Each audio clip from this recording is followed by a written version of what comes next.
Oh, here we go.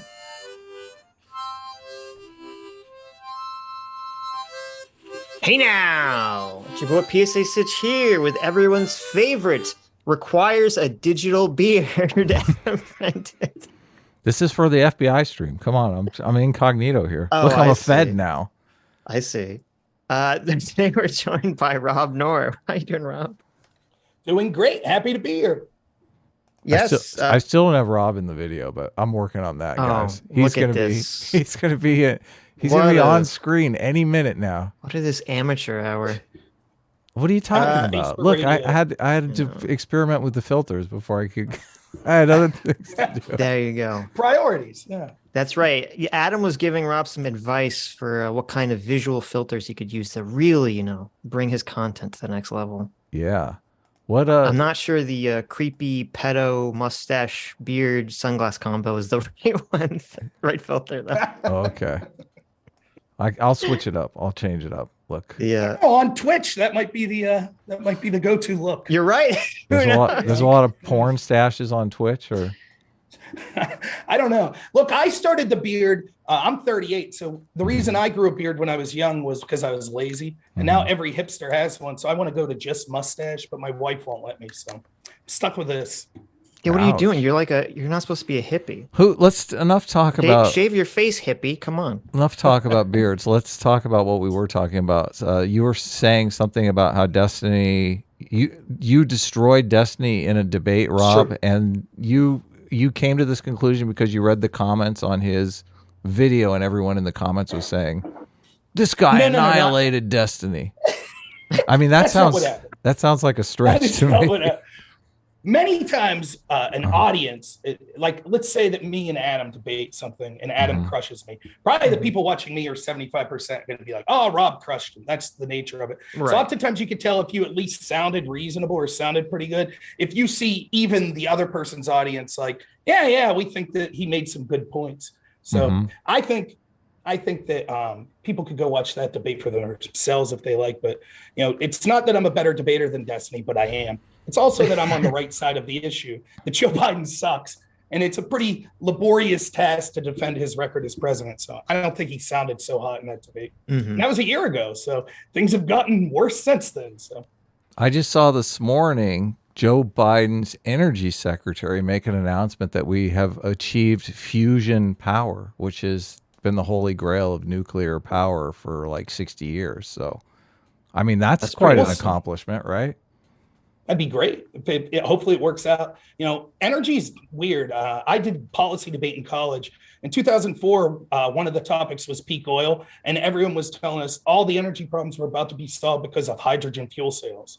And it didn't work out, So a lot of times you hear these big stories. Oh no, already walking it back. Like, oh yeah, what an achievement. Yeah, I wonder how Trump is. I wonder how Trump feels about that vaccine. You should be skeptical whenever like a scientist comes out and they have like, we just figured out some amazing thing. And like, okay, I'll believe it once it like materializes. How did Operation Warp Speed work out? I hear that's going great. You mean that phony vaccine, Adam? Is that what you mean? Yeah, from China.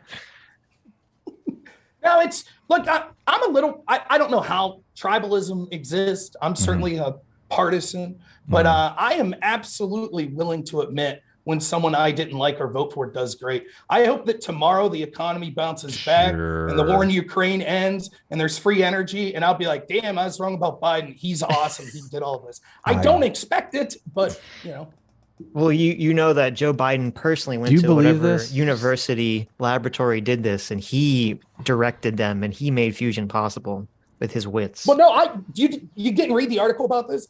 So the scientists, I saw they were talking about it. They said they were having a problem of motivation, but then once Biden came and sniffed their hair as they were working, it really motivated them, to... You're like, we need a lot of energy to get very far away from this guy. Okay, well, that's good. That's fun. It worked, yeah.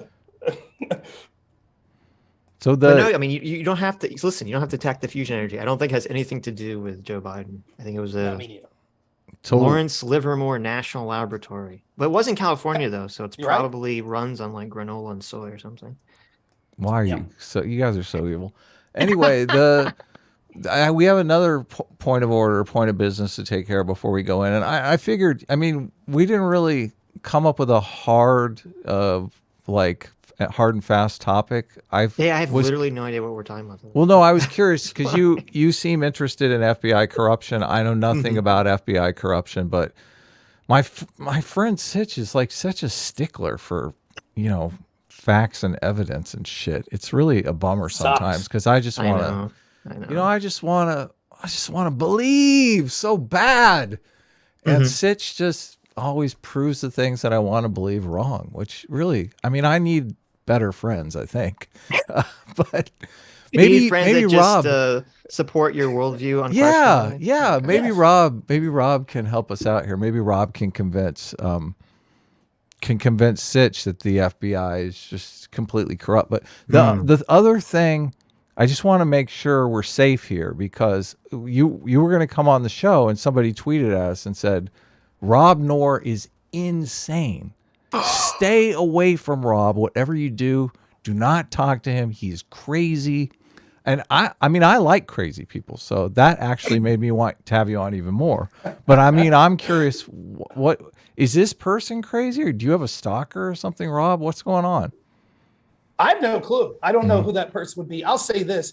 Many of the big left-wing streamers that have had interactions with me don't want to debate me because they can't defend on many of these issues. And so you get these ad hominem texts where people are just like, well, you're a conspiracy theorist. Here's some things I was called a conspiracy theorist for on left-wing panels I did. I was a conspiracy theorist. Destiny called me a conspiracy theorist because I said that Governor Cuomo was hiding how many people died in nursing homes. That story literally broke the day that I made that claim to Destiny, and he called me a conspiracy theorist and said, what are they hiding the bodies in the ocean? No, they were hiding how many their disastrous policy killed. I was called a conspiracy theorist for talking about how good natural immunity was called a conspiracy theorist by talking about the low effect on transmission of the vaccine, was called a conspiracy theorist for citing public knowledge that basically every European country decided early on it was a bad idea to lock down schools. And yet for some reason, after the teachers union suggested that, that's exactly what our CDC recommended. I was called a conspiracy theorist for saying that the FBI used unverified opposition research paid for by Hillary Clinton and the DNC to spy on the Trump campaign.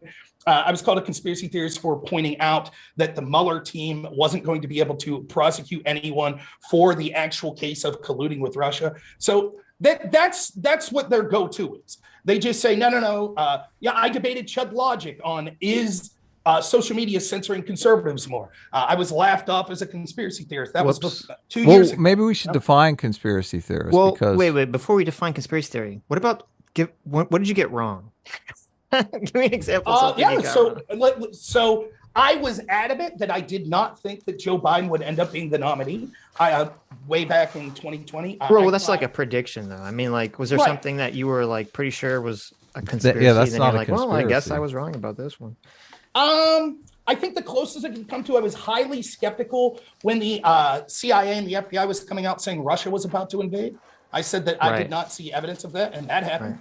Right. So I would say that, but most of the time, no, it's easy. And it's not because you have to understand, I work 70, 80 hours a week. My job is I take care of people with developmental disabilities. I have a family, so I'm not like a full-time streamer. But when you look at these things, it oftentimes doesn't require huge amounts of research. It just requires seeing a pattern and then looking into things independently, not listening to what Fox News is telling you or what CNN's telling you. And oftentimes you're able to see that even people like us that have shows, as an individual, you oftentimes will be able to see things emerge that people aren't talking about. Like if you read the Twitter files, once they release all of them yourself, I guarantee you'll find things in there that like, well, that's interesting. And I didn't hear anyone talking about it. And so that's how I came upon this, was just incident after incident of seeing that the FBI is showing this incredible bias and corruption. And this goes back to the days of Hoover, but I'm just going to limit it to like basically the last 6 years.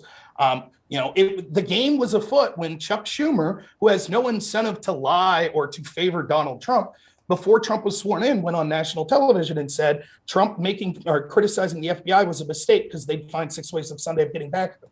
Every single American should have said, so you're telling me that the most powerful elected leader in the world has to be fearful of bureaucrats that work underneath him? But that's exactly what it is. And from there, you can see a predictable step. The FBI has been screwing with Trump and other populist conservatives and populist left-wingers and centrists ever since. Mm-hmm. You don't believe the U.S. coup Ukraine stuff, right? In 2014. So U.S. coup, it's a difficult question. I think that there was some sort of color revolution going on. But these things happen so frequently, and it's not just happening between the U.S. and Russia. It's occurring from all sorts of governments, the UN, NATO, individual European countries. I think what happened was that, sadly for the Ukrainian people, they haven't really had a president that was looking after their best interests first and foremost, though you could say that of the United States as well. So you had Yanukovych, right? Yanukovych was seen as this pro-Russian president, and basically the United States was working on the ground through NGOs and other organizations to push people to want to oust Yanukovych, and Poroshenko was their person. That's who they wanted. And so now the people of Ukraine go from basically being a vassal state of Russia to being a vassal state of the United States, regardless of if Poroshenko was installed by the U.S. or the U.S. just used him as an ally once he was there. It is beyond doubt that the United States and the Obama administration and their State Department basically used Ukraine and Poroshenko as a vassal state. For example, the NABU, which is the national a vassal state for what? What is a vassal state for? What does the United States need Ukraine for? Because it's about encircling those that are seen as enemies to the United States, Europe, and globalism. Why does NATO exist? Right? Why NATO? It's a defensive treaty, so nations don't invade one another. It adds economic stability to nations. They want to be a part of NATO. Well, the United States, right? They realized that Russia, and NATO realized this as well, that it was created to basically encircle Russia to defend from. So you're saying that we took over the government, the United States took over the government of Ukraine because we're trying to encircle Russia. That's our game plan. Why would we do that when we could just nuke them from here? We have these things that they're called nuclear missiles. They fly up over the pole and they hit Moscow. Like, why do we need to be in Ukraine? But that's like the stupidest thing ever. That's a childish way of looking. That would be like saying, well, why did we lie about weapons of mass destruction and invade if we could have just nuked Saddam? What's your answer to that? Because of terrorism, obviously. Because of September 11th. Then nuke them. Well, no, because they wanted to create I believe they wanted to create a stable trading partner in the Middle East and someone they could use that was like a base besides, Israel, and Saudi Arabia, essentially, which, just nuking them wouldn't really solve that problem. Yeah, right, it's the same with Russia.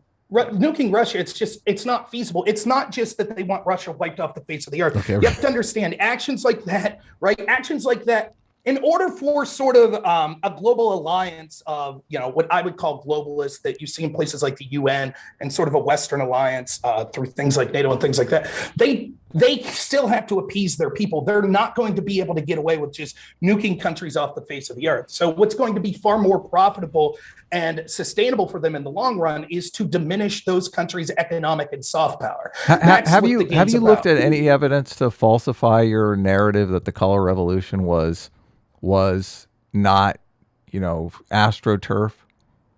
Yeah. There's actually reason.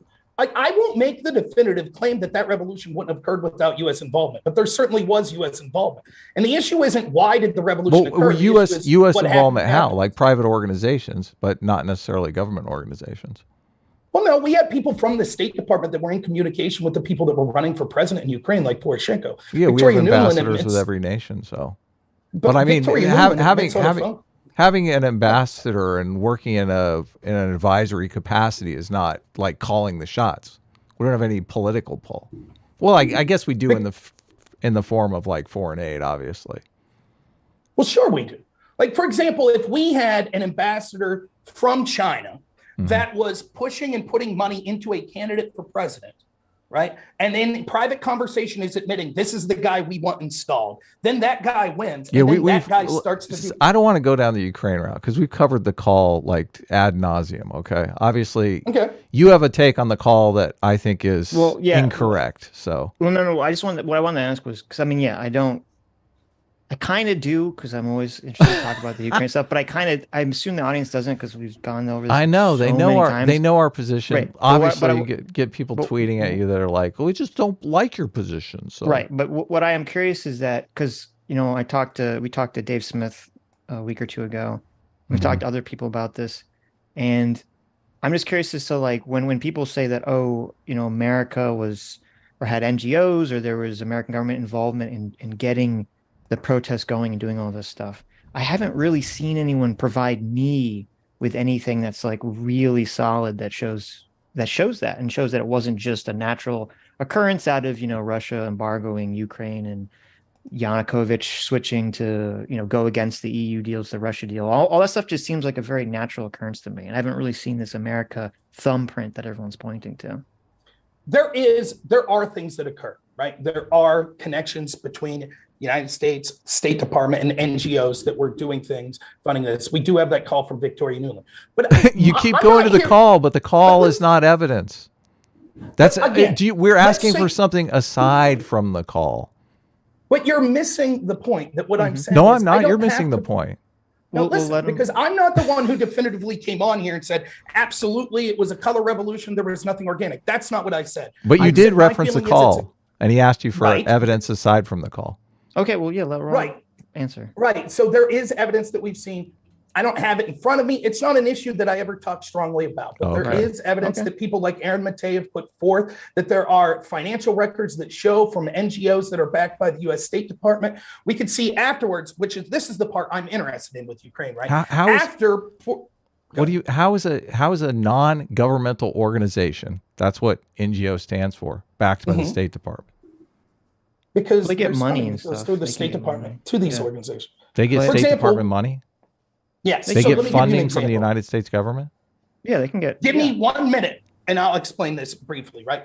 The NABU is the National Anti-Corruption Bureau of Ukraine. Once Poroshenko wins, the Obama administration agrees to basically fund the FBI of the Ukraine. It's called the NABU. Now, during the impeachment of Trump, the first impeachment surrounding the Ukraine situation, there were accusations that came from Trump and people on his team that there were people in Obama's State Department telling the equivalent of the FBI in Ukraine not to prosecute certain NGOs that had connections to the Obama State Department and George Soros. That was vehemently denied. However, if you go to actual emails from George Kent, you can see that he was actually emailing the people in the NABU telling them, we don't think you should prosecute these certain NGOs, because those NGOs were actually receiving money from the United States government. And they were groups that were participants in the revolution and groups that were participating in being revolutionary afterwards. And so the government of Ukraine was listening because they're getting all this money from the United States. And the United States State Department's basically telling, we're going to pick and choose who you prosecute. So it's been a while since I know what you're talking about. It's been a while since I looked at that. I thought there was an American set up anti-corruption task force in Ukraine, but it wasn't an NGO. I could have swore it was a direct U.S. government agency, and they wanted to investigate someone involved with that, and that's where they were saying, "Oh, don't investigate this person. They're involved with the U.S. government or whatever." No, they were actually, it was like the anti-corruption something, like it was the organization. I'll look, as we go on here, I'll look for the exact email from George Kent, but he actually perjured himself in testimony because he said that they never did that. And you can see the emails directly from George Kent, directly citing these NGOs saying, yeah, we don't think that you should go after these NGOs. And it gets even worse when you start to see the connection that the NABU was regularly in community. And this was said from the former prosecutor, Viktor Shokin, who was a prosecutor of Ukraine. He said that they were constantly being told who they could go after by the United States State Department. And that starts to make sense, like not in my words, but in the words of Obama's State Department. Where's that piece of information come from? Let me find it. I mean, I wouldn't trust anything Shokin says because he's horribly corrupt. But yeah, he's obviously self-serving. Well, I mean, he had like it was either his driver or he put a driver who had no legal experience to be, a top lawyer in the state, and then those lawyers under him were soliciting bribes and coercing bribes from companies. And then when that came out, he tried to cover it, and he tried to cover it up until other lawyers who were mad at him basically got a warrant, and they kind of busted in these guys' apartments and exposed this. And I mean, that was really the scandal in Ukraine at the time that got Shokin fired, was when that all came out public. Yeah, they had a businessman murdered. They shook down a businessman, and he was actually ended up murdered after he filed a complaint. Right. I forgot about that. Yeah. This was directed at the behest of George Kent, or of Victor Shokin. Victor Shokin, yes. Yeah. I would like to see the evidence. The reason that Shokin was fired, and it matches up, right? What we were told was after Biden issued his quid pro quo. Remember, it's not me that called Zlochevsky, the guy who ran Burisma, which was a gas company, and employed Hunter Biden. I'm not the one who called him corrupt. That's the Obama State Department that called him corrupt. And Biden was the point man for dealing with that corruption. And we can see what happened was we were told repeatedly that the reason that this quid pro quo was offered, which has been admitted, $1 billion. I mean, we're just, I don't want to, this is just all not true. So that's why I'm like, maybe we shouldn't go down this route. What's not true? None of this is true. Everything you're saying is untrue. Okay, so let's go step by step. Did Joe Biden issue a quid pro quo to fire? Everybody in the world wanted Victor Shokin fired. The entire world, Ukraine wanted Victor Shokin fired. The businessman that got assassinated wanted Victor Shokin fired because they shook him down and stole a bunch of product from his business.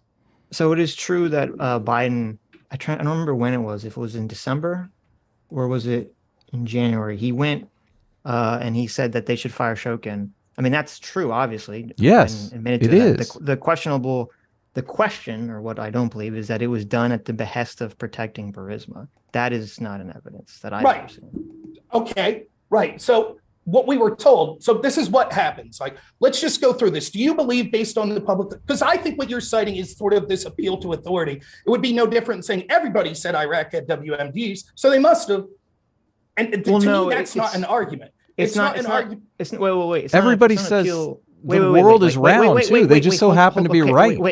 Okay. It's not an appeal to authority, because an appeal to authority is sort of just saying like, oh, I have a blind trust in an authority giving a fact claim or something. Right. And exactly. So the question with, why did Joe Biden fire or want them to fire Shokin is you say, well, it was the conspiracy claim is, it was to protect Burisma because, the son was working there and it was corruption, yada, yada, yada. But to say, well, wait a minute, it wasn't just Joe Biden that wanted to fire Shokin. It was the EU on the fire. The EU specifically wanted to fire Shokin because, again, this was, Ukraine was trying to join the EU deal. And part of that was the fight on fighting corruption. And the EU had been trying to do, the EU and England specifically, I forget the guy's name, were doing an investigation on Burisma and other companies in the Ukraine. And they were asking for files and they're asking for information. And those companies were obviously not, going to work with the EU or the UK on any of this. And so they went to Shokin, who was the, Attorney General or whatever. And they said, hey, can you force these companies to give us the data? And he basically said, fuck you, I'm not going to do that. So they're all pissed off at Shokin. And then Nuland, who had something to do with this, or she was even on, I don't remember, this U.S. anti-corruption unit in Ukraine, they all felt that he was super corrupt. And then you had, as I talked about, the local scandal where his lawyers were soliciting bribes from people and he was covering it up. So it's not an appeal to authority to say, all these people wanted Shokin fired. It's just saying, look, there's all this reason for why people want Shokin fired that has nothing to do with trying to talk about a Burisma cover-up. Again, a lot of these people had a stake in wanting the Ukraine to get into the Western sphere of influence. And so a lot of them were making large amounts of money and filtering money through Ukraine and things like that. And Victor Shokin was a prosecutor who was at least looking in to those crimes. That's not true. It is true. Victor Shokin, give me a chance. You keep saying Victor Shokin was convicted of shaking down businessmen for bribes. He literally hired his driver, who is like a muscle man, to shake people down. He got fired for bribery. Look, they wanted Ukraine to clean up their act with corruption because we didn't want our businesses going in and investing a bunch of money in a country that investment was going to go to waste because it was corrupt. Look, I'm sure you admit that Ukraine has a problem with corruption, right? A lot of people on the right say Ukraine is as corrupt as Russia. We shouldn't be there. It's a mafia state. It's run by mob bosses. But now you're telling me Viktor Shokin, the guy who is one of these corrupt assholes that keep shaking people down for money, oh, he's squeaky clean. Okay. Now, if you'll allow me to respond to you, right? Let's say that you're right. I haven't seen this evidence that you're talking about, but let's say that you're right, that he hired this driver that did shady things. Could it be that he did that and simultaneously was seeking to prosecute Zlochevsky, the person who owned Burisma? Is that a possibility? Sure, okay. because so when you say that, do you realize Burisma received a bribe that was like, what was it, Sitch, like $10 million or $2 million in cash? Like, I don't remember. Burisma was corrupt. Shokin was getting paid to look the other way. So obviously, there's tons of corruption going on. They wanted people fired so that they could deal with corruption. So if you'll leave me respond. So the central criticism. So put this in the perspective of, this is what we know. You tell me if I say something that you disagree with, right? Okay. I'll just try to outline the bare bones, right? Joe Biden was one of the point people to deal with Ukrainian corruption. True or not? Correct. Yeah. Okay. Joe Biden thought that Burisma and the person who owned it, Zlochevsky, was sort of corrupt pro-Russian that was kind of bilking money from that company and from the people of Ukraine. Biden thought Burisma is corrupt. Yeah, exactly. Yeah. And Biden thought that, and the U.S. State Department thought that, correct? Yes. Let's go with the next step. The United States government was primarily the funder of the National Anti-Corruption Bureau of Ukraine, which was basically their FBI, correct? I haven't seen that, but I'll take your word for it. Sure. Okay. And lastly, you said the reason for the quid pro quo is we don't want to give $1 billion to a country where this sort of corruption is possible, because maybe we send that money and then it could. Okay. So then let me ask you this. Given what we do know is Viktor Shokin got fired, right? And now the investigation into Burisma goes to the NABU, which is basically the ally of the United States. So then you expect they solved that corruption and they prosecuted Zlochevsky, correct? Well, solving corruption, whether or not Viktor Shokin could be standing in the way of solving the corruption, but the next guy he's out now. Well, yeah, Viktor Shokin is out, right? In corrupt countries, a new corrupt boss can take over. You can't just say just because we fired the billion. What do you mean? Wouldn't you hold the $1 billion back then? Wouldn't you say, geez, we got rid of the last guy, so then we gave you $1 billion, but now it turns out the new. In fact, find me one. You don't know. You don't know on day one if the guy is corrupt or not. Obviously, right. You got to wait over time. A logistical issue, because then they'd have to say, well, they're gonna wait another year to send the money to see if this guy's corrupt. Well, even still, don't you think that if it was true? Now, picture this, right? You're the Biden administration. Now, all of this is ignoring, while this was all going on, Biden and Obama and everyone in that State Department administration full well knew that John Kerry's son and Joe Biden's son was working for the very corrupt organization that they claim to want an investigation. Rob, it's very simple. Look, if I am a corrupt head of Burisma, I am going to attempt to get Hunter Biden on my board. So the president of the United, so I've got some leverage over the Americans who are trying to weed out the corruption. I'm getting rich off of corruption. So I don't doubt that they got Hunter Biden on their board as a way to, throw the dogs off from the anti-corruption league that's out to, make us You're making my point. Run a legitimate business. Yeah. So but what does that have to do? What does that have to do with anything? Let me finish. So your claim is that Joe Biden's quid pro quo had nothing to do about his son. And yet you're saying that implicitly we all understand that that's the exact sort of things that happen. That if you're a shady, please let me finish. That if you're a shady company, you're intentionally getting the vice president's son on your board of directors because you know that'll be a bargaining chip down the road. But then when it comes to the public acknowledgement of a quid pro quo, you're like, oh, it's impossible that bargaining chip paid off. Rob, what was the quid pro quo for? What was it? What was it? I just haven't seen no evidence of it actually firing. But firing Shokin, why? They fired Shokin because he was investigating Burisma. That's because he wouldn't investigate Burisma.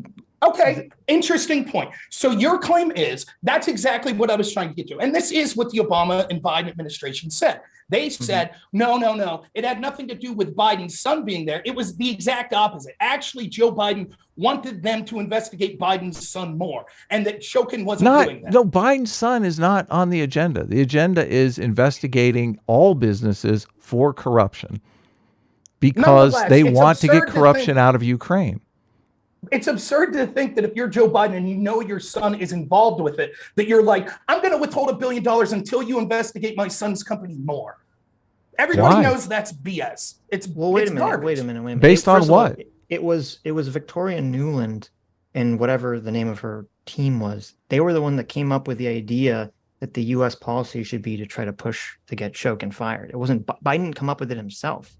So unless she was doing it at the behest of like, well, let me do this thing that I think Joe Biden's going to like to protect his son. I mean, that seems a very strange case to me to make. And then on fact that the entire United States department or the entire United States as an apparatus is going to say, we're going to withhold, foreign aid to Ukraine just because the vice president's son is on the board of this company. Of course not.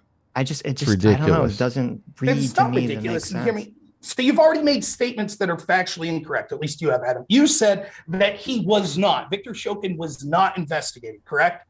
That's what you said. Look, there was an investigation that stopped. He stopped investigating them. And I know a lot of right-wingers claim, because, that investigation was getting close to Biden and the Americans wanted him to stop. It's far more likely that Burisma paid him to stop the investigation handsomely, and that's why it ended. Everyone is can I share some sources here? Sure. Yeah, of course. Please do. Okay. So I don't know. I'm not a user, but here we have an article. This is from the official Ukrainian news agency. This is from April 2nd, 2016. Court seizes property of ex-minister Zlochevsky in Ukraine. The movable and immovable property of Foreign Minister of Ecology and Natural Resources of Ukraine, Mykola Zlochevsky in Ukraine, has been seized, according to the Prosecutor General's office.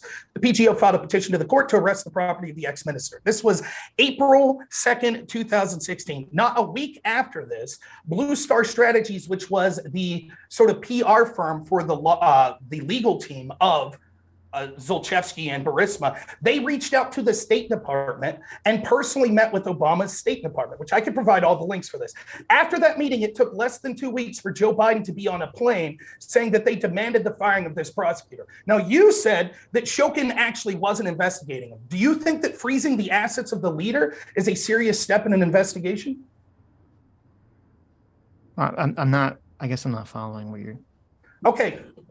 April 2nd, Victor Shokin, the guy who supposedly wasn't investigating Burisma, had his prosecutor office freeze the assets of Zlochevsky. Immediately, Zlochevsky's legal team writes to the Obama State Department and says, Hunter Biden works here. We'd like to have a meeting with you. Then they get a meeting with the Obama State Department. 2 weeks after that meeting, Joe Biden gets on an airplane and goes and personally issues a quid pro quo until Shokin gets fired. Shokin gets fired, and then all of a sudden, the NABU, which is the ally of the United States, that the United States has told who to and who not to prosecute previously, they mysteriously drop the investigation, unfreeze the assets. And this is the guy that Biden and Obama said was corrupt. And not one word since then saying, oh my God, we gave $1 billion to a country that allows corrupt Russian oligarchs off the hook. Not one time have they said it since then. It almost looks like, geez, they were more than happy with all of these politicians' kids making huge amounts of money there as the United States laundered money through there. They were really happy to see that investigation buried. And so we hear all these lies like, well, Victor Shokin wasn't prosecuting. Yes, he was. You said this was April 2016 or 2015? Yes, April 2nd, 2016. Wasn't he? I thought he was already fired by then. No.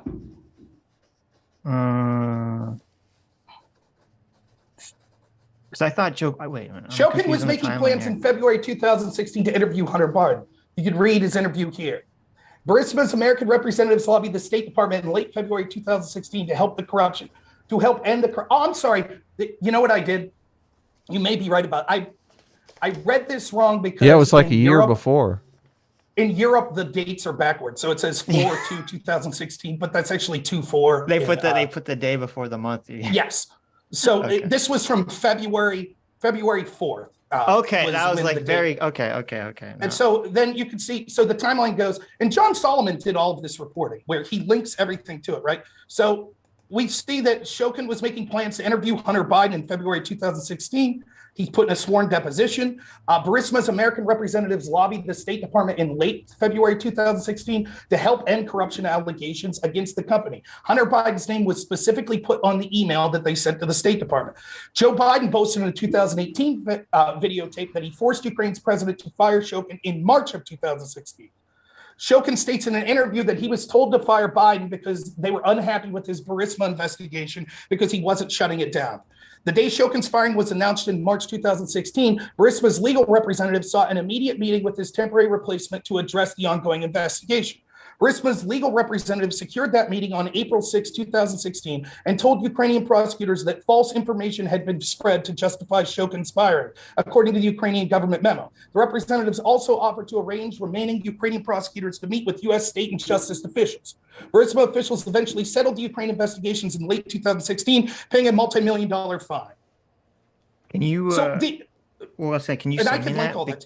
Yes. Yeah, because I thought, and that's been a while since I looked at this, I thought that Biden, I could have swore he told them that he wanted them to fire Shokin twice.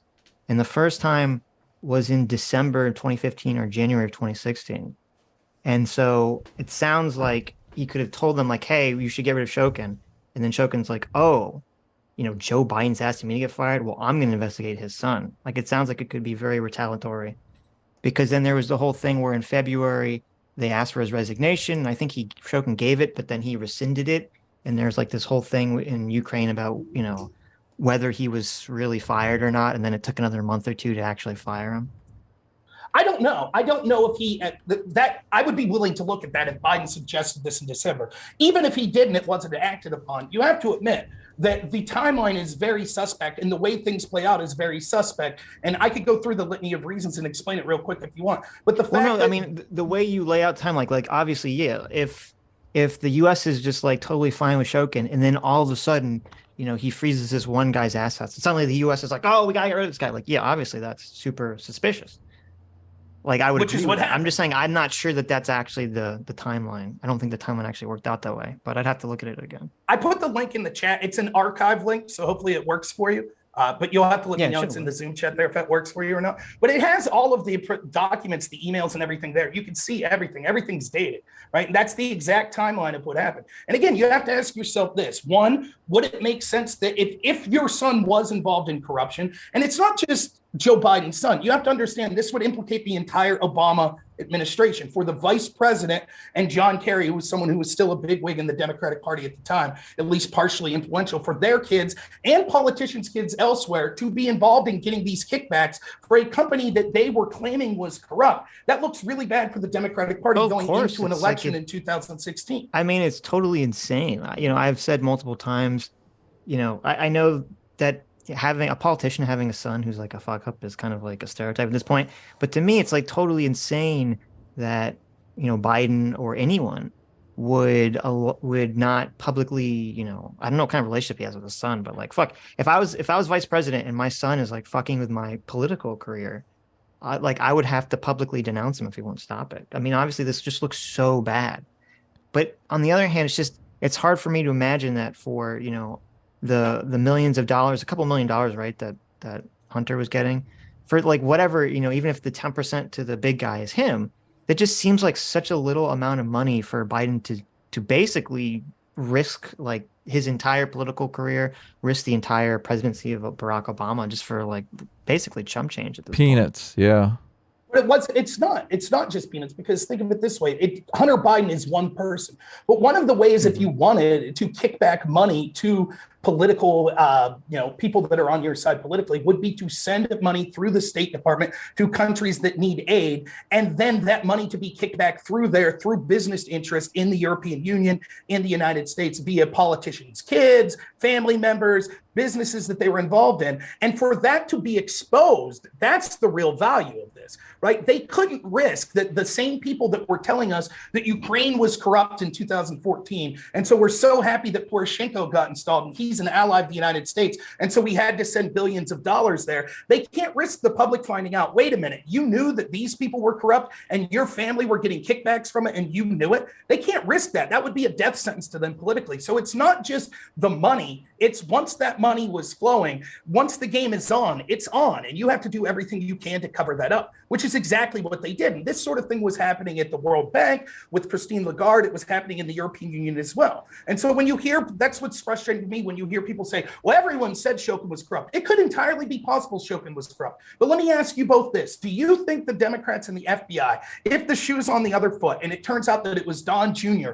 that was receiving money from a company that the United States was calling corrupt oligarchs? Mm-hmm.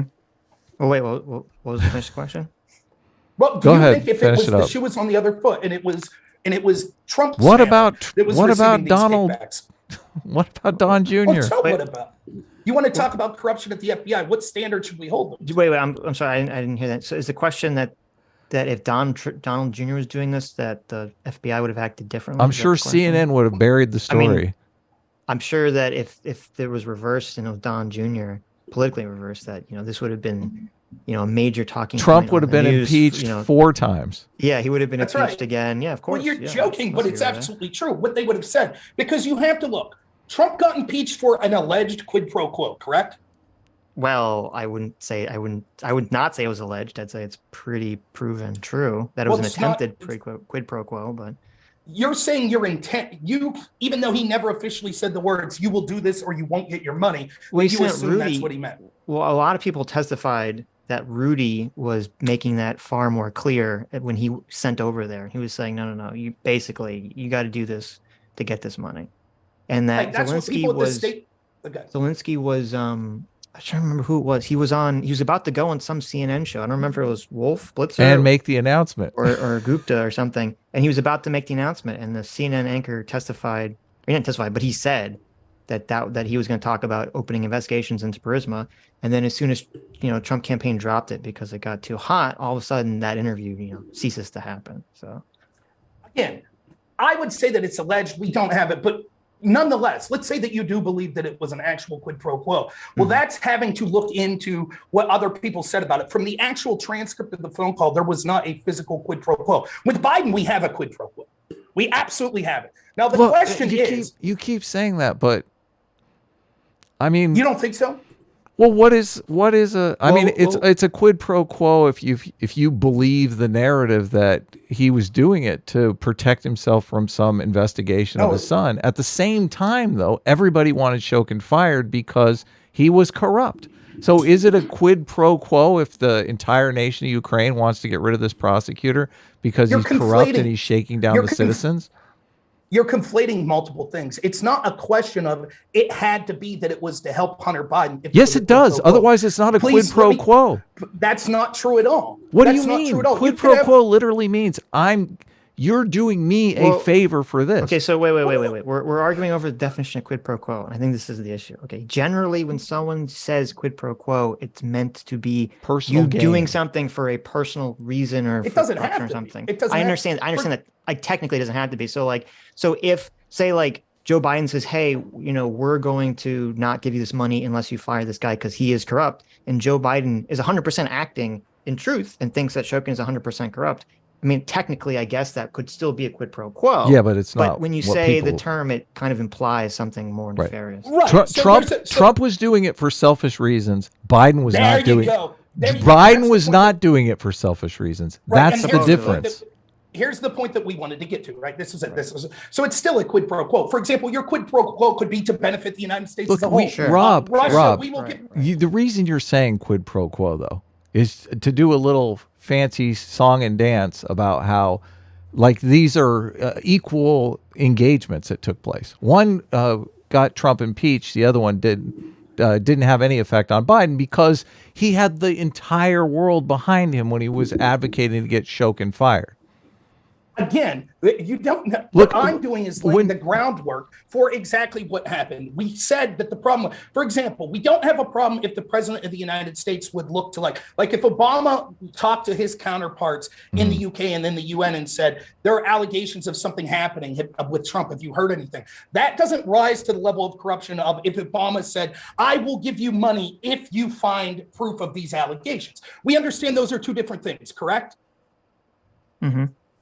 Right. So that's why the issue of quid pro quo is so important. We're not saying that you can't have the leader of our country talk to other leaders about possible corruption. We're saying it's a problem when they attach U.S. tax dollars to it and say, if you do this, then you get something in return.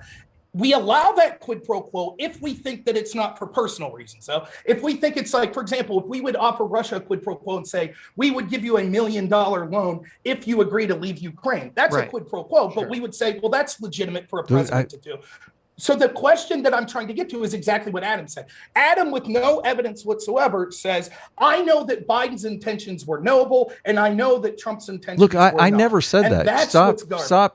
Look, I never said I knew any of these guys' intentions. Like, yes, you did. When? You literally said Biden did it for good reasons, and Trump did it I for said that the world wanted Shokin fired. I didn't claim to know Biden's intentions. I said that he had the entire world behind him when he did so. So the appearance is that he did it for all of these other people.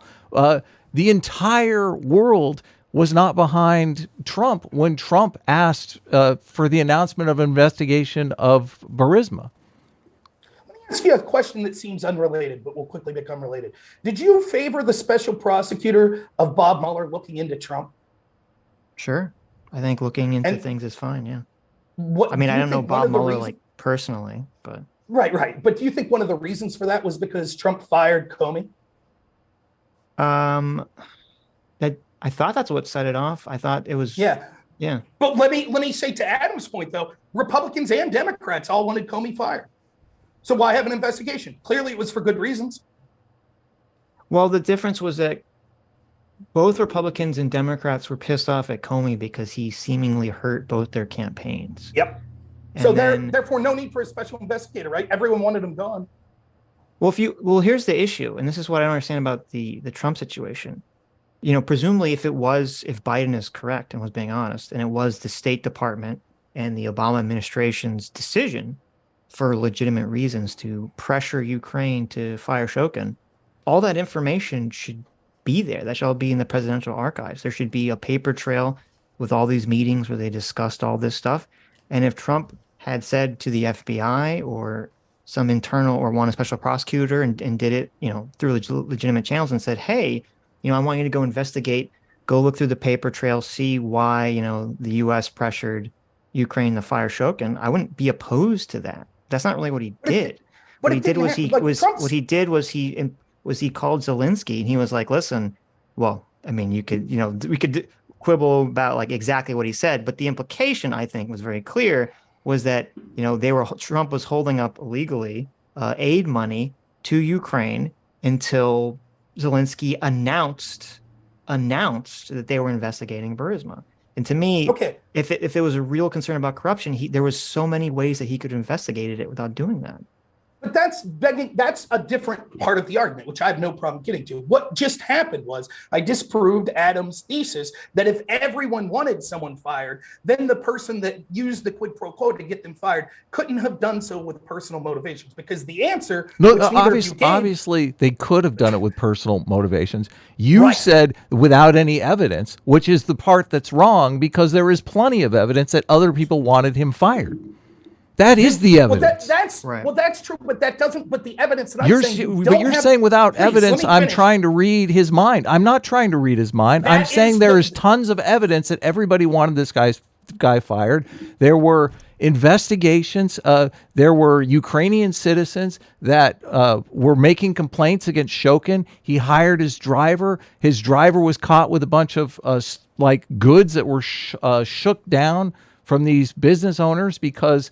That's basically how their scam went. They would shake down, they would start these investigations into business owners, and they would seize a bunch of property and say, okay, well, we'll stop the investigation if you forget about all the stuff we took. That was like now, the way that they did it.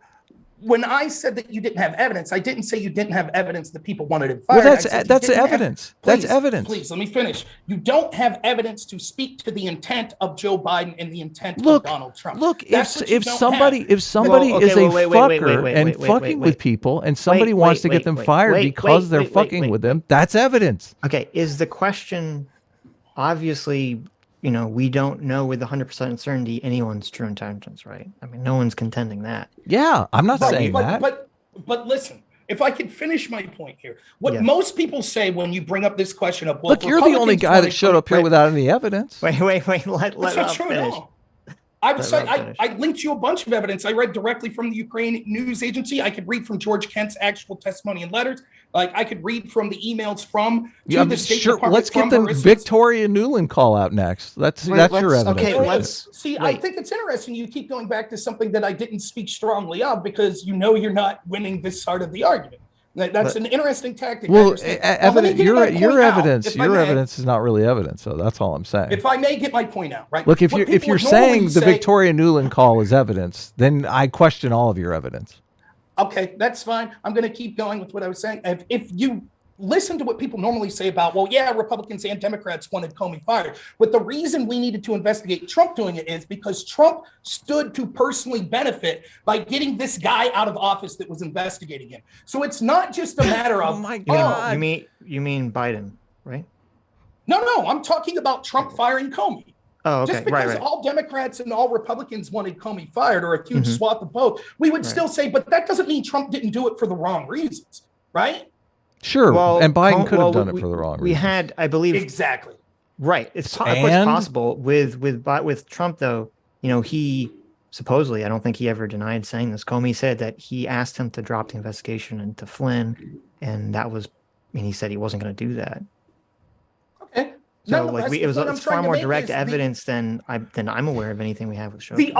The argument that seems to be justifying Biden's quid pro quo was, yeah, but everybody wanted Shokin fired. And what I'm telling you is that's not the standard that we should look at, because it might be that everyone, in the sense that you're saying, had a stake in that corruption continuing. But it's irrelevant anyways, because the question should be, just because there may have been legitimate reasons to fire Shokin, should it be looked with a raised eyebrow when a vice president of the United States is using $1 billion of our tax dollars for a quid pro quo to fire a prosecutor who happens to be looking at his son's company? Yeah, Bob, listen, I have no problem with people investigating that and to look into it. And I think if Trump wanted to do it through a legitimate way, I wouldn't have a problem with that.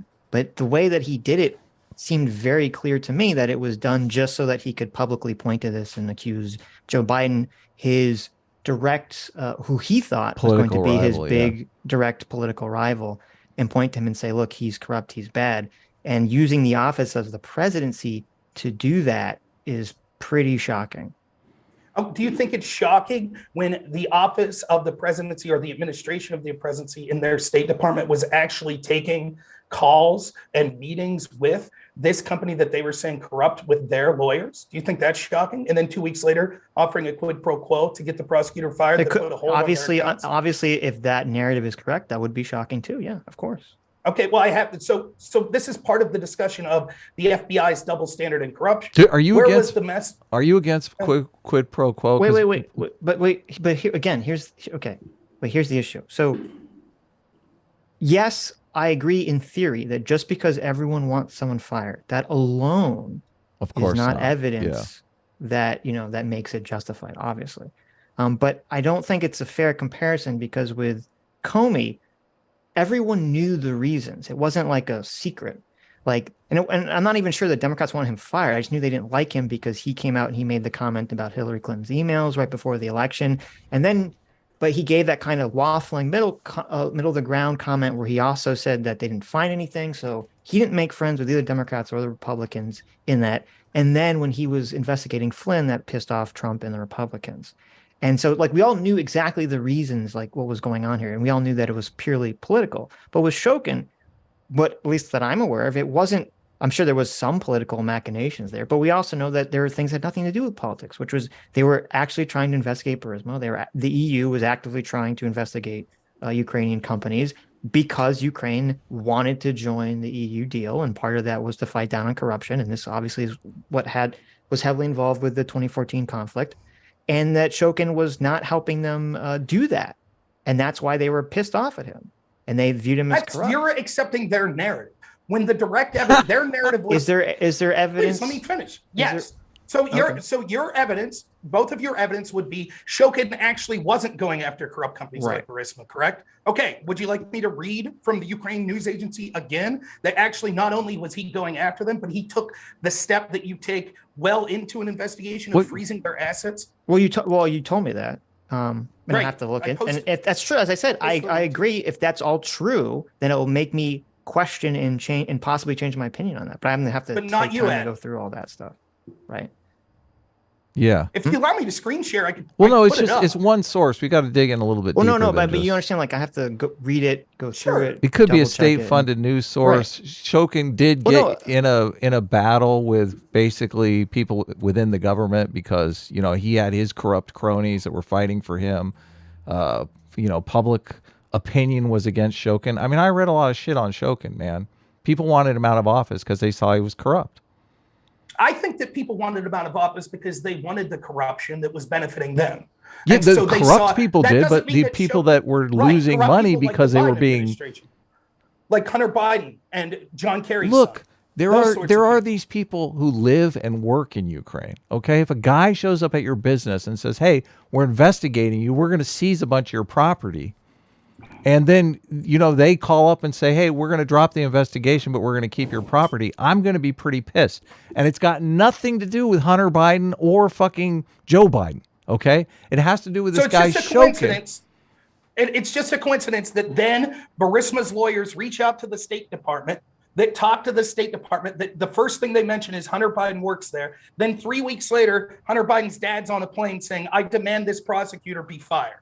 Look, you what again? As I said, if all that plays out true, that could definitely point to something. I'm just gonna have to look into it because the problem is that it's like, why I'm just not gonna accept it. Obviously, here and now, right? I mean, that's a fair to say. No, that's absolutely fair. But what I'm saying, the difference between you and Adam's just like dismissing it full heart, and you're saying what you should say, which is, "Oh, I'll look into this." But I'm providing evidence. I put all the links there. Here's another thing that I said. Hold on. Do you believe that that people in Ukraine wanted to clean up corruption? That there were people fighting against corruption in Ukraine? Yes. Okay. So let me ask you this. Why did Zelensky win? Do you think isn't all foreign aid quid pro quo? I mean, Bob Barr was against the Trump impeachment because he said, "Listen, this is going to be used widely to stifle our ability to do diplomacy around the world because all diplomacy is literally a quid pro quo." So. But you seem to keep going to quid pro quo as if quid pro quo is a bad thing. That's not what I'm saying. I'm saying the exact opposite. All I want is an even standard applied. With one standard with Trump, we said that his alleged quid pro quo, that was evidence that it was to personally help him and his campaign, and therefore that required an impeachment and it required a massive investigation. On the other hand, when we had a vice president's son and other prominent Democrat figures whose children were making money off these very organizations that they called corrupt, when they are in communication with the lawyers for that very corrupt organization, then 3 weeks later demanding the firing of a prosecutor. And then the end of the story is then it gets kicked to the agency that we trust in the United States that we're funding, the NABU, and they quickly bury it. They allow him to get away with a small fine and unfreeze all of his assets. And we don't hear word one about the Obama administration or the State Department saying, "Oh, we're furious. We're furious that now the NABU is corrupt. It's allowing this corrupt Russian oligarch," because they got the result they wanted. They wanted the investigation buried, and that's what happened. Do you accept that that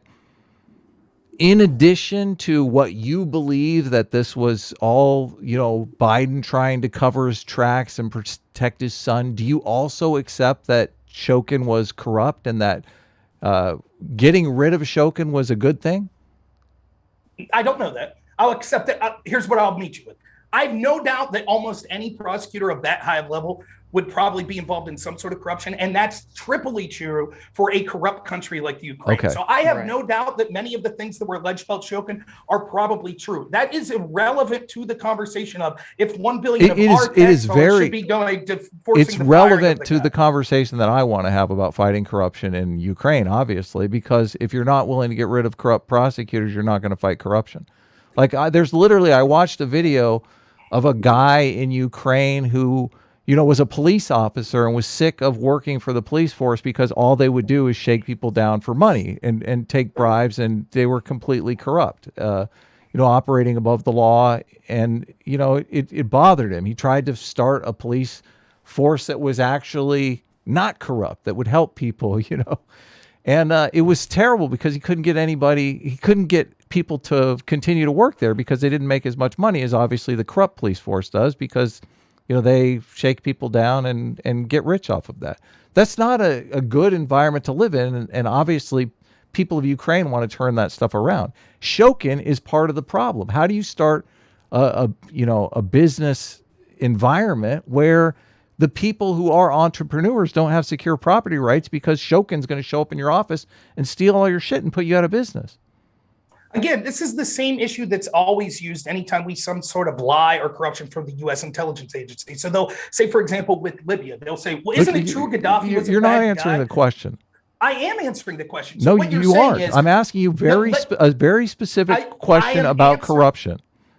I am answering by saying this. It is that we apply pressure selectively and we encourage the corruption when it benefits the United. Like, again, what you're saying. So basically your point is this is a big point. So we encourage this corruption when it benefits us, is what you're saying. Correct. Somehow Shokin is mailing a check to people in the United States. Is that what's going on? No, the exact opposite. He wasn't. That's why he's saying that he wasn't. That's why we went after him. Let me ask you this, Adam. Did you heavily protest all the aid that went to the Ukraine post 2016? Did you say we shouldn't be sending money to a corrupt country? I think foreign aid is abominable because foreign aid normally goes into the pockets of people like Shokin and never gets to the people who actually want to start businesses.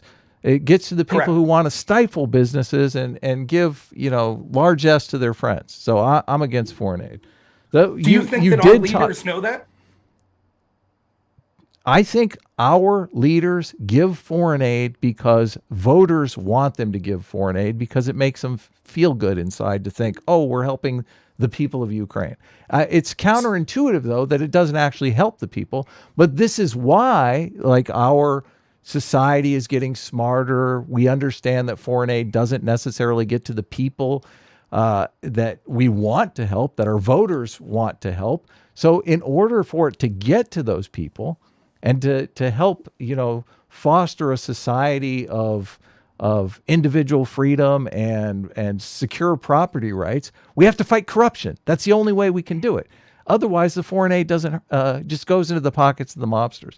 So it is in our interest to fight corruption. But you're evidently saying the U.S. government is like gun-ho for the corruption as long as they get their kickback. Right, and this is what I'm saying. So you're looking at this situation. PSA or Sitch is at least saying this. Wow, that evidence says what you're saying, which it does. I'm confident of it. He's saying that would be very troubling. You're not even going that far. No, it would change. It would change my mind too. Obviously, any evidence, evidence is what changes minds. But I'm skeptical that that's a situation.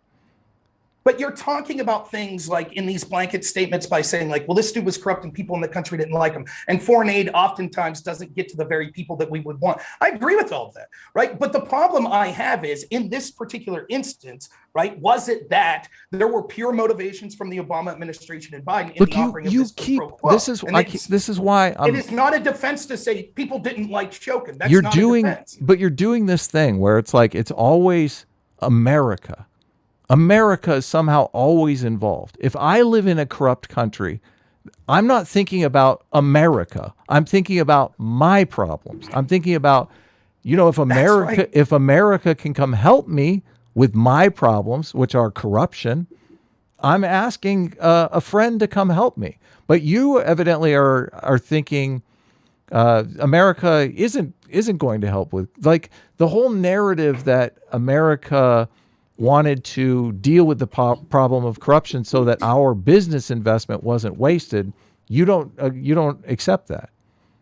No, because they continued to send billions of dollars to that country that was still engaged in corruption. What are we getting? What are we getting? Yeah, but what are we getting for those billions of dollars? Well, you tell me. You tell me. It's your theory. Well, I told you what. I told you that they're getting kickbacks to their children, to wealthy investments, and people surrounding them, to their business interests, etc. So you're saying, so rich off such a little salary. Look, Nancy Pelosi can insider trade in the stock market all day. Like it would be surprising to me that she would say, "Oh, let me send foreign aid to a country so that some corrupt dude in that foreign country can write a check to my son or daughter," when she could just, call her daughter on the phone and say, "Listen, we just had a private Senate committee hearing on such and such a company, and as soon as the news announces that the stock is going to blow up, why don't you buy a bunch?" Like, why would you do this? Well, she doesn't need to call her daughter; she just do it herself. I don't think she could call her daughter. So why would you do this foreign aid scam when you could just do that scam and make money? Well, there's several reasons. One, because you want to diversify the amount of scams you're doing to hopefully don't attract attention. I gotcha. So you do the one that would attract the most attention. Did it? People like you forgive it. You say it wasn't a big deal. Look, I didn't look. You didn't know about it. That's bullshit. I did not say it. Look, all right. The fact how much attention did Sitch literally said that Biden should disown his son. Okay, if that's saying he didn't. He said it's no big deal. I don't know how you get that out of he should literally disown his son. No. It's no big deal, and that you guys didn't even know about. You don't know about it. This is your. Wait. Know about what? This is your theory. You did not know, for example, you did not know that Victor Shokin froze the assets of Burisma, that Burisma's lawyers then reached out, citing Hunter Biden's name, to the U.S. State Department, that 3 weeks after that, Joe Biden went and personally issued a quid pro quo, that the Obama administration funded the NABU and told them who to prosecute and who not to. And then once it got to the NABU, that they buried the investigation. I've been reading through the thing you sent. It says, it didn't say Shokin froze her assets. It said England did. No, it says the movable and immovable property of the Foreign Minister of Ecology and Natural Resources of Ukraine, Mykola Solchevsky, in Ukraine has been seized, according to the Prosecutor General's Office of Ukraine, the PGO. The PGO filed a petition to the court to arrest the property, right? So this was the PGO, the Prosecutor General Office of Ukraine. They're the ones that filed the petition to seize these assets. And the head of that was Victor Shokin. So, okay, wait, let me just, I'm reading so you sent me that archive link, which I have, and it says fact 2. If it didn't come up, let me know. And it says fact 2, Burisma was under investigation by British authorities for corruption, which is what I said, and soon came under investigation by Ukrainian authorities led by Prosecutor General Victor Shokin. And that's So then I clicked that link, and it brings me to a New York Times article. And in the New York Times article, but that's not the part where they froze the assets. Well, it says in it, Hunter Biden, 45, a former Washington lobbyist, joined the Burisma board in April 2014. That month in 2014, as part of an investigation into money laundering, British officials froze London bank accounts containing $23 million that allegedly belonged to Mr. Zolochevsky, which is the same guy, right? Mm-hmm. Britain's Serious Fraud Office and an independent government agency specifically forbade Mr. Zalewski, as well as Burisma Holdings, the company, chief legal officer, and other company owned by Mr. Zalewski, to have access to the accounts. But after the Ukrainian prosecutors, which would be Shokin, refused to provide documents needed in the investigation, a British court in January ordered that the Serious Fraud Office had to unfreeze the assets. The refusal by the Ukrainian Prosecutor General's office to cooperate with the target of a stinging attack by the American ambassador to Ukraine, Jeffrey Piat, who called out Burisma's owner by name in a speech in September. So I don't know. That's what I said. I'm confused because that's what I said. No. So what happened was the allegation from the UK was that this proper material wasn't handed over. I've read competing allegations that say that that's not the case, that actually it was the UK dragging their feet and that they weren't in communication with the prosecutors in the Ukraine quick enough. But let's say that we would say, let's say that both of us, let's say, well, we don't know the truth of that, right? We don't know the truth. What we do know, if the allegation was, well, see, Shokin was burying the investigation to help Burisma, why would he later freeze their assets? Right. I don't know the answer. That wouldn't make sense, right? Well, so it could be that they were paying him off and they stopped paying him off. That could be a lot of reasons why. That could be, or it could be he was just incompetent. Maybe he literally didn't get the work done fast. But what we do know is when he took the step as the prosecutor in Ukraine to say, okay, now we're freezing your assets in this country, immediately the lawyers for Burisma went to work contacting their allies in the U.S. State Department, which then led to an immediate response of Joe Biden saying, fire this prosecutor, which worked. And which lines up with, and again, you might say, okay, well, fine. Maybe the State Department literally were like, look, we don't think Shokin is doing enough to go after Burisma. But then why wouldn't they be furious when the agency that's basically their best friend, the NABU, when finally they get the case, well, that's it. Now it'll be taken care of. Now this corrupt Russian will pay the price. But he didn't. They immediately basically bury the investigation, give him a small fine, and now everything's copacetic. They would have been furious. They would have said, we're not going to continue to give money to a corrupt country that just buried an investigation into this corrupt oligarch. And the idea that it's like, the Biden is so benevolent that he would have had no interest in burying this investigation that his son was implicated in, or the Obama administration would have no interest in this. It's just nonsense. And we wouldn't give that benefit of the doubt to other politicians. I wouldn't give it to Trump. Right. Where in the thing you sent me, where does it talk about Shokin freezing it? Because I can't find it. Again, it is. Or was it in something different? No, it's point. Let's see. Yeah, that's important. Fact six, and that will link you to Interfax Ukraine News Agency. Here we go. Ukraine investigation of Hunter Biden employee Burisma Holding escalated in February 2016 when Shokin's office raided the home and company owner of that guy, Zelensky, and seized his property. Here's the announcement of the court-approved raid. So this is after he's already been, this is February. So this is after Shokin was supposed to be fired the first time, right? But he wasn't. Well, he was asked to resign, and then I think he gave his recognition, and then he took it back, and he said, "Fuck you! You have to make Parliament fire me or something." Yeah. So this could be entirely retaliatory at this point, though. I'm unaware of that, but I would be willing to look at evidence. That's still non-responsive to the fact that he froze these assets. No. I understand that, but what you were saying, there was a protest outside of his fucking office.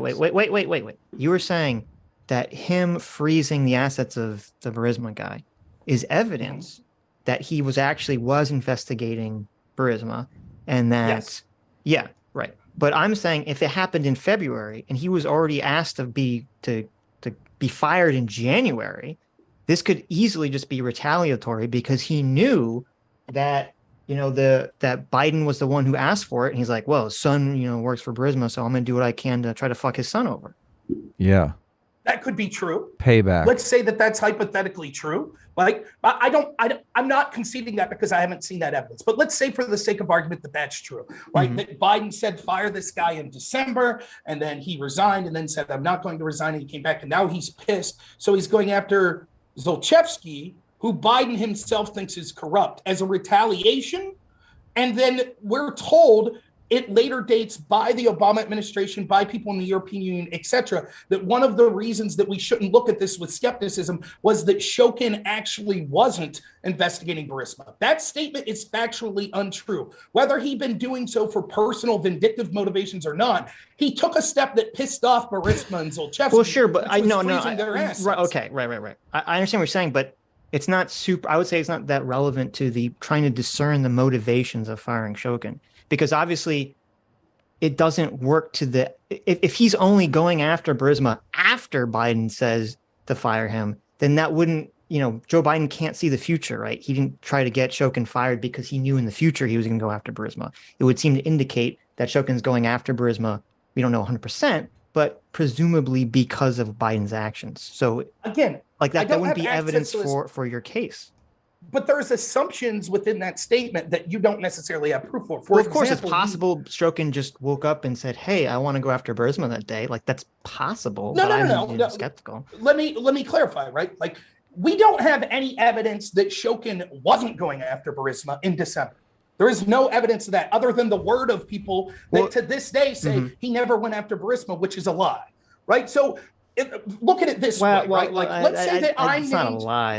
I don't think that's really fair, but It is a lie. He seized the assets. So to say that no, but you know what they mean when they say he wasn't going after Burisma, and then it's like, well, yeah, he did once they were trying to fire him. I mean, it's like, well, no, but again, that implies that he wasn't beforehand. Like, let me ask you this. I haven't seen evidence. If you have evidence of him going after them before, I'm pretty sure there was a brief investigation like 2 years before any of this happened. But yeah, I looked into it and it seemed, I looked into it and it seemed like there was a shakedown. According to Reuters, it says on December 8th of 2015, Biden visited Kiev again and spoke out against bureaucratic corruption that he said was eating Ukraine like cancer. Biden threatened to withhold loan guarantees unless Ukraine's top prosecutor, Viktor Shokin, who had been widely accused of corruption, was removed. So that's in December. Okay, so let me ask you this. If you have a son and I'm named the head prosecutor in investigating your son's company, right? And you can't see, first off, would you be able to see what my office is doing, what the work would be? Probably not, right? Wait, see who, what? The head prosecutor who's looking into your son, would you be able to see what their work is, building their case? No, I would assume not, no. But you would know that I was the head prosecutor. So it might be that even in December, before you knew specifically what Shokin was working on, that you had motivation to say, get this guy out, because we want the investigation to be held by of course, keep ignoring the fact that he was corrupt. Of course, that could be possible, but I would have to see evidence of that. But how would you see evidence? You would have to. Who was going to have access to what this prosecutor's office was doing? Wait. You're right, maybe, but then you don't have evidence of your claim either, because then you're just saying it's unknowable.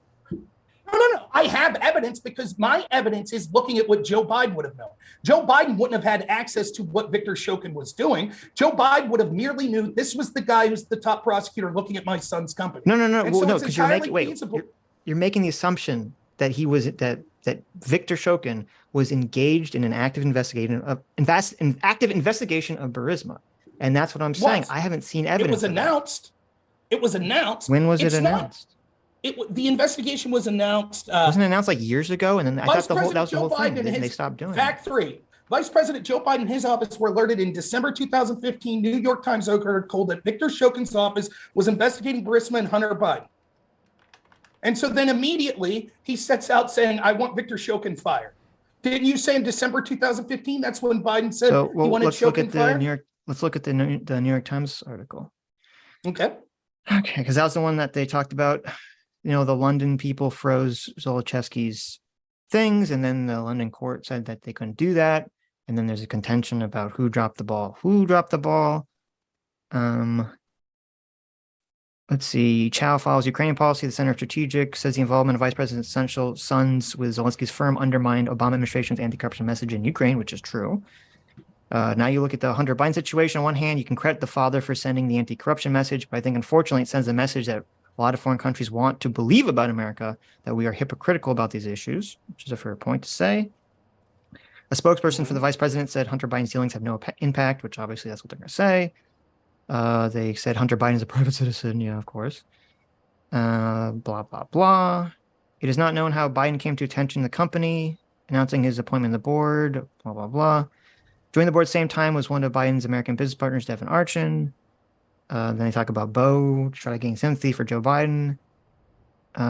Before his father was vice president, Biden briefly served as the president of a hedge fund group.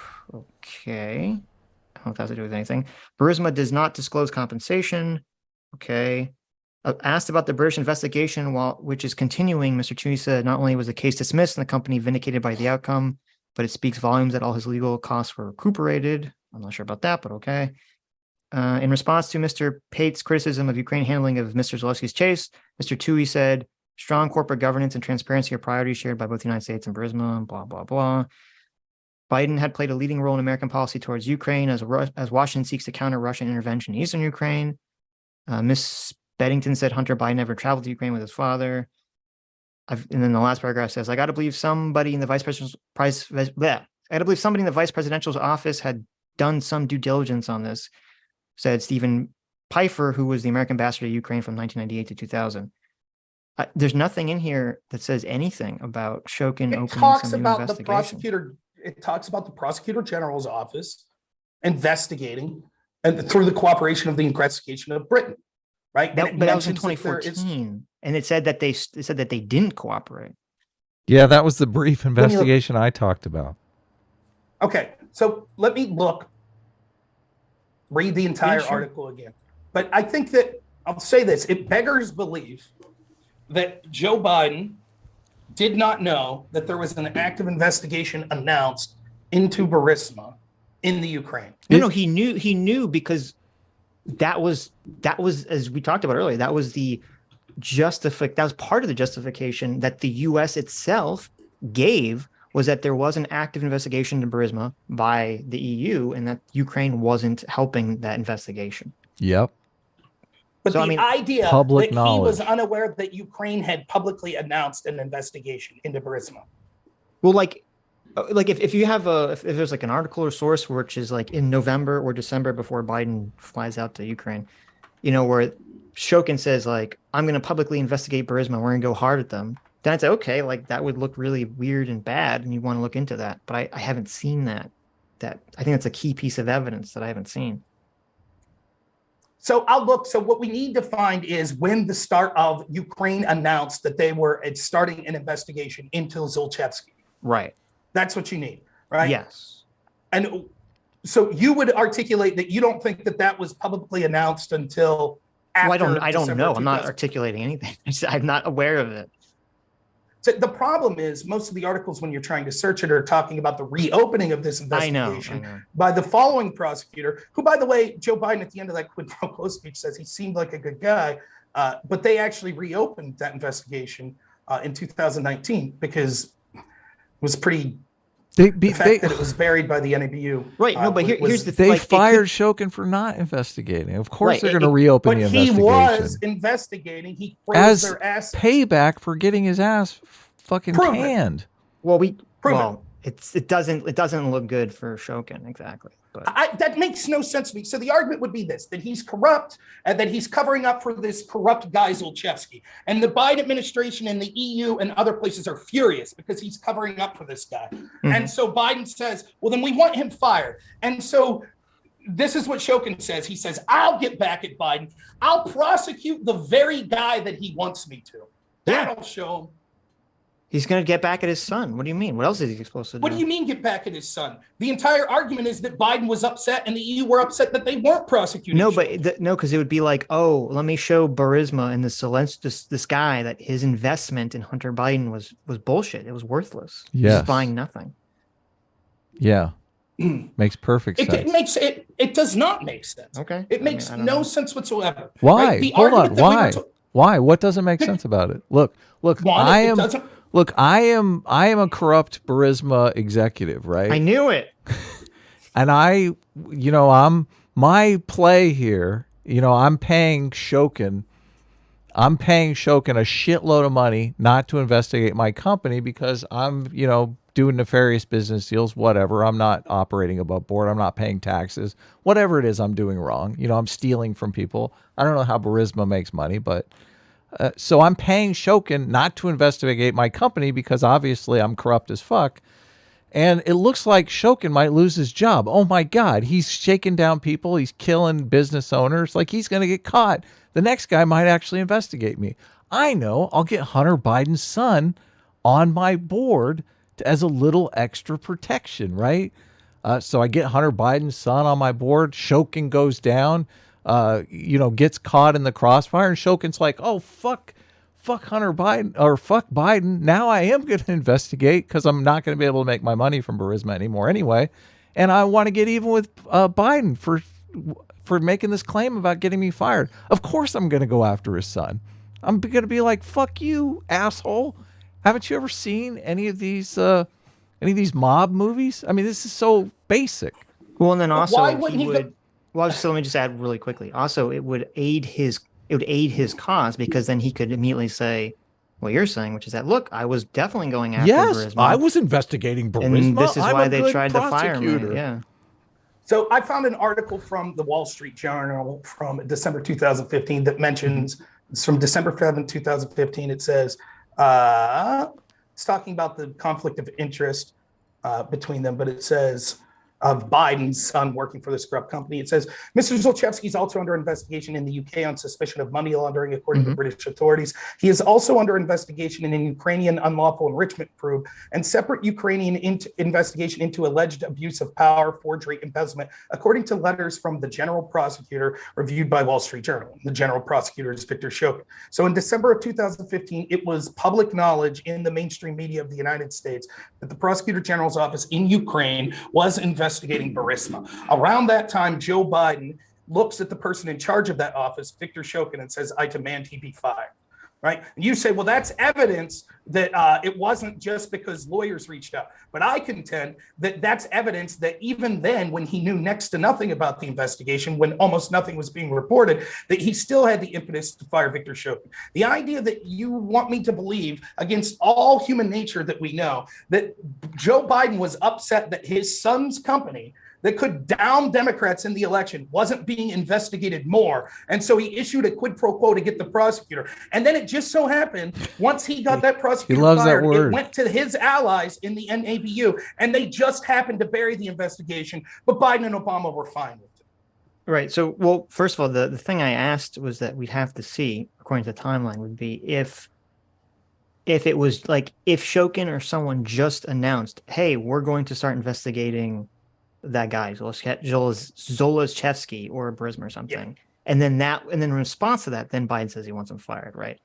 Which again, all that is that there was some investigation. Nonetheless, like but I'm just saying that that's not evidence to that point.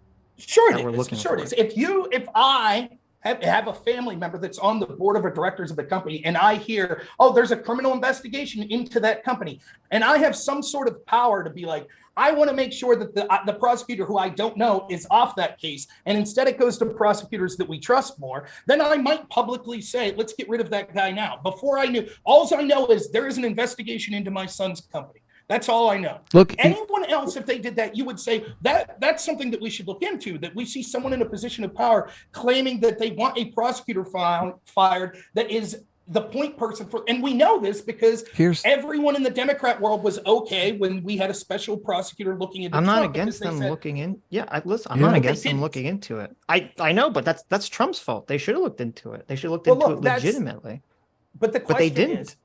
Well, let me. But here's the thing. I'm assuming, and I could be 100% wrong. I'm assuming the reason that they didn't look into it legitimately is because they knew there was no there, or at least they couldn't prove anything. Then why didn't wait? But Giuliani looked into it, and he didn't find enough evidence. When Trump is president, he has all the powers of the United States at his fingertips. Why would he not open an investigation from the U.S. state side into this? Yeah. In what way? What branch? What mechanism would he use? The FBI? What do you mean? Yes, the same one that Biden, the same one that Biden or the used. State Department, he could do a special prosecutor like Noerr. He would not be able to do a special prosecutor on his own because he would be accused of the very things that he was. And if you listen to that transcript of the phone call, what he does say that he wants that announced, but that's because he's frustrated at the obvious cover-up that's going on with the Bidens. And what he says though is that he wants Zelensky to cooperate with U.S. authorities because he was trying to get people at the State Department to start an investigation into this. And the fact that it was covered up and wasn't looked into by the FBI for so many years, and then you say, well, Trump could have on his own as an executive demanded this and that would have been okay. It would have been the exact same calls. People would have said, oh, Trump's being political. He's weaponizing law enforcement agencies to go after his opponents. No, it would be very simple. All he has to do is do it without declaring it, because then they can't go and make those statements publicly, because then they draw attention to it. But the same. And then when it comes out publicly, he says, "I was trying to do everything by the book. I wanted to make sure everything was above board. I wasn't going to announce it publicly because I didn't want to, attack Biden unless I knew it was really true." Yeah, everyone's bored of this, and so am I. Yeah, as I said, if this was official United States Department policy, which Biden administration and Obama at the time said it was, there should be a very large paper trail documenting this decision. And that should all be readily available to Donald Trump when he was president.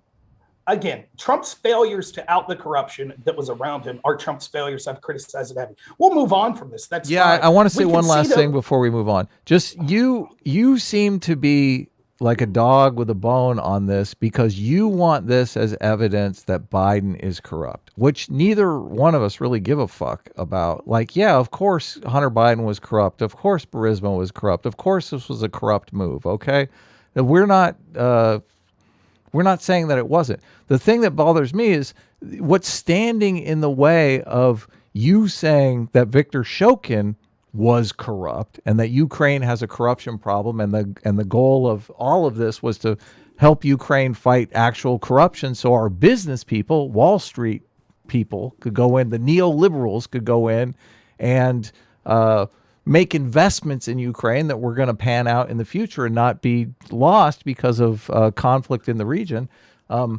You can't say Viktor Shokin was corrupt because it looks bad for Trump when Trump is on the phone call saying, you know, Viktor Shokin was a very nice man and a good prosecutor. And I think, you know, he got fired wrongly. So that's standing in the way of you seeing the real picture. That's not true. When did I say that I definitively know Viktor Shokin's not corrupt, or that the people of Ukraine were wrong to think Viktor? I didn't say that. I asked you directly and you wouldn't answer. I said, I don't know, but it's I said, in fact, not only did I directly answer, I said, how can you read these articles and not know this? Like, that's all over all of these articles.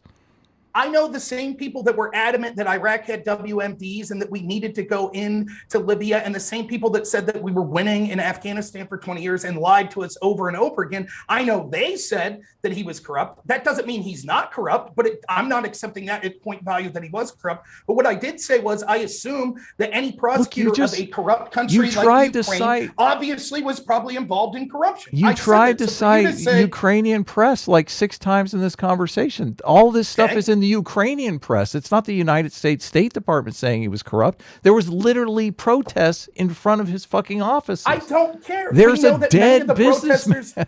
Again, you're ascribing to me things I never said. Like, I could argue about the specifics of these, but at the end, we got to move on. We got to move on. We got to move on. I said my assumption is that he's corrupt. He is the head prosecutor of one of the most corrupt countries in the country. Hold on. I asked you straight up. You heard me say that. Right. Okay, good. Okay. That doesn't dispute any of the things I said. Sure, he could. Well, okay, just to be clear, Rob is saying that Shokin could be super corrupt, but it's still possible that Biden wanted him fired for his own personal corrupt reasons, right? That's your position. Correct. And the issue, and I'll just be very brief here. Very brief. It's not just that, like, when you say, okay, whatever, Biden's corrupt or Hunter's corrupt too. The problem I have is the double standard in the application of these investigations in law. I hate double standards. That I have. Look, double standards. Well, we are not fans of double standard on the show. We hate them. Well, in terms of, so again, in terms of the double standard of investigation, as I said, I'm not against people investigating, the firing of Shokin. I think that would be a good move, actually, because I think that you would investigate and find that nothing bad happened. Yeah, it'd be great. Maybe why didn't the FBI do it? I'm not against that. But I don't know. I think it's strange if you're going to complain about a double standard, but yet you see, I don't know, because we only talked about it kind of like secondary. It seems like you think that there was no problem with what Trump did regarding Zelensky and the phone call investigating Burisma and all that stuff. I don't think it was impeachable. I think that you would have to prove that his intent in that statement was to benefit himself politically, personally. And I think that you could say, in the same token, you could say, well, we don't have an intent from Joe Biden that the firing of a prosecutor looking into his son was intended to help him out personally or with his campaign. I think that you could say that equally about Trump. So if you're going to impeach Trump, that's fine, if that's the standard we're setting forth. But then Joe Biden should have also been impeached. So, okay, but here's I guess the problem to me. Like, it's going to be very unlikely, if not possible, in a case like with either Biden or Trump. You're not going to find the recording of them saying, I want to fire Shokin because he's investigating my dear boy's company. Like you're not going to find that level of a smoking gun, right? And with Trump, you're not going to, presumably with Trump, you're not going to find a smoking gun of him saying, I want him to announce investigations to Burisma because I want to destroy Joe Biden's credibility. Like, you're not going to find like that exact statement anywhere, right? True. So you kind of have to rely on, as you were doing when you were making the case against Biden, you have to rely on, secondary evidence and other evidence and the way things look. And the thing is with Trump, I mean, if he's sending Rudy, I mean, he says in the phone call, he says, I'm going to send Rudy over there. I want you to work with him. And then Rudy goes over there and he's like, yeah, you got to announce that you're investigating Burisma. I mean, it's pretty clear what's happening here. I think it's equally, if not more clear, that wanting a prosecutor fired that's looking into your son's company, and then the excuse of, no, it was actually, they were just mad. They weren't. Well, we would need evidence that he was actively looking into Burisma, which I haven't seen. He was. He froze the assets. Rob, again, I know, but again, you acknowledge that was after Biden wanted him fired. I'm saying before Biden wants him fired, I would have to see evidence that they were actively investigating Burisma. It would be the opposite. You would need to see, because you have to put yourself in the position of Joe Biden, right? Mm-hmm. So the idea that, Biden would only want a prosecutor fired that was publicly being said to look at his son, only if he saw evidence that he wasn't looking into his son. That's nonsense. If we could assume, the best assumption is Biden didn't know the specific details of what Victor Shokin was doing. He just knew that there was a public investigation into Burisma, and he wanted the head prosecutor fired. It beggars belief that part of Joe Biden and the Obama administration's calculus was, we're upset that Hunter Biden's company isn't being investigated more. And then the end part that you keep missing we got to move on. This is like ridiculously boring. Okay, you're saying the same thing over and over and over again. Okay, let's move on. Let Rob finish. Well, he's saying this. We said this like 15 times. That's fine. I heard you the first 7 times. Well, you didn't have a good answer the first 7 times. So maybe look, you've never even acknowledged that there's multiple reasons. I don't think. Okay. First of all, I think we can all acknowledge that there is a world, and even a very likely world, where Joe Biden is aware that his son is a colossal fuck up, right? Yeah, he knows that his son does all sorts of bad things, and that to me, it's not so outside the realms of possibility for Joe Biden to, number one, know that his fuck up son has a job at Burisma, and has a job at Burisma purely for the idea that Burisma thinks that is going to give them access to Joe, and at the same time say, well, I don't give a shit. That's not important to me. I'm going to make decisions that have nothing to do with my son's employment because I know my son's a fuck up. I don't think that that's such a crazy thing to think, and to me that seems very reasonable and likely. I promise I won't say another word after this. For me, I would be able to believe this if once the NABU, which was directly being financed by the United States, if they would have prosecuted Burisma and Zlochevsky, then I'd be willing to listen to what you're saying. But the Obama administration, the Biden people, none of them had a problem that this investigation went to their allies in the NABU and it was promptly buried. So I don't believe that they were really concerned with getting these corrupt people. No, it's possible. I mean, we'd have to, you have to go dig into what exactly happened after and why the investigation went nowhere and what exactly was going on. I mean, it could be, I think you said this earlier, I could definitely see it could be very likely that they honestly thought Shokin was corrupt. They wanted him fired, and they put a lot of faith into this NABU Ukrainian organization, and they publicly did that. And because they did that, when the NABU basically turns out to be just as corrupt or fucks up, they're just like, well, I guess this is an L for us. Let's just not talk about this anymore. So I mean, that seems very likely to me. But how about this to move on? Can we admit this? Can we all agree on this? That anytime a quid pro quo with a huge amount of tax dollars is used by a government official to force the firing of a prosecutor who happens to be looking at their son's company, there should immediately trigger an investigation, even if we suspect it wasn't for bad motivations, because the propensity to allow that to be personally beneficial would be so big that you could use billions of dollars of tax dollars to possibly benefit your son, that we should automatically investigate anytime that happens. What if there's a private investigation that finds nothing? You still want millions of dollars of tax money to go towards a public investigation? Yes. Well, okay. I would say this: if I was President Barack Obama, and I hear from Newland and Biden that they want to fire Shokin, and then I find out that that Hunter Biden works for Burisma and all that stuff, I would say, yeah, let's conduct an internal, like quietly, obviously. Let's conduct an internal, I want an internal investigation to see all the information about why we're firing Shokin, and, does this have anything to do with Biden, trying to protect his son? Yeah, that's what I would do if I was Obama. So I'm not opposed to that idea. Should be public. Defining well, you wouldn't make it obviously Biden's. I mean, Obama, why he's not gonna make it public, obviously. Right, but it should be independent of Obama.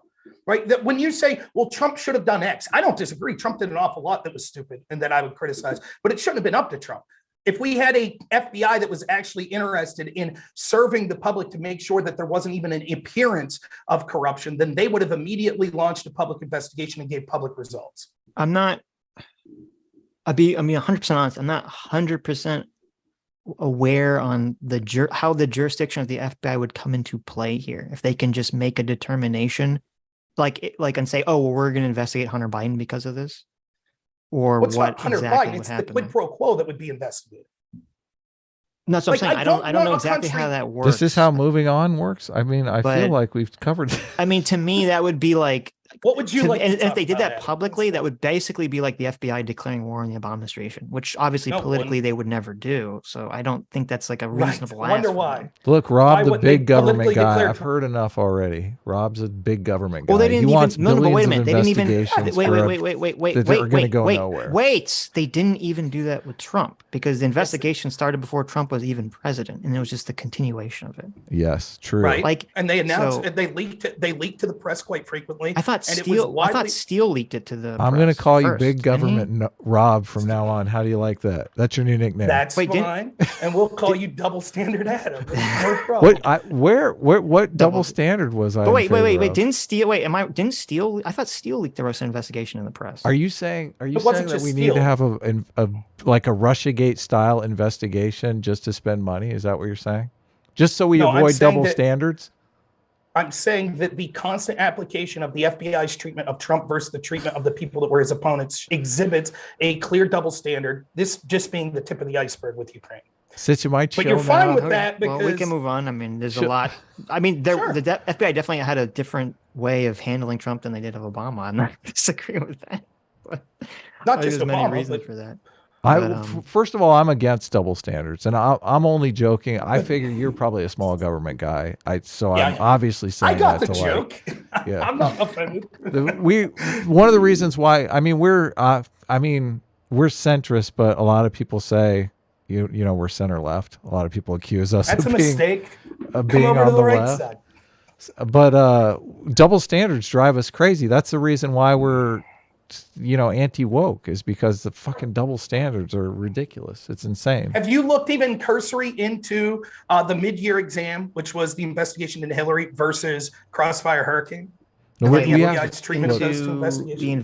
talk about the FBI. It's literally this is an hour and a half sidetrack. We're supposed to be talking about the FBI. So. That's literally what I'm trying to do. Like the FBI investigation into Hillary Clinton that occurred concurrently with the FBI investigation. Well, let's do Hillary was called do it. I mean, I haven't looked super into it. Let's do it for the people who don't know any. Let's start with me. I'm 5 years old. Okay, what FBI corruption? I hear all the time. It's something people on the right constantly are going on about. What is the narrative and what is the evidence? Okay, I will just limit it to things about Trump. You don't want to go back to J. Edgar Hoover and stuff like that, right? So we'll just limit it. Well, no one's going to deny Hoover. Yeah, obviously. Yeah. Okay, well, good. So it's not that this is an organization beyond reproach. So we understand it was shady stuff all throughout its history. So we'll just start there. We saw that there was an investigation that was occurring into Hillary Clinton on her email service. That was called the mid-year exam. And that investigation basically was done in that there was an IG report on that investigation. And if you read that IG report, it was as light a touch as possible to everyone. For example, in that case, we had people that intentionally deleted subpoenaed evidence and they weren't charged for it. We had people that lied to the FBI repeatedly and they weren't charged with it. Even the IG said, and you have to understand, we could explain exactly how the IG report was doing things, but even the IG said he could not factor out with people like Peter Strzok that bias didn't mean that they prioritized the Trump investigation instead. So in about July of 2015, we are told by the FBI that stories changed several times, but we are told that they started an investigation into Trump's campaign, and it started based on a man by the name of George Papadopoulos. Originally, we were told it was because of the Steele dossier and Carter Page, but now we're told it was about Papadopoulos. And so the point I'm going to make is that the investigations, the comparatively of looking at those two different investigations into Hillary and Trump, shows massive amounts of a double standard and shows that the FBI was corrupt because, like Chuck Schumer told us, Trump had criticized the FBI, and Chuck Schumer told us that they would find 6 ways from Sunday of getting back at him. And that's exactly what they proceeded to do for going on 6-7 years. Mm-hmm. We could talk specifics. Right. Well, I mean, with regards to Hillary, I think I agree there's a huge double standard with the way the investigation was held. I do think that the people that, destroyed her cell phones and hid information, I think they should have 100% be prosecuted. I think there was a huge double standard for that.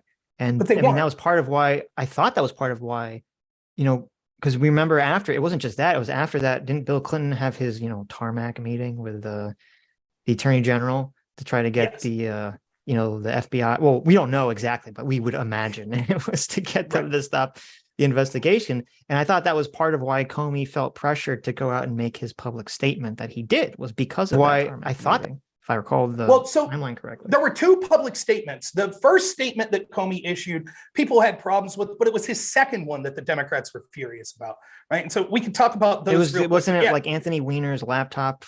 When he said we were reopening to look to make sure that the laptop didn't have anything nefarious on it. Yes, and so the accusation was that that basically Hillary Clinton improperly stored classified information, and a lot of people on my side of the ledger don't want to hear this, but I actually don't really give a shit about that. Mm-hmm. I don't. Like, to me, I think that probably warrants an investigation. But Philip Mudd, who's a CIA agent who by no means is a Trump lover, he said when Mar-a-Lago got raided here not long ago, he was like, look, if we're honest, everyone that has a classified clearance has taken shit improperly. Everyone. You accidentally take it home or you're doing work at home. That's technically against the law. And so, the idea of, I think, my bias says that Hillary did this because she wanted to keep things away from Freedom of Information Act requests, but I have no proof of that. So at the end of the day, the least worrying thing about the Hillary investigation is the accusation that she had a private server. It was a cover-up. But right, it was the cover-up that's the worst, right? And so that first, you're right, this tarmac meeting happened, which is unbelievable. Now, everyone thinks when Loretta Lynch, who was the Attorney General, she's the person that ultimately would have prosecutorial decision on whether or not to pursue charges. So the FBI could recommend, but it was ultimately up to the Attorney General whether or not to prosecute. Mm-hmm. And basically her meeting with the husband of the person they were investigating in private, and then only having an intrepid reporter break the story, she said, well, then I'll basically recuse myself. But she never did. She never officially recused herself. She just said, I'll listen to what the FBI says. That's not a recusal. She could have officially recused, but she didn't. Nonetheless, that's what happened with that. Comey comes out and he changed language in his statement because technically the language that he first used, I forget what the term was, like extreme negligence or something. Technically, that violates the language of the law. So he changed that and decided not to prosecute her. Okay. I think that sucks. I think if it was Trump, they would have, but that's the least worrying thing. The second statement that Comey gave, which is the reason that people say that he affected the election. If you read Comey's book, he talks about why he did this. He said that he assumed Hillary would win, and he was afraid that he would be accused with the FBI and Hillary Clinton of covering up, that they actually found more of her emails on a laptop. And the reason that he came out when he did was there was actually an FBI agent who was a whistleblower who went to the Southern District of New York because he repeatedly was going to Comey and the top brass at the FBI saying, when are you going to investigate this laptop? And they were trying to run out the clock and not look at it until after the election. So basically, when that whistleblower went outside the FBI to the Southern District of New York, Comey was like, well, shit, we have to say something. And so he was like, okay, we're reopening. And they were able to go through 500,000 emails in 3 days. Now, maybe they could technically go through that because a lot of them were duplicates, but it wasn't that the FBI was actively sabotaging Hillary. It may have harmed her, but the point was that Comey and the FBI were trying to help her. It just backfired. Well, I mean, he did. That was his rationale. Like, you read his book, didn't you, Adam? Because didn't you say that too? I didn't read Comey's book. I read Bill Barr's book. But if I'm gonna read Comey's book now. It sounds interesting.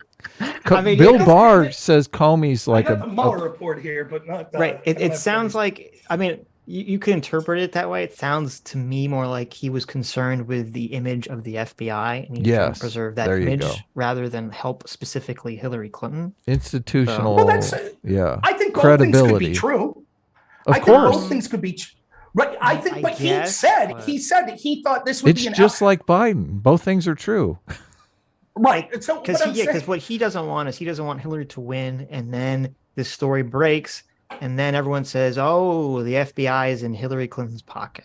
Right. Exactly. That's exactly right. Well, so he that's also says, but he also says, and it would harm the FBI's reputation in his, but it would also harm Hillary's. Right, because then the argument would be, well, she wouldn't have won if the FBI didn't help her, right? So that's what he's saying. But the story you get from the Democrats was that, like, this was some malicious attempt by James Comey to impact the election against Hillary. Right. That's not true. That's not what was going on.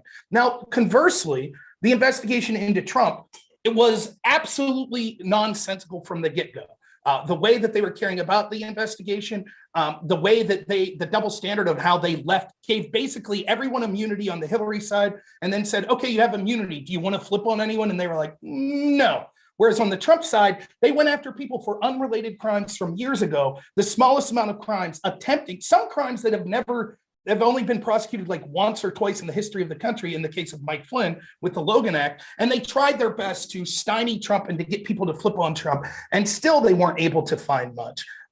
So for example, let me just ask Adam and you this, Sitch. Do you think before the FBI gets a FISA warrant that they should have to attempt to verify the evidence they're getting to use that FISA warrant? Of course. And I know that with the Carter Page, that they definitely did not do that after the first couple of ones, I think. Well, they never did it. Here's what they did, right? First off, they got the information from Christopher Steele. Think about this. The accusation that we needed was so important that the FBI needed to investigate Trump was he was colluding with Russians to get dirt on his opponent to win the election, and then possibly was going to help them after he was elected. Mm-hmm. Is that a fair? Everyone thinks that was the fear, yeah. Okay, so in order to prove that he was trying to get dirt on Hillary from Russians, what did the FBI do? They got dirt on Trump from Russians, from a guy named Igor Dushenko. Hillary's team literally did what they were accusing Trump of doing. She went out of her way to communicate with Christopher Steele and with this suspected Russian spy, Igor Dushenko, to get a bunch of dirt on Donald Trump that ended up being disinformation. And the FBI took that dirt, made Igor Dushenko a suspected Russian spy. They made him a confidential human source, and then used that information to spy on Trump and his team under the accusation that it was him that was working with Russians. So going back, because first of all, it's been a very long time since I've thought about the Mueller report, which I unfortunately read, and all everything surrounding that. If my memory serves, it was originally Steele was working, or his company was working for the RNC or some kind of Republican organization that was trying to dig up dirt on Trump. And then basically when Trump wins the nomination, they obviously stopped paying Steele and his organization. And then Hillary comes in and she kind of takes up the ball and she starts paying him to dig up dirt. And essentially I don't think Steele thought that I'm pretty confident that Steele actually believed the information he got, whether it turned out to be true or not. And so he took this and he thought what he discovered was so explosive that he runs to the FBI with this stuff. I don't think it was like a nefarious intention from Steele, at least in the beginning. He could have been wrong. I think he was wrong about a lot of stuff, but I don't think it was like a conspiracy. And I just want to say one other thing, which is that not everything that he found turned out to not be true anyway. Yes, there were things that did turn out to be true.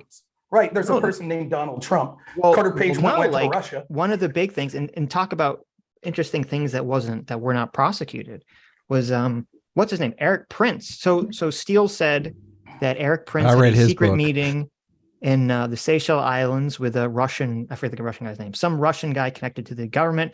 And this was about establishing a backdoor communication route with Donald Trump when Donald Trump was running for president.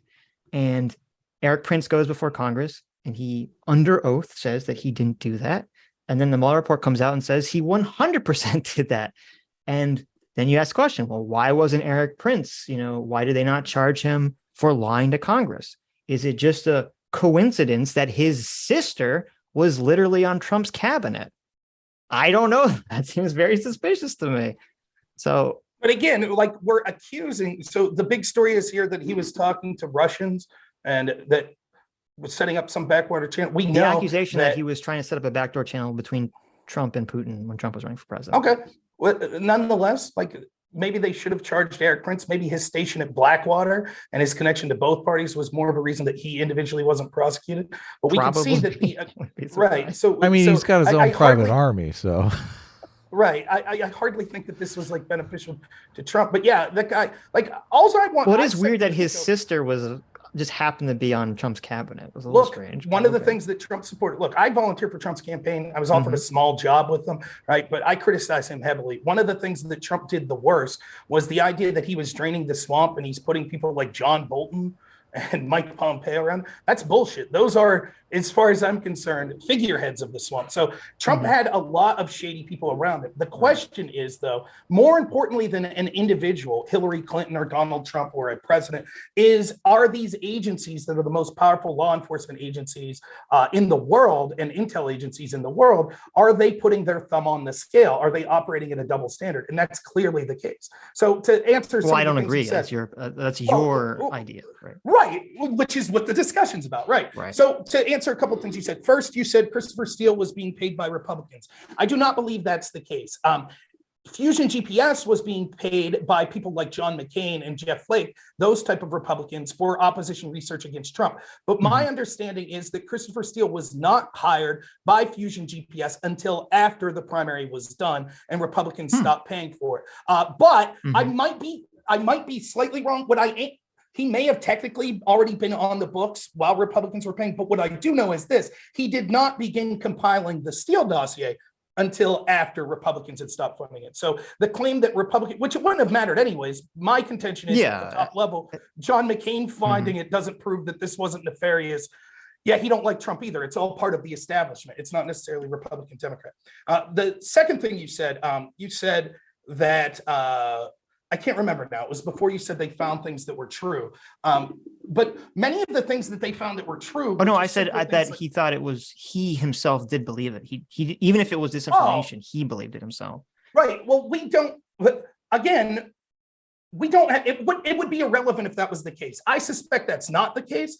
It seems evident from listening to the IG talk about interviews that Christopher Steele had incredible bias against Donald Trump anyways, but it is possible that he believed what he was saying. He was unable to verify any of it, but let's say that he did believe it. It's sort of irrelevant anyways. It wasn't just that this guy stumbled onto something. I just brought it up because of what you said. I mean, I understand that it's not super relevant to like the overall claim. I'm just responding to what you said. That there were allies in the Hillary Clinton camp, like Charles Dolan, with someone who's been a longtime ally of the Clinton camp, that's personally meeting with Igor Dushenko.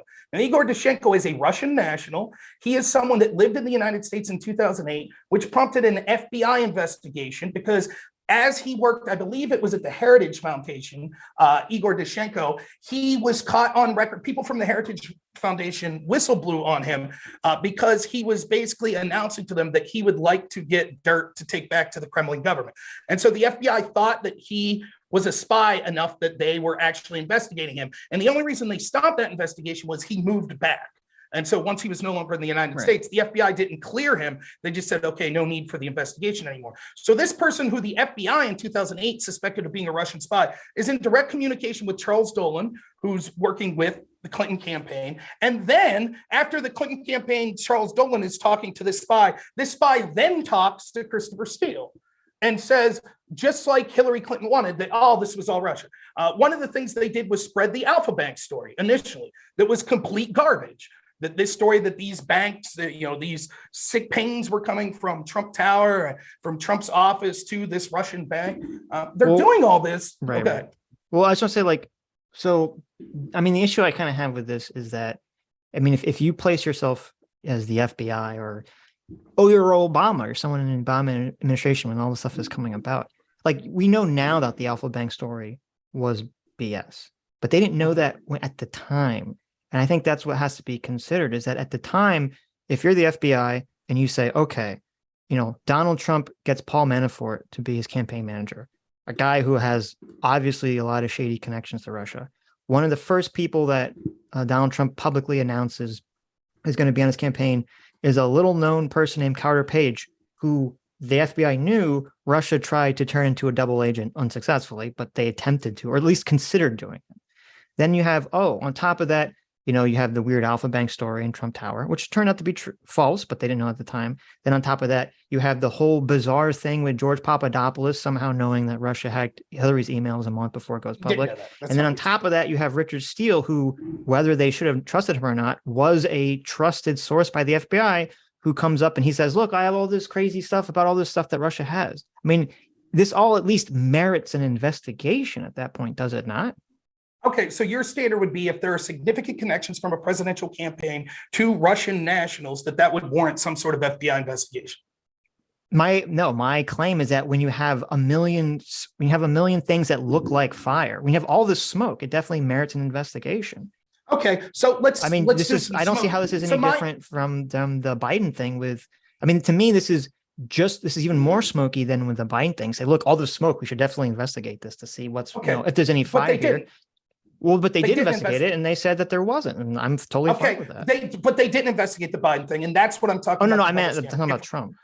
Yeah, I know. But what I'm saying about the double standard is that's fine. If we're going to say that these type of connections warrant an investigation, fine, but why isn't it applied equally? So let's look at the other side. So Trump was running against someone named Hillary Clinton. Hillary Clinton her team was personally talking to a suspected spy named Igor Dushenko. That seems pretty shady, right? Yeah, but her emails got hacked by Russia. So obviously she wasn't working with Russia. Did they? Prove it. Prove they got hacked by Russia. Well, okay. The United States government believes her emails were hacked by Russia. So they wouldn't think that she was also secretly working with Russia unless it was some sort of like 10-dimensional false flag 10D chess move. That doesn't even make sense. What do you mean it doesn't make sense? Well, let me explain. There were reports within the CIA under John Brennan that allegedly Brennan tried to stamp out that said more than Russia was trying to influence the election for one candidate or another, what they were trying to do was cause division by putting stories that were positive and negative of both candidates. So that the idea that the FBI would be like, oh, well, if we think that actors in Russia hacked Hillary Clinton, then she's beyond reproach when looking at her team's shady connections with Russia is nonsensical. Well, wait.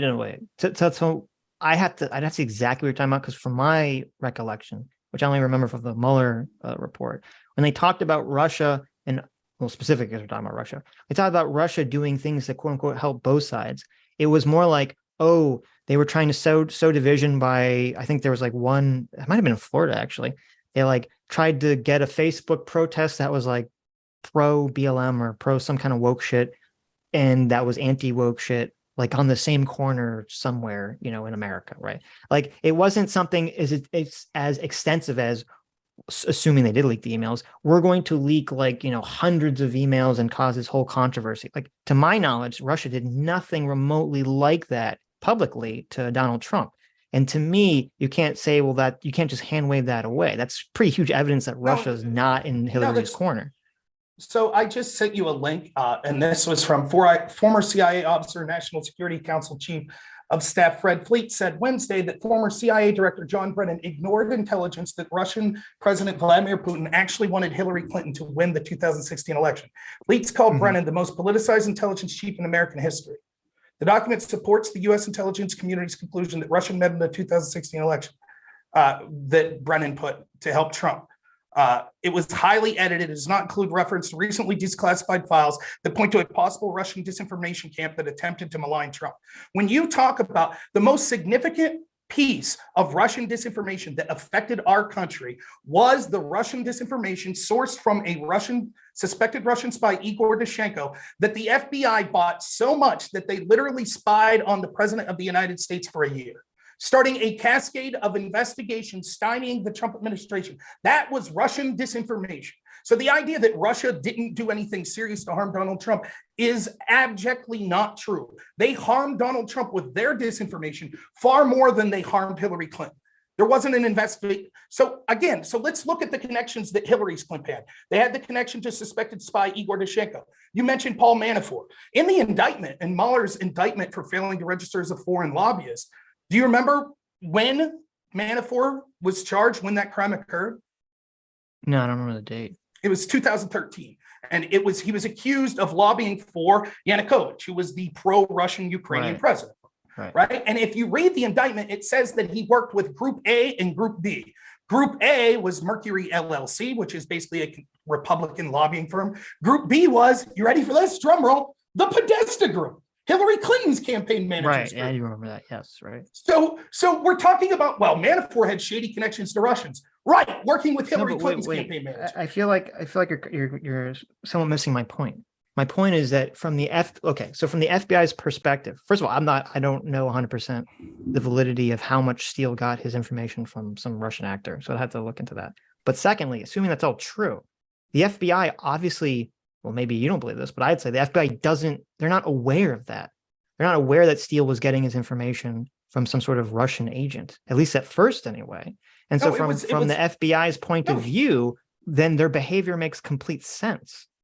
The primary subsource from the outset of the Steele dossier being released, primary subsource one was Russian. They knew that. Doesn't mean that guy is in the pocket of Putin just because he is Russian, does it? Nonetheless, that's the FBI's assumption when it comes to the people connected to Trump, right? No, that wasn't. Why is it when it's Trump connected to Russians, all these people are in the pocket of Putin? For example, they didn't make the assumption. That's why they had an investigation. An assumption be like, oh, he's guilty. Well, yeah, they made the assumption with Hillary's team. Why wouldn't the assumption be equal? Why is it when Hillary's team's meeting with Russians, we assume they're the good guys, but when Trump's team's meeting with Russians, we assume they're the bad? Because the FBI knew, or at least believed that they knew, that Russia had actively attacked Hillary Clinton in a very public way. They didn't know, or at least didn't seem to be aware, assuming what you're saying is accurate about Steele, that Russia would be planting all this false information about Donald Trump. They were not aware of that.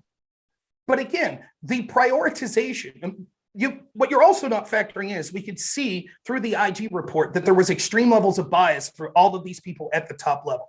And so to hand wave this away and go, well, in their heart of hearts, they truly thought that Russia was interfering to help Trump. So even though there were a bunch of Russian connections to the Hillary side, I justify not looking into them. I think that that's ridiculous. No, and I think if your argument is that the FBI, the people in the FBI were biased against Trump, I completely agree with you. I'm not going to argue against that. I think people in the FBI were biased against Trump, but I think it was through their own personal failings. I think they believed the fake news narrative. I don't think it's because they were sort of like insidiously, rubbing their hands together, like, how do we keep Donald Trump out of office? Like when, why would it matter? It was Peter Strzok, right? That was the guy that, said that he wanted to try to keep Trump out of office no matter what. Like he definitely seemed like he actually believed the narrative, and that's why he was so dead set to do this. And you ask, why does that matter? It matters because if the question is, to me, there's a big difference between saying the FBI bought a fake news narrative and it became horribly incompetent versus the FBI is a corrupt deep state organization that's trying to secretly, control America. These are two very different claims. It is one of the most nonsensical, right? I assume they also were just buying a narrative when you saw Kevin Kleinsmith actively change evidence from the truth that Carter Page worked with the CIA to say that he didn't. That was just an oopsie, right? To me, I find it one of the most irrelevant, boring arguments to say, oh, all of these things that the FBI did wrong, it's just because they're incompetent. To me, it's relevant if you're. It's only wait. It's relevant. It's relevant if you're prescribing a motivation. Then it's entirely relevant. It's not. I prescribe the motivation. My assumption is that it's corruption because the preponderance of evidence shows that they're not imbeciles that are running the FBI, that they exhibited bias against Donald Trump, and that these actions were a double standard that occurred over and over. Well, aren't you enacting the double standard? Because earlier you were asking for like the direct smoking gun of Donald Trump, doing the quid pro quo with Ukraine. And now you're not asking for that for the FBI's motivation?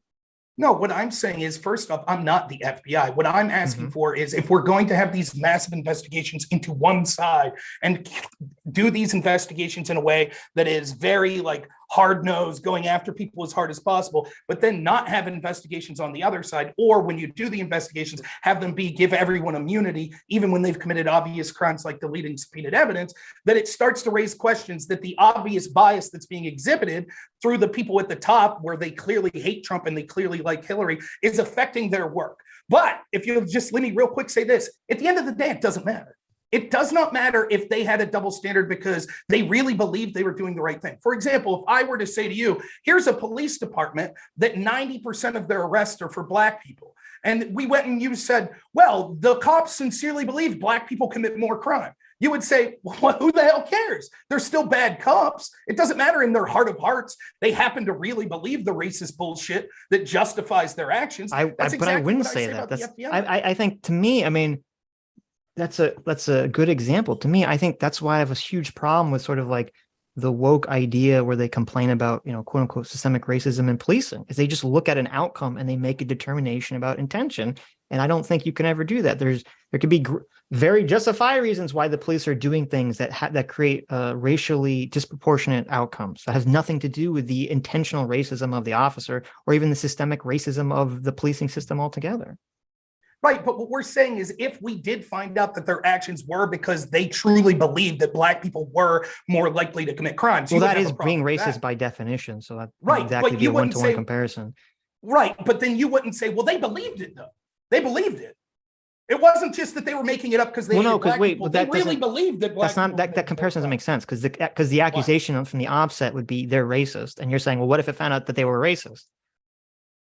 No, what I'm saying is the defense of, well, if they truly believed it, it's okay. Well, right? No. I see your point. I see your point because we're saying in both scenarios it would be. So I don't even need to come up with an analogy. What I'm saying is it doesn't matter. It doesn't matter if they believe, because they dislike Donald Trump or for whatever reason, because they disliked him, which they clearly did, and that clouded their judgment. And so they truly believed what they were being told. And that justified them approaching investigations into him in one way and investigations of Hillary. It doesn't matter if they really believed they were good. In fact, I'll throw you a bone. I highly suspect that Peter Strzok thought he was saving the country. Right. Not because he necessarily believed that Trump was colluding with Russia, but Orange Man bad. And he's going to get us into a nuclear war, or he's a racist, or he's going to lock up gay people, or he's going to kick Black people out of the country or whatever. So we have to have an insurance policy. That's what they were saying. We have to have an insurance policy. They hated this man. And maybe they truly in their heart of hearts thought it will be the end of the country if he is elected. That's not justification for the double standard. Oh, sure. I'm not saying it is. I'm not saying it is. If your claim is, or if someone makes the claim that says, the FBI, it seemed like a lot of people at the FBI sincerely bought into this, turned out to be fake news idea about Trump working with Russia. And so not only did they investigate that, but then they did do things that they shouldn't have done, like the FISA warrant stuff and, some of the other things that you mentioned. And they did, put their thumb on the scale because they were so concerned because they really thought Donald Trump was some kind of Russian agent. And the fact that the FBI did all this stuff is really bad and really fucked up. You could be completely right. I wouldn't even argue against that. I'd say that's entirely possible. But my only contention is just that's the most important part, right? Well, it depends what we're arguing. My only contention and what I thought we were arguing about is that I believe wholeheartedly that even the most even if you had a robot if you had a Vulcan with no emotion, that was the head of the FBI, at the offset of this, there were so many things that merited to be looked into that I don't fault the FBI for at least beginning the investigation. They may have totally fucked up down the road, but at least beginning it to me seems completely legitimate. Even if they dropped the ball. That would only make sense if the investigation began on the other side as well. So we got the connection to John Podesta. We got the connection to Igor Dashchenko. How about this? Did anyone in Trump's orbit ever personally meet with Vladimir Putin? I don't believe so. But we know Bill Clinton did. Bill Clinton personally met with Vladimir Putin right before the Ukrainian one decision was being applied. And then 2 weeks later, he got $500,000 from a Russian state-owned bank. Yeah, I understand. But again, since it was publicly huge and everyone was aware of it and everyone believed, maybe it wasn't true, if the FBI believes that Russia hacked Hillary's emails and released them to the public, why would the FBI think that Hillary was working with Russia? And why would, even if Hillary had been working at Russia before that point, wouldn't they immediately think, well, if she was, she's definitely not doing it now because they just fucked her over? No, because the FBI presumably don't look at things in a total binary way. For example, the FBI would understand that when it comes to foreign adversaries interfering in our system, that it's not just that they pick one side or the other, that it's more complicated than that. Again, I showed a link that said at least one FBI agent alleges that John Brennan was actually bearing evidence that said they actually preferred Hillary Clinton, right? So the idea, and how can, the idea then that, if we think that the Russians did one bad thing to Hillary, we'll let her off the hook and won't look at any of the shit shady connections, so much so that we're actually paying a Russian national who we one point suspected of being a Russian spy. We're actually paying him as a confidential human source. And none of this justifies behavior such as not verifying opposition research to spy on a presidential campaign and then president. Okay, well, let me ask this. So, like, let's say hypothetically, everything that you're pointing to, or that you believe you're pointing to with Hillary Clinton, say that none of that existed. That's all gone. Okay. And Hillary Clinton is the most squeaky clean fucking person in human existence. I know it's a huge stretch, but just for the sake of the thought experiment, imagine. Do you think that then, if there's not like a comparison, do you think that it's fair for the FBI to look at everything that's going on with Trump and say, hey, you know, because of Paul Manafort, because of Carter Page, because of what Steele is claiming, because of the George Papadopoulos, who somehow knew about the emails being leaked a month in advance, do you not think that that merits the FBI, or at least seemingly justifies the FBI to look into any of this? So I'll give you as straight as an answer I can, but then I want to kind of explain it. Yes, they could look into it, right? Here's the problem. It's not just Trump vis-a-vis Hillary. One of the worst kept secrets in our country is how deep lobbying connects to foreign adversaries, foreign interests, right? The problem is it wasn't just, well, they're going after Manafort, they're looking into Trump because his campaign's connections. If you would look at almost any national candidacy for presidency, you would see all sorts of connections to China, to Russia, to Iran, to all of these places, right? And the fact that just this one time the FBI was like, well, we're going to look into this. All I want is, let me give you an easy example, right? Do we think it should have been a crime for Don Jr. to meet with a Russian national, a woman by the name of Vetselnetskaya, in Trump Tower? An argument that the Democrats made was this should be a crime. I completely forgot about that. Yeah, that was that too. Right. So Trump met with this woman who was a Russian national, Don Jr. did, and he sat in the meeting for 15 minutes. Who said she had information damaging to Hillary Clinton, yes. Right. Do you think that should be a crime? No. Right, me neither. Yeah, but it's still, when you have like 5 or 6 different things that look very suspicious, I could say, well, that merits at least looking into. Right, but again, I could say the same about the Hillary camp. We could talk about all the things but I'm just trying to say, for just hypothetically, if you assume all the Hillary stuff is not a factor here, you agree that there was enough there to look into Donald Trump. What I'm trying to say is, to me, this is why I have a problem with this argument, is that to me, if the FBI didn't look into Donald Trump, and maybe you make the same argument with Hillary, it would be such a dropping of the ball, because there was so much smoke there. There's so many weird things that happened with the Trump campaign that definitely merited to look into. And again, what I'm saying, if the reason I bring up the Trump Jr., I don't have a problem saying, yes, he should have been looked into and possibly charged with a crime, as long as we say, and the Hillary camp that was meeting with Igor Dushenko should also be looked into and charged with a crime.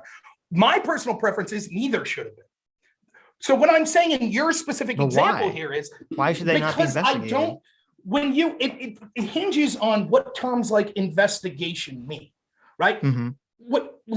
Theoretically, the FBI should be investigating any foreign national from an adversarial country when they're talking to any person that's involved in politics. Theoretically, that's what I believe. The problem I have is the double standard. So in an ideal country, if the FBI for 10 years leading up to this had been investigating people for acting as foreign lobbyists for foreign nationals from adversarial countries, and had been investigating campaigns that had connections to foreign nationals and things like that, I would say absolutely keep that ball going. If we set the precedent that no, the FBI is not going to really do those things, then it shouldn't change just because the one guy, and there's all these coincidences. We see the obvious bias that the agents had. We see Chuck Schumer admitting, oh boy, he shouldn't have criticized the FBI. Now they're going to come after him. And the fact that I have to ignore that, plus then how light they went after Hillary Clinton with the things she did, it just, again, it defies belief that this is just like they had to look into. Again, I wouldn't have a problem if we set the standard. We're going to go after people that fail to register as foreign lobbyists really hard. That's fine. That's good for me. That'll get rid of so many corrupt people in Washington. But what you can't do is just target people on one side. No, that's I don't. The problem. Yeah, I don't disagree. And again, I mean, that's why I said I do believe that the FBI, totally for BS reasons, probably went very soft on Hillary, in regards to the email stuff completely, and that whoever deleted industry, and like if they have, evidence that fucking Hillary Clinton's aide, took a hammer to the phone, like then that guy should be in jail, obviously, for doing that. But he's not. Yeah, I understand that, and obviously that's a huge double standard. Completely. That's right. And that's right. But I don't disagree with that. My only point is that that is without respect to a double standard or some idea about a double standard, which I would argue in some respects acts as a whataboutism in this exact situation, is that there was so many crazy things, again, related to Trump that looked like weird connections to Russia that it 100% at least merited an investigation. And if you want to say that they handled the investigation poorly, maybe they did. But I don't see how anyone, if you're the FBI, could make the determination that with all this crazy shit, with the Russia leaking Hillary's emails, with Papadopoulos knowing about it, with Trump for some bizarre reason naming Page, to be like one of the first, like I think it was like literally one of the first people he named, with him getting Paul Manafort. There were just so many fucking weird things that you're like, what is going on here with Donald Trump? And so that's just one by one. It just seemed like it was like they had to look into this. Let's go one by one. First, Papadopoulos knowing about the emails. He did not. That's not what he said. Papadopoulos, first off, Papadopoulos was set up because Joseph Misfid, the Maltese professor, all of his friends and family said that they always thought he was involved in Western intelligence. And at the end of the day, if we ever get to the truth of it, that's what it's going to be. Joseph Misfid was working for Western intelligence, UK intelligence. Well, that's a huge if, though. Well, it's an if, but that's what we'll find out. But let's say we. First of all, wait. You can't say he was set up. You could say, well, I believe he's set up. There's no evidence that he was set up. That's a belief for a specific narrative. Okay. Sure, there's evidence he set up. For example, we know afterwards that he was talked with Stefan Halper, who we actually know was a spy that was sent, who had a honeypot by the name of Azra Turk that met with him, trying to get him to do illegal things. We know that the FBI gave him a briefcase, or we know that he was given a briefcase full of cash to get on an airplane. And when he got back, he was met by the FBI, who arrested him because it would be illegal to carry that briefcase. You're talking about Papadopoulos? Who's they? Yeah, Papadopoulos. Yeah, Papadopoulos was given a briefcase of cash by an FBI agent. He alleges that he was given a briefcase full of cash, and then as soon he chose to not bring that case on the airplane, and he was immediately met by the FBI when he got off because they were trying to arrest him for that. He alleges this. Yes. Is there something else besides his claim? Like, I'd have to look into specifically.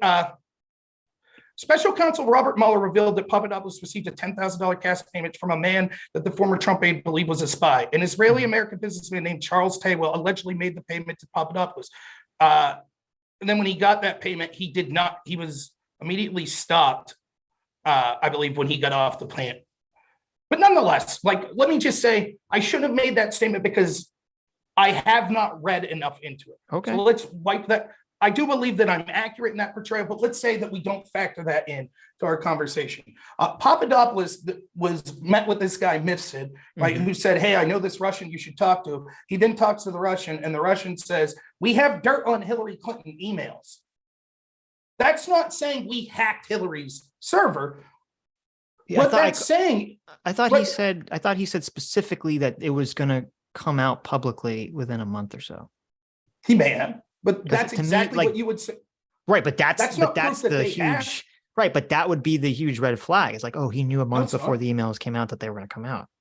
That's not a red flag at all. Everyone and their brother was worried that every country that was our adversary had Hillary Clinton's emails. No, wait.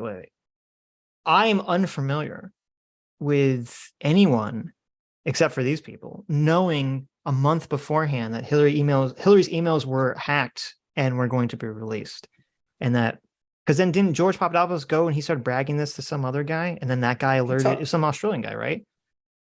He told some Australian guy that he heard this information. That Australian guy goes and he tells the Australian government. The Australian government tells the US government, and that's how George Papadopoulos gets on their radar. Right. Alexander Downer, who was a Clinton Foundation donor, who was instrumental in getting millions of dollars sent from his country of Australia to the Clinton Foundation, alleges that he was having a conversation with Papadopoulos, who was drunk.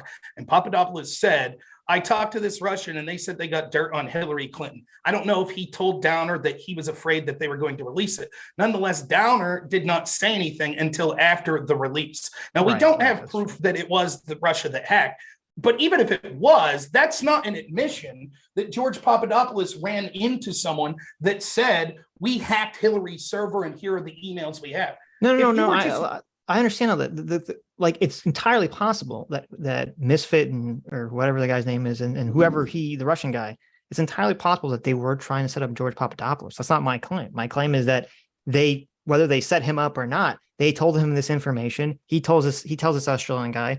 And so this comes back to the FBI and the US government, and it looks very fucking suspicious. That's like, if they set him up, that was the point, to make him look very suspicious. Well, nonetheless, what is the investigation? He didn't say I did something shady. He said some Russians said they had information that was dirty on Hillary. How does that justify starting an investigation into a presidential campaign? They would say two things. They would say, number one, why the fuck is some Russian guy telling this to someone that works for the Donald Trump campaign in the first place? Is very suspicious. And number two, why the fuck doesn't he tell the US government or Hillary campaign? Well, why would you? Maybe if he would have seen the emails, he would have. But to just hear someone allege that they got dirt on, it's the same with Don Jr.'s meeting at Trump Tower. Yeah, but when that lady showed up, it turned out she didn't have dirt on Clinton. Right. If it turned out that she did, and then Donald Trump Jr. did nothing about it, or he just used it to his own advantage, I would say that's horrible. That should definitely be like prosecuted at that point, depending on what they told him. Well, but that's what I'm saying. We don't know. He may very well have got the information and then once it was released, went to the FBI. Nonetheless, there's not a crime there's no crime that warrants investigating. Well, he wasn't charged. Some random person told you that they had what everyone already suspected. Well, okay. Because Hillary had a non-private server. It wasn't what everyone suspected. It wasn't what everyone suspected. No one knew Hillary's emails were going to be leaked a month before they were leaked. That wasn't like a widely. I would be interested to see. I would be interested to see that Papadopoulos alleged to Alexander Downer that they're going to be released within a month. That's what I was told. I'd be interested to see that. We'll have to look up the conversation. But nonetheless, right? When we look at this situation, like real quick on Joseph Mifsud, Joseph, would you agree that the FBI and the Mueller team specifically was going after for people that lied to them and was charging them? Sorry, repeat that. You would admit that one of the things Mueller's team actually did charge people for was lying to investigators. Like Papadopoulos, his charge was lying about. Yeah, they were. I mean, to me, it seemed like very obviously they were trying to use that as a mechanism to get people to, work with the investigative team, which I assume is a pretty common tactic. But yeah, and then only not when they're investigating Hillary. It's the exact opposite. Well, they didn't investigate Hillary, which is the problem. But give everyone immunity was the deal with Hillary's team. Nonetheless, would you also agree that they went after low-level Russian people, like these 12 Russian trolls? I'm not exactly familiar with the specific thing you're talking about. The Internet Research Agency was this institution where the people that were making the bad yeah. And Mueller's team originally charged them. They were forced to drop the charges because they couldn't provide evidence that these people were working at the behest of Putin. Right. So they just happened to be Russian people, which isn't a crime. But originally they charged them, right? Sure, I'll take your word for it. Yeah. So in the Mueller report, and more specifically when Mueller testified and Jim Jordan asked him this, the most central figure, Papadopoulos, we all agree, was the start of the Russia investigation, correct? That's what the FBI I believe that was what they said, yeah. Yeah. So that and Carter Page's bizarreness, yes. Right. So that means the central figure that started all of this, the first bad actor, was Joseph Mifsud, correct? That would seem to be the case, sure. Yeah. So would it surprise you that the FBI interviewed Joseph Mifsud twice, and both times they said Mifsud lied? About what, though? He lied to the FBI. About they didn't what? say specifically. They didn't say specifically. Nonetheless, lying to the FBI is a crime, correct? Okay. Sure. And so if this is the central Russian spy that started this whole thing, right, and that had prior knowledge of Hillary Clinton's emails being hacked, why didn't Mueller's team charge Mifsud? Because maybe he made a deal with the FBI. He made a deal. What deal? Because I don't know. Maybe they got a lot of information from him. I don't know what's going on in the investigation. They let him go. they let him go because most likely he was actually U.S. or he was Western intelligence. Well, okay, you can't wait. You can't make that claim with no evidence. Okay. There is evidence. There's evidence that the official FBI story that we were told was this was the guy who was the original Russian spy that's responsible for getting this is really you're making the opposite argument conceptually that you just made that for like 2 hours the Biden administration going after Shokin, because I agreed. I said it's entirely possible, though I haven't seen evidence of it, that Shokin was super corrupt and that Biden was corrupt, and I agree with you that they could both be corrupt and that the firing is not necessarily based on one thing or the other, right? Okay.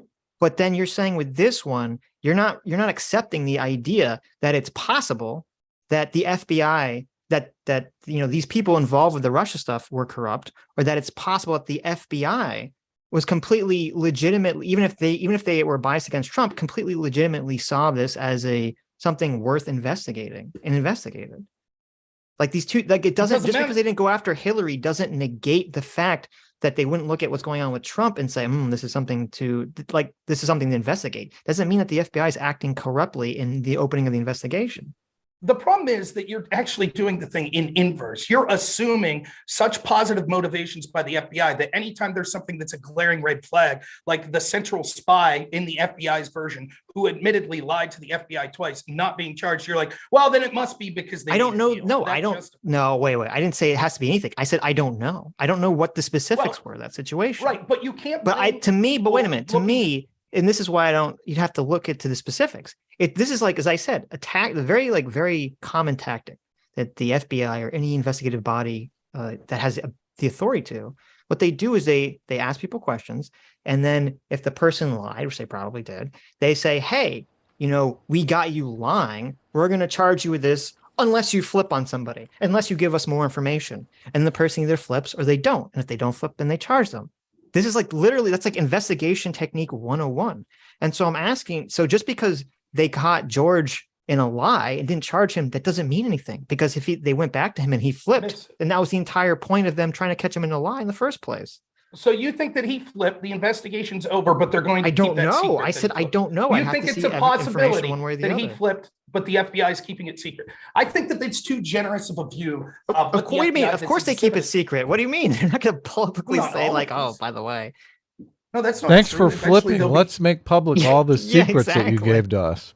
Thanks. Let's put a big target on your back for Russia. Like, of course they're not going to. So, for example, with the January 6th stuff, your argument is people flipped, but they never used that testimony or used their name. Oh, wait, they did the exact opposite. That's why we're hearing about the vice president of the They do in some cases, not in others, obviously. Well, then wait. I don't know what example you're relating this to with January 6th. Now, the vice president of the Oath Keepers allegedly was an informant that flipped. There were other people that allegedly flipped, and their testimony was used in order to help prosecute. Well, but don't they have to name them if they actually testify in open court? Right. So then that's what I'm saying. So then when we saw the prosecution. Yeah, but that didn't happen with the Russian investigation. There was no open. Right. If we saw it, right. Plus, he'd be a double agent with a nation. Well, no, say killing people. Say the FBI. Wait, so say the FBI. Say Mueller did say that they should bring charges against Trump, and then the Attorney General does so. Okay. And this goes to court. Then you would find out who flipped and who didn't flip, because they'd have to tell everyone. But until that happens, you don't know any of this information. But listen, you'll admit that they didn't charge anyone with the hack, right? They were charging Russians, right? They charged these 12 Russian trolls. And they couldn't prove it. Correct?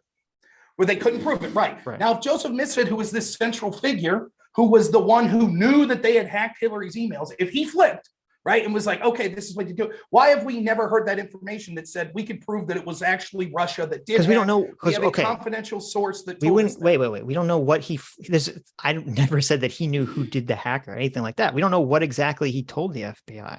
He could have just said, He could have just said, I got this information from this person. He could have totally complied with whatever information they wanted to know regarding something specific. But again, we know that he originally. Why would the treatment of him be vastly different than, say, the treatment of someone like Mike Flynn, who is actually a hero? Because Mike Flynn was like, "Fuck you." He was completely not working with the FBI. He was like super against them. It's not true at all. In fact, he met them without a lawyer. Yeah, and then Well, that's true. The first time he did, yeah. But he's become very violently against him, which I guess is fair. Well, no shit. I used think the Logan Act to go after him, which John Kerry publicly acknowledges to violating on a regular basis before he was with the Biden administration. So no shit. After they threw the book at him, no shit, he wasn't very cooperative. But that's the thing. I don't know what they were. I don't know what they were charging, what they thought Flynn was doing specifically, and what they wanted, what information they want from him. Because if you remember, they even had there was that note. I don't know if it was Strong again or someone else who said like, "Oh, they caught Flynn lying. You know, were they going to leverage this to try to get him?" Didn't they literally say that? Didn't they literally say that when they caught him lying, are we going to charge him? Are we going to like leverage to flip him? Papadopoulos? No, Flynn. Yeah, that was the point. The whole point was, but that's but he didn't flip it. So then they charged him. That's exactly what I'm saying. What was there to flip? I don't know. Whatever they were asking him. Right. But the point is that was what a judge said. He thought that it was never about getting Flynn and these low-level people, that the FBI was constantly doing whatever they could to get Donald Trump. Obviously. Can you just acknowledge? I don't disagree with that. That's the entire point of the investigation. That's the point of any of these investigations. Rob, will you just acknowledge the investigation strategy that Sitch just articulated? Yes, I will. In fact, so that's what happens. Yeah. Okay. Good. Okay. So then I'm not sure I follow what the issue is. The issue that they shouldn't use this technique. Is that what the issue is? No, the issue is the double standard. Now let's do the Hillary investigation. They went after. I don't care about the double standard. I don't care about the whataboutism double standard. That's right. That's the point. You don't care about the double. No, in terms. Whoa, calm down. And I already opened this conversation by admitting and agreeing with you that they should have investigated Hillary. I've already ceded that entire position. I'm saying it doesn't matter, and I don't care in the argument of whether they should have investigated Donald Trump, which it doesn't matter. It has nothing to do with it. And your position is they shouldn't investigate any political people? How are we going to get rid of the deep state if there's no investigations? That is not my position. Well, you did say that. You said your preference was nobody gets investigated. I was like, that's not what I said. I said that my preference in the situation of Don Jr. and Hillary Clinton talking to Russians would be that they're not charged with crimes with that. When it comes to issues of failing to, I already said when it comes to FISA violations. Okay, well, I'm glad we made it. I'm glad we made it clear then, because we need to investigate. How are we going to keep these people honest? But again, the problem is, and this is the problem, I hear this all the time. It's like, I guess they should have done something different. It's not as if the double. You don't hear that. You don't hear that. Everyone's very partisan on this. Oh no, that's not true. This is the defense I hear from lefties all the time. Right? When all the time. Well, they all hate Hillary though, so maybe they do say that. But it's even like they do this with everything, right? Right? When you're like, hashtag believe all women, you're like, oh well. Should we have done that with Bill Clinton? Would it have been different? And they're like, maybe we should have done it. Or they'll say, any litany of things. Bill Clinton did nothing wrong. January 6th. We should all aspire to getting a blowjob in the Oval Office. Well, obviously, I don't have a problem with that. But the problem is like the accusations of like Juanita Broderick. I know. I was just but yeah, you know what I'm saying. But it's constantly this thing where I talk to people now and they act like Russiagate never happened. Yeah, I thought it was a red herring. It was too much time invested in it. Whatever. Let's move on. Because what it shows is a massive double standard. And then at the same time, we're finding out day by day that the FBI is involved in other things that massively influence our elections, such as communications with social media companies at Twitter and things like that. They haven't changed their double standard. They raided Mar-a-Lago. And it's every one of these situations in a vacuum. You could say, well, was there an appearance of impropriety that would justify the FBI investigation? I guess. And I guess that sometimes there's a double standard. And I guess the way they did the investigation was a little, off the books and it wasn't done properly. Well, at some point you have to say there's a pattern that we see this constantly. And we can see the bias of the language they have in private. We can see even like people like Chuck Schumer admitting that this is exactly what was going to happen. And yet still I'm frustrated when I talk to centrists and that they're like, well, I guess fire one or two people, it'll be all right. Anyways, moving ahead. If we don't solve this double standard and this corruption of the most powerful intel and law enforcement agency in the history of the country, they could have more of an influence on our day-to-day culture and our elections than anything Russia collusion is accused of doing. Do you, I would agree in theory. Obviously, if the FBI is horribly biased in favor of the Democrats or horribly biased as maybe they're just anti-Trump, specifically, would be more likely in my mind than them being really in favor of the Democrats. I mean, I'm not in favor of the FBI or any of these institutions being corrupt, and I'm in favor of that not being the case. These should all be neutral arbiters of information, blah, blah, blah, blah, blah, right? I'm not against any of this stuff. But I guess there's two things that you said that I was a little curious about, which is first, I mean, I guess we could talk about the whole Mar-a-Lago thing. But then before we talked about that, I mean, do you have a problem with everything Trump did regarding like trying to pressure Pence to throw out the votes and like all that stuff and trying to replace the attorney general with some environmental lawyer so that he would then tell the states that they would be okay to throw out their own slates of electors? I mean, does that stuff bother you as well?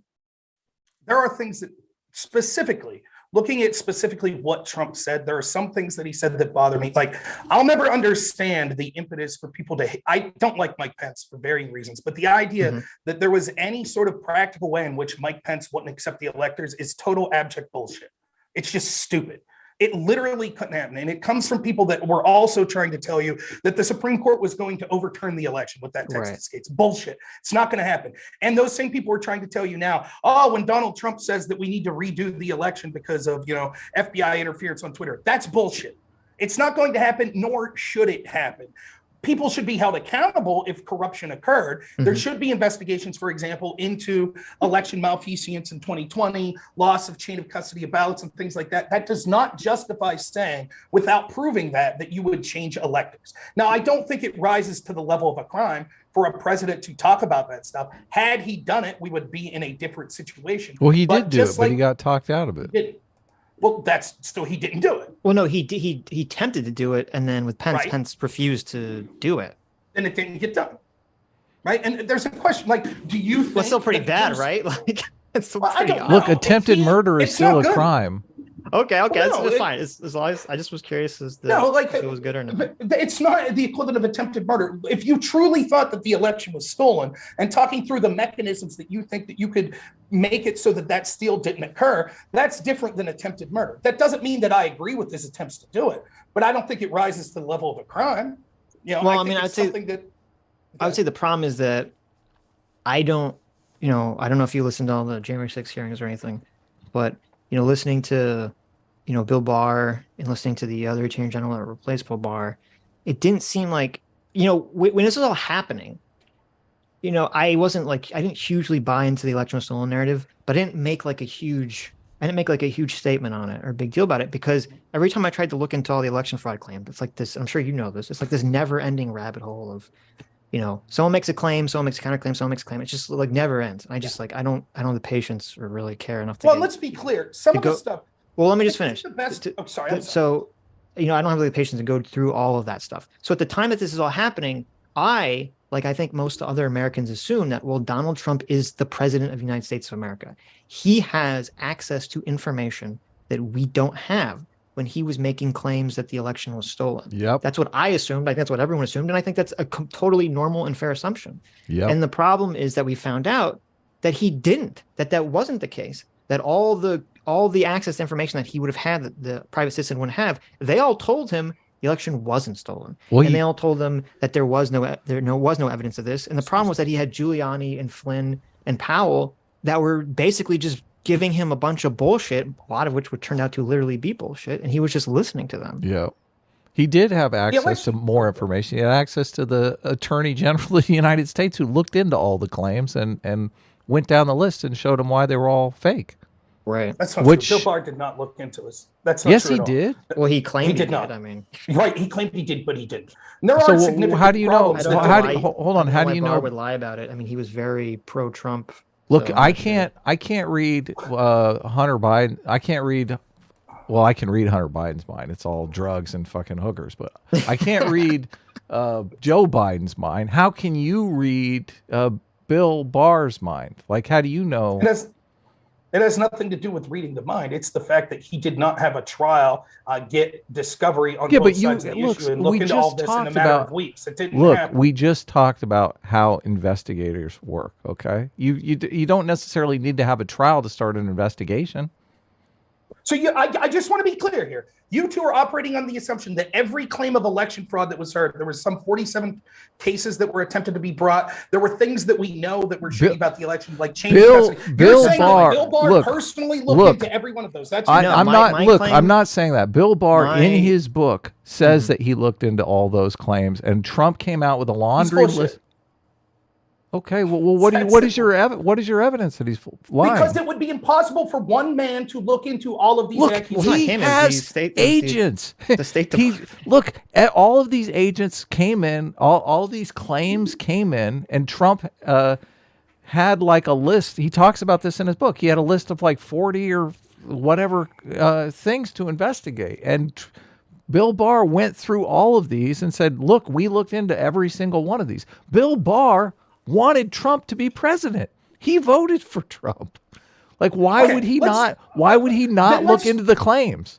Why would he not look into the claims? Listen, I'm arguing this as someone who doesn't beleave the evidence was there, that the election was stolen in this manner. Why would Bill Barr not look into the evidence? If there was, Bill Barr did not want Trump to be president. He was there to conceal the abuses from the FBI. That's what he did the entirety of this time. Why didn't he wait? That's what. I don't buy that at all. But let me finish. It doesn't matter what you think, but let's talk about the specifics. So you're saying that there was hold on. What are you basing this on that Bill Barr didn't want Trump to be president? What are you basing that on? For example, Bill Barr declined. A grand jury suggested charging James Comey with crimes for improperly handling evidence and giving it to the press. Bill Barr declined. Bill Barr told Trump he should have fired Comey. Bill Barr told. Nonetheless, so Bill Barr allowed this corruption to occur at the FBI and the things that we've already previously talked about, and did nothing to stop it. Nonetheless, it's irrelevant to the point. Look, if Bill Barr tells Trump to fire Comey, and Bill Barr doesn't, and Trump doesn't fire Comey, what you're saying that? I don't know what you were talking about. Christopher Wray was the one that wrote the memo suggesting firing Comey. But you were just saying like Bill Barr was a Comey supporter or something. No, I said Bill Barr declined to charge James Comey with crimes. He declined to release things unclassified showing the double standard and the corruption of the FBI. Okay. But that doesn't have anything to do with why he doesn't like Trump. I don't really want to. Well, I just want to say that Bill Barr declining to charge Comey is not, unless you look at whatever exactly is happening.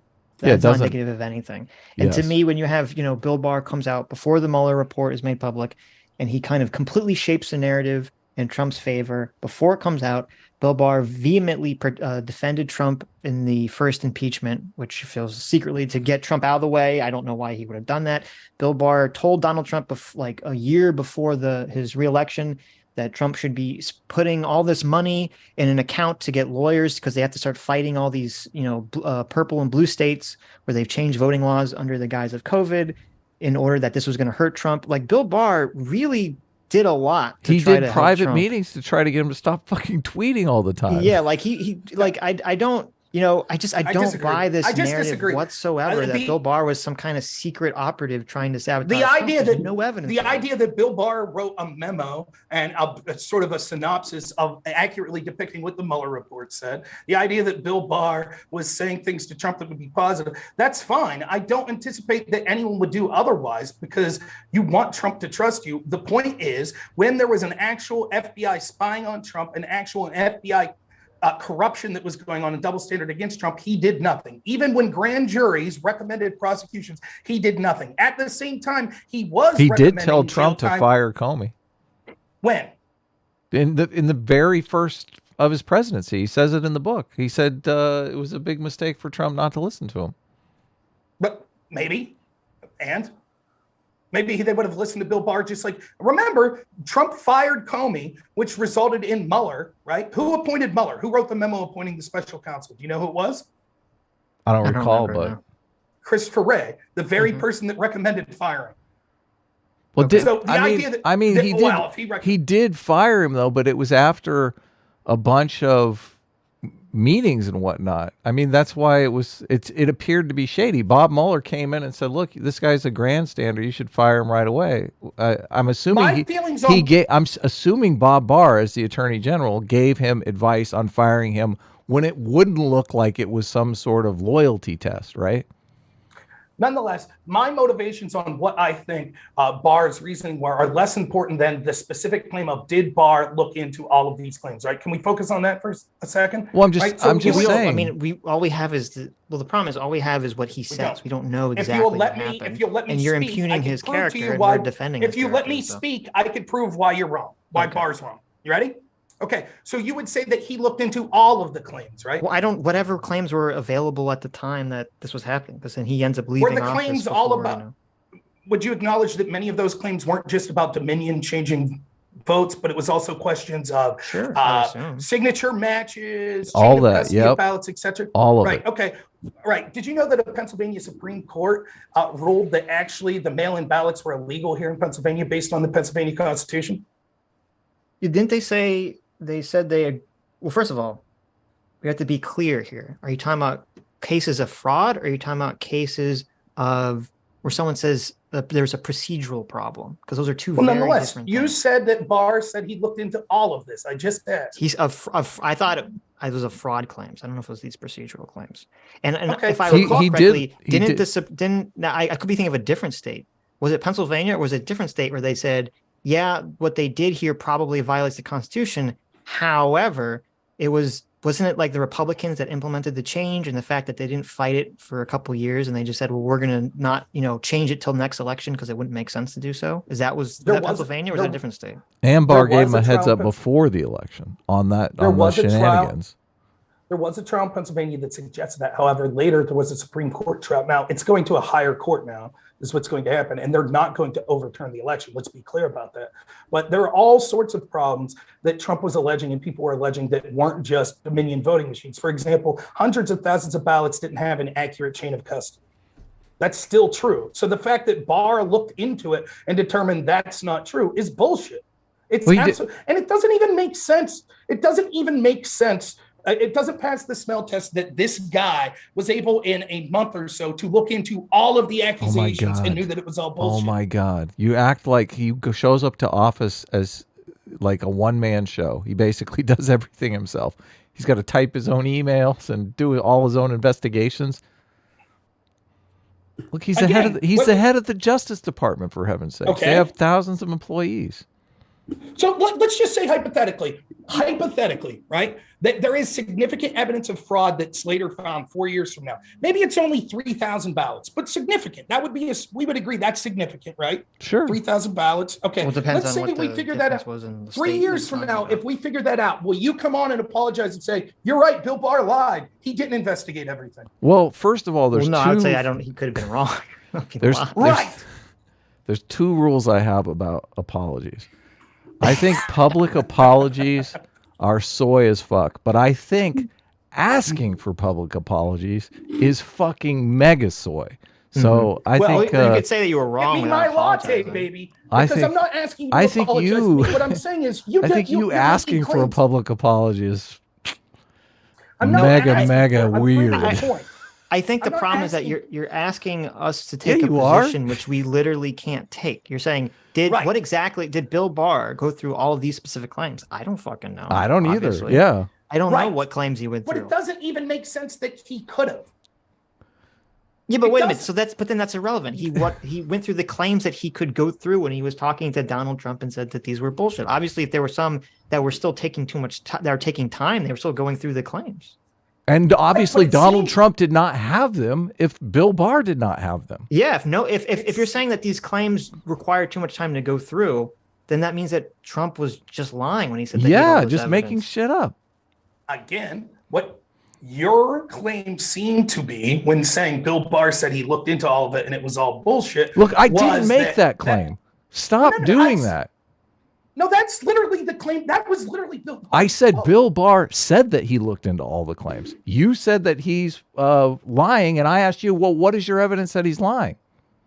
Because it's not feasible that he could have looked into all of them. Okay, let's move on then. That's okay. So, and again, I don't even know why I'm just saying that when someone says, like, I looked into everything, that's just bullshit. You didn't. Now, do you understand that he runs the Justice Department, and there are attorney generals in every single state, and every single state is interfacing.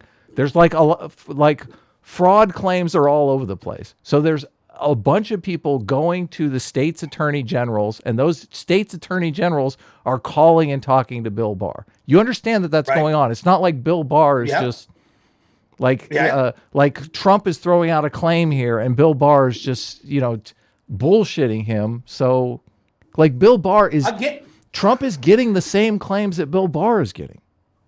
You're exactly making my point, which my point was that there was this one individual that was an ally of Trump that looked into everything and assured Trump it's all bullshit is not true. He was relying on other people. He didn't personally look into all of this. And there are still things we're finding about the 2020 election. Now, having said that, you're saying that the state attorney generals are all corrupt too, that they're hiding stuff? No, he's saying that people were, it sounds like you're saying people were feeding Barr misinformation. What are you? And then he turned around and just believed it naively. Well, what I'm saying is the idea that there was this central figure that looked into everything and it was all cool is bullshit. There was. You just don't. You just don't believe. The way you look into them is you have a trial, right? And you allow discovery, you allow this evidence. That's what you would do, right? But listen, if it rises to that level, you don't have a trial if you do an Look, cops do investigations all the time, and they don't find enough evidence to charge people. You don't have a trial when you can't even find the evidence. The idea that they looked into this, that like a single person like Barr is bullshit. Now, the point I'm trying to make is, having said that, I have not seen smoking gun proof that the 2020 election was stolen. I have not. I've seen things that warrant a bigger investigation that have occurred, like things that occurred in Arizona, which we see creeping up again in 2022. There were chain of custody issues in places like Georgia. There were questions about why ballots stopped being counted in the middle of the night in places like Georgia and other places. So there are significant questions that deserve answers. There are significant questions on ballot harvesting that deserve answers. But if I'm looking at this as fair-mindedly as possible, and I'm a Democrat or I'm a centrist, I would say, yeah, maybe we should look into those stuff more. But that is not smoking gun proof that the election was stolen, and therefore Trump shouldn't have been saying that. I think that's a reasonable position to take. I don't disagree. But I do believe, having said that the 2020 election was stolen, just not by ballots. Okay, well, I'm not, again, I'm usually, I don't think I've ever been opposed to people looking into things. I'm not investigate away. But I mean, again, I do put a lot of validity into Bill Barr's what he said. He's a huge Trump ally. He had multiple times to try to sabotage Trump, which he did not do. And on top of that, it wasn't just Bill Barr. You had the head of the Republican House in Arizona testified that Rudy Giuliani flew out to them, met them in person, and they asked them, they said, hey, can you reconvene the House and throw out the votes and declare Donald Trump the winner? And he said, well, I voted for Donald Trump and I'd love to do that, but you need to give me evidence that there was all these fraudulent votes. And Rudy couldn't give him any evidence. Well, he said he would give him the evidence, but he never sent it. The guy was waiting around like, where the fuck is the fucking, where's the there? If there was all this evidence that they're sitting, I mean, that was the time to produce it, and they just couldn't produce anything. Okay, again, right? Like, it's difficult for them as private citizens at that point, Rudy Giuliani, to be able he's working with Donald Trump. I don't know if I call him. Right, but I don't know that Trump had access to all these forms. I don't know. Because Barr did have access to all the state's attorney generals. I mean, that's quite a resource. You're trying to get me to defend something that I'm not defending. Okay, well then we can talk about that. The ways that you're talking about it, they looked into all this is bullshit. Right. What I'm saying is, when I say that I feel the 2020 election was stolen, I'm not. I said this from the get-go. Big claims need big evidence when you're talking about literal fraud, like these about Dominion. And there were obvious bullshit claims. Like, I literally had a person who has won awards for journalism come on to my show and say, did you know that there was a Marine shootout in Germany at Dominion servers? Complete and utter bullshit. Absolute bullshit that people were peddling. People were peddling shit like this. They were saying more people voted in this particular district in Wisconsin that are registered voters. All it took was a simple 3-minute check for me to realize that's bullshit. No, it was a high outcome, but there are things that were concerning. There certainly are. But my take from the get-go was this. There are enough people that are looking into this. I've never made the claim that I thought that the ballot stole the election or anything like that. I think that the way we vote you don't really call that stealing, but would it have been a different outcome if we didn't change, to have mail-in voting? Probably. But that's different, right? That's a different question than people fraudulently, that's the. Do you know a different outcome with it? Do you know the story that Bill Barr told Trump before the election to put $30 million into an escrow account to hire a bunch of attorneys and fight the things like mail-in voting and stuff like that, and Trump just basically didn't do it?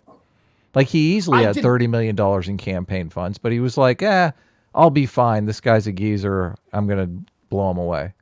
Well, listen up. I did not know that specific. I'd heard a little, but I haven't looked into it, right? But here's what I'll say on top of that. Trump has raised an awful lot of money based off these claims of fraud, and he hasn't done dick with it. Yep. Obviously. It is not cool. It is not. And listen, you can't. It is different to say, first off, it's different for the president to say something versus us three. Who are we? We could come on and say, I think it was stolen. That's not the same effect as the president of the United States saying, I think it was stolen. Right? Yeah, because we all believe he's talking to Bill Barr, and Bill Barr's telling him, oh, yeah, of course it was stolen. Now, I don't trust Barr, but that's irrelevant to the point I'm making. That's what I'm saying. It doesn't really matter what my personal beliefs on that guy is, because the end result is I think that Trump never saw a smoking gun, that ballots were stolen enough to change the election. And so for him, he probably sincerely believed it, but that's still, he does this shit all the time. But during during the election, did you believe it? Did you think he was talking to some? Did you think Sidney Powell was a reputable source? Wait. I mean, first of all, I appreciate what Rob is saying, because I haven't heard any. I've really heard very few Trump supporters. I've heard very few Trump supporters acknowledge that, which I think is the important factor. Was that regardless of whether the election was stolen or not, did Trump have the information to make that public declaration and attack? This institution like voting and the peaceful transfer of power is a big fucking deal. And, I think if he's going to make that claim, he should have something to back it up. Yeah, totally. And it's pretty crazy if he didn't. So, now, similarly, the Democrats that were election deniers for 4 years after 2016. Oh, no, please stop. Listen, when they were jumping up and down about Russia, hacked the election, blah, blah, blah. Well, the implication is, and if I'm starting with the assumption that what Trump did was wrong, I'm saying yes, we can, because the implication is that we are justified in the Democrats doing it. No, fuck the Democrats. Well, wait, it's not what about him if he acknowledges that it was wrong. Right. Okay. But the reason why people do it, Sitch, is the implication that we are somehow. Well, no. Cool. The reason people do it is because they say, yes, my team did something wrong, but in order to soften the blow to my audience, let me also give you what you want to hear about how the other team did something wrong too. Well, I don't have any problem with anyone as well. Doing that, okay? Yeah. So the point is, what is the institutional reaction to this? Again, what we say on here matters as our own authenticity and for our audience and what we're doing. But really, we don't have the levers of power. We're not in charge of the institutions like the media or social media or the FBI or the halls of Congress, et cetera. So what was the reaction? In one hand, in 2016 and in other elections, we had election deniers, and the reaction wasn't to censor those people. The reaction wasn't to send the FBI after them. The reaction wasn't to approach them as they were a danger of democracy. But then when the other side does it 4 years later, it's a complete reversal. Well, if those election deniers, though, were Hillary Clinton, though, and Hillary Clinton was making it sound like she had secret information about how I guess that's kind of what Russiagate is. No. So, I don't think what it is. Okay, I think you can definitely call out and say, the mainstream media, who we criticize every day that ends with a Y. Yeah. If you want to say that they totally fucked up and were awful in regards to Russiagate and Russia collusion and all of this stuff, I 100% agree with you. They were so horribly biased against Donald Trump from the day one, obviously, and they were letting that color everything that they were saying. So I'm not going to defend the media whatsoever in any of that stuff, but I don't think that that's the same as the sitting president making claims about a massive institutional failure in our country that he didn't have evidence of. And then people, I don't buy the insurrection idea, and I don't think Donald Trump wanted there to be a riot. But then for a riot to occur on January 6th and people to physically break into the Capitol and blah, blah, blah, blah, I understand, even if I disagree with it. I completely disagree with Twitter's censorship of election, claims about election fraud, but it's very different than anything that was happening with the Russia side. or the Russia It's story actually worse. under It's Trump. far worse. And you've already hit on some of the reasons why it's far worse. Let me ask you this. Post January 6th, do you think that what occurred on January 6th, whatever you want to call it, a riot, an insurrection, whatever, do you think that ultimately harmed Joe Biden be able to get his agenda passed or helped? And I would say it ended up helping him at the end of the day. That's right.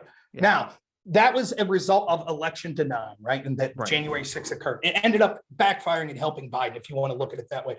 Now, the election denying from the Democrats, they didn't have to rely on a bunch of angry people dressed up in Viking horns, that found zip ties on the scene, that were taking selfies.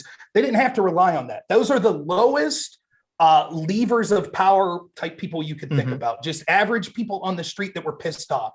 The Democrats didn't have to rely on that because their election denying allowed their FBI to launch 4-year investigation through either them or through the special counsel into Trump. Denial. That wasn't the Yes, claim. it was. Hakeem Jeffries, who's now the Speaker of the House for the Democrat, or the top Democrat in the House right now, literally said that the election was stolen in 2016. No. That's not what I'm saying. I'm saying that the FBI investigation of Trump wasn't based around election denialism. It was based around what the hell? No, it wasn't. It was because it started before the election even happened. It was based around, was there some shady connection between Trump and Russia? It wasn't based on Hillary's team. Hillary's team seeded this as an excuse to be able to investigate Trump beforehand, to get so that all these leaks were coming out about it. Remember, we say with Watergate that it was a huge deal, one of the biggest political scandals in this country, because 2 bumbling fools went in to a hotel room to try to get dirt on their opponent. And instead, what we had through Hillary Clinton, through the communications of her team, through people like Christopher Steele, through people at Fusion GPS like Glenn Simpson, who was talking to people like James Baker, who was former top counsel at the FBI, who actually had to resign for improperly leaking to people in the public dirt and information that the FBI was investigating. What we see was that they had a they came up with this idea of blaming Trump for Russia. And then after they lost, they were like, we think the election was stolen because of Russia. And so we are going to put all of our eggs in this basket. Who came up with the idea to Russia? What did you just say? They come up with the idea this to was blame... Hillary Clinton. This was what do you mean she DNC came up Hillary with it? I don't understand what you mean by that. To accuse Trump of colluding with Russia as a reason to besmirch him both before and after the election. Yeah, because that's where it started. Wait. So Hillary's emails get hacked, right? And then they get released, and then Donald Trump makes his public statement, which was obviously a joke, about Russia should go find the rest of the emails, or if they have them, to release them. And then Hillary does the the woke, oh my God, he's and all the late night posts go, oh my God, Donald Trump is telling Russia what to do, right? That's not the narrative that created the Russia investigation. That was just a political tactic to throw shade at Donald Trump. I'm not sure it was the narrative. It was the narrative. It was the narrative that created the investigation into Donald Trump was the direct collusion with people in the Hillary team contacting other people and then going to the FBI saying Trump's colluding with Russia.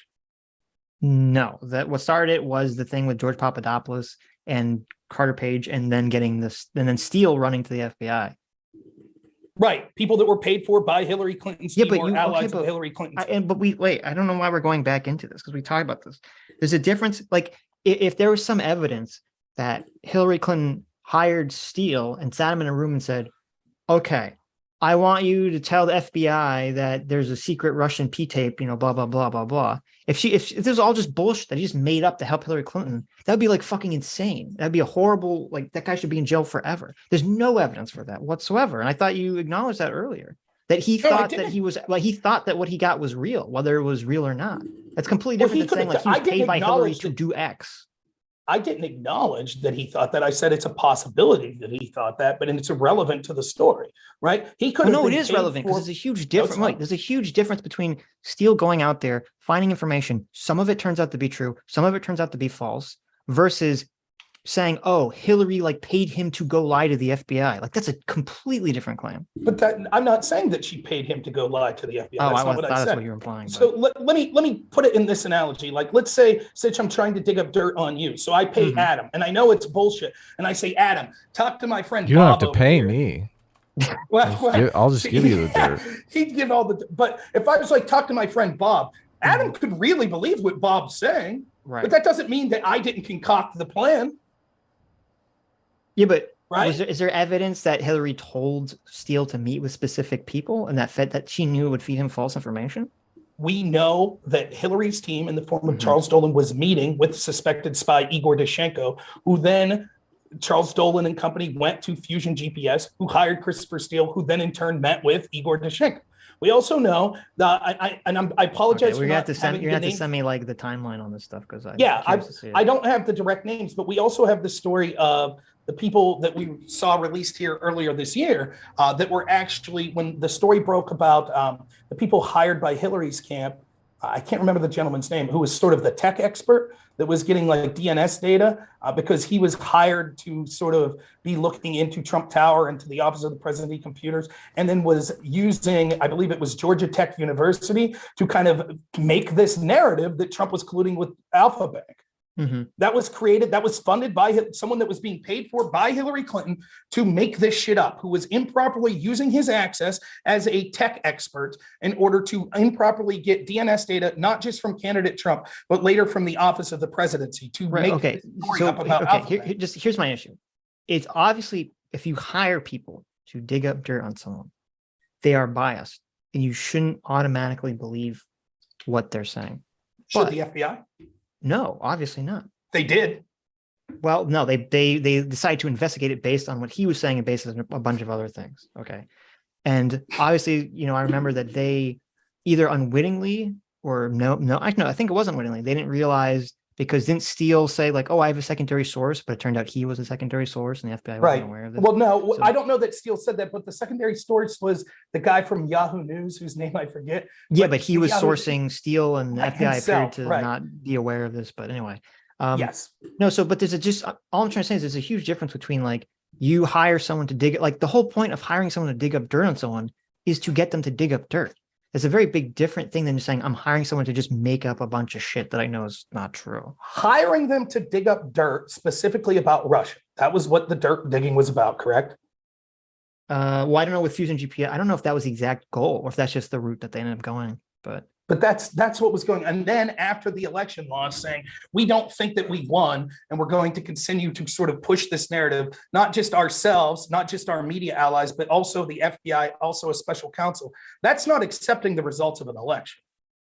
So, okay, there's a very big difference between, and I'll just say, just real quick, I'll say this. That harmed Donald Trump and his agenda far more than January 6th harmed Joe Biden. So the not accepting the results of the election was far worse from the left than from the I agree that the Russia stuff harmed Donald Trump personally and his agenda, and that the stuff with January 6th, I don't think it really harmed Joe Biden. I think it's worse than that. I think it's harmed the entire country and how people view voting.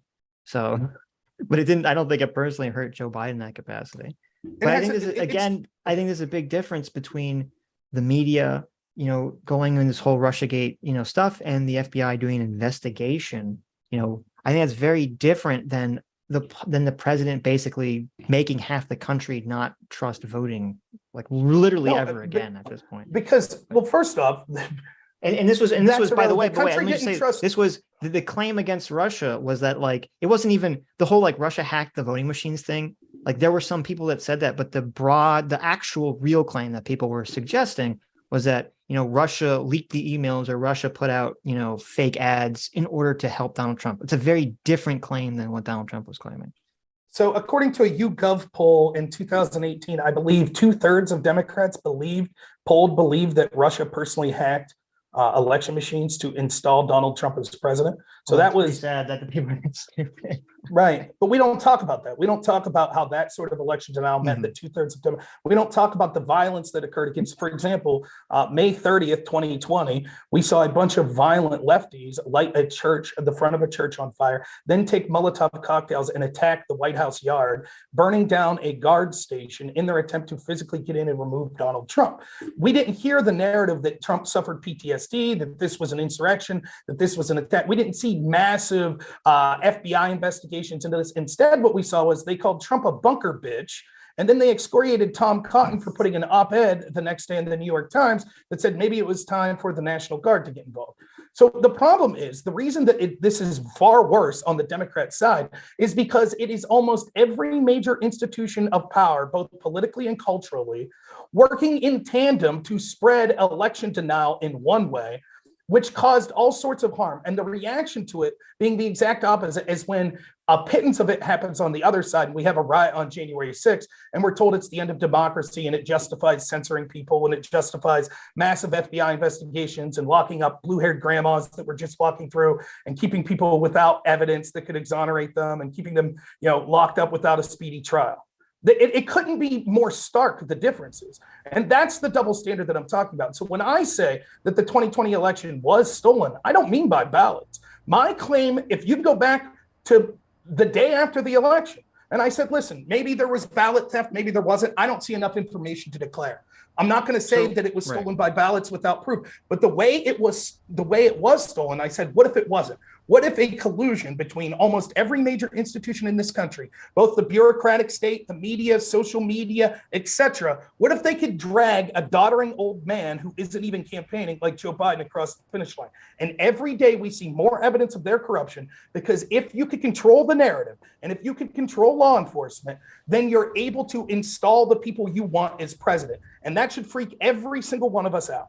So why do you think that, when you talk about like the stuff that happened with January 6th, why do you think so much of the media narrative on the left was so focused on the people physically breaking into the Capitol building, something which, had like no actual chance of affecting the outcome of the election? How come there was so much focus on that and so much less focus on something that actually could have affected the outcome of the election, which was, Pence flipping, or focused on, Trump trying to replace the attorney general with someone that was going to tell the states to flip the ballots, or Rudy going to Arizona and telling them to do that? How come so much more energy was put on just the January 6th riot instead of the things that actually would have enacted a possible change?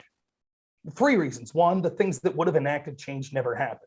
Second, because Democrats have done those sorts of things in the past, not to that level, though, but they have questioned whether or not, for example, when Trump won in 2016, there was a big narrative that the electors should just vote their hearts and not vote for Trump, even though they were Republican electors. And they said, you remember, you saw like Martin Sheen and a bunch of people that were putting ads out that were like, you don't have to vote for Hillary. There could be a third person. But you're right. So like these are, but they didn't do that. They didn't actually materialize though. So well, that's true. It did. And you actually had Democrats that refused to certify electors publicly that refused. So it's difficult for them to then say this is the real danger, when it's like, well, you've kind of done that. Maybe to a less hypocritical about things. I don't think that would but it would be. But that's a combination. But the big reason, the third reason, is because how's that going to convince the guy on the street, right? The guy on the street's going to this shit. Like when I talk about Russia, the Russia investigation versus the Hillary investigation, that's not lighting the fire under my neighbor that's a farmer. You know what lit their fire? Being locked down over COVID. That they fucking understand. Right. But they don't understand that's working 9 to 5 and not weirdos like us that are on here talking politics. They don't get it. And so that the story that's easy to tell is these crazy fucks were trying to kill people. They were breaking into the White House to try to kill people to steal the election. That story's easy, and it's easy with images. Right. And so that's why that's where the focus is. But see, I mean, first of all, I don't think it's really comparable what, Martin Sheen and the other people were talking about regarding, Trump trying to get Pence to do what he was doing.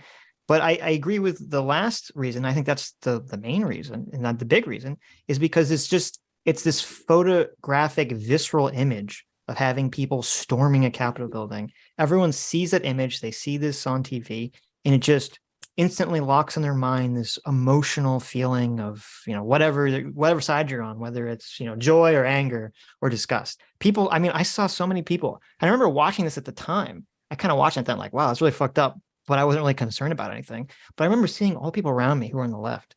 They were like, just like this was like the most insane things that were happening to them. Their brains were melting. They were foaming at the mouth. It wasn't a question of being hypocrites. They're just seeing this visual image. They're seeing this thing happen, and it's invoking all these feelings in them. And when you talk about the difference, let me just say, what my point is that when you're talking about like the difference in how the public perceives these events, it's because of the psychology of this. It's because just that image of having these people run into this building, even though I agree with like no fucking chance of changing anything and actually hurt Donald Trump. And I would have been, I wish that they hadn't stopped Trump from showing up at the Capitol building, because I would have been curious to see if he would have tried to stop the people from going in. And I think that would have been, beneficial to the country. But it's just that image had such a psychological effect on people that's why everyone acted the way that they're acting. It's not like a conspiracy or anything. No. Yeah, but here's why. Because if that was true, then there would have been a commiserate psychological effect on those same people when we saw the left committing similar offenses over and over again. They didn't do any. There was no psychological visual image. Because what you're talking about is like, oh, the FBI investigated someone.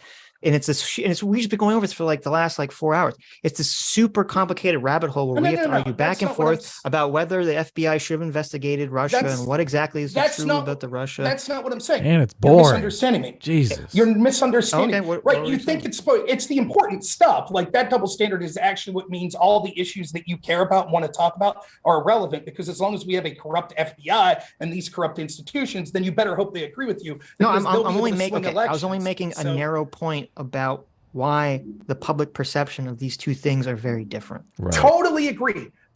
But I do. And that's what I said. It's hard to convince my neighbor, right? Of like, this. But what I'm saying is the reason that I know that that's sort of bullshit, because it still requires a control of the flow of information and controlling the public narrative. Because for example, if a bunch of right-wingers controlled the majority of the mainstream media and the FBI, of course, that would be we'd be in the exact inverse situation. Yeah. They would have, the people would have been looking and saying, holy shit, they literally are lighting a church on fire outside the White House. Now they're taking Molotov cocktails. They burned down a guard station. They're attacking the fence. Yes. It would have been the same. And that's what I'm saying. The fact wouldn't be quite the same, but you're right. In theory, you're right in practice. Yes, they would have been, highlighting the things that would, hurt the left instead of downplaying them, which is what the mainstream media does. And the problem is not just, let's say for the sake of argument, I say, well, January 6th was the single worst event out of 3 years of political violence. Let's say that we've said that, right?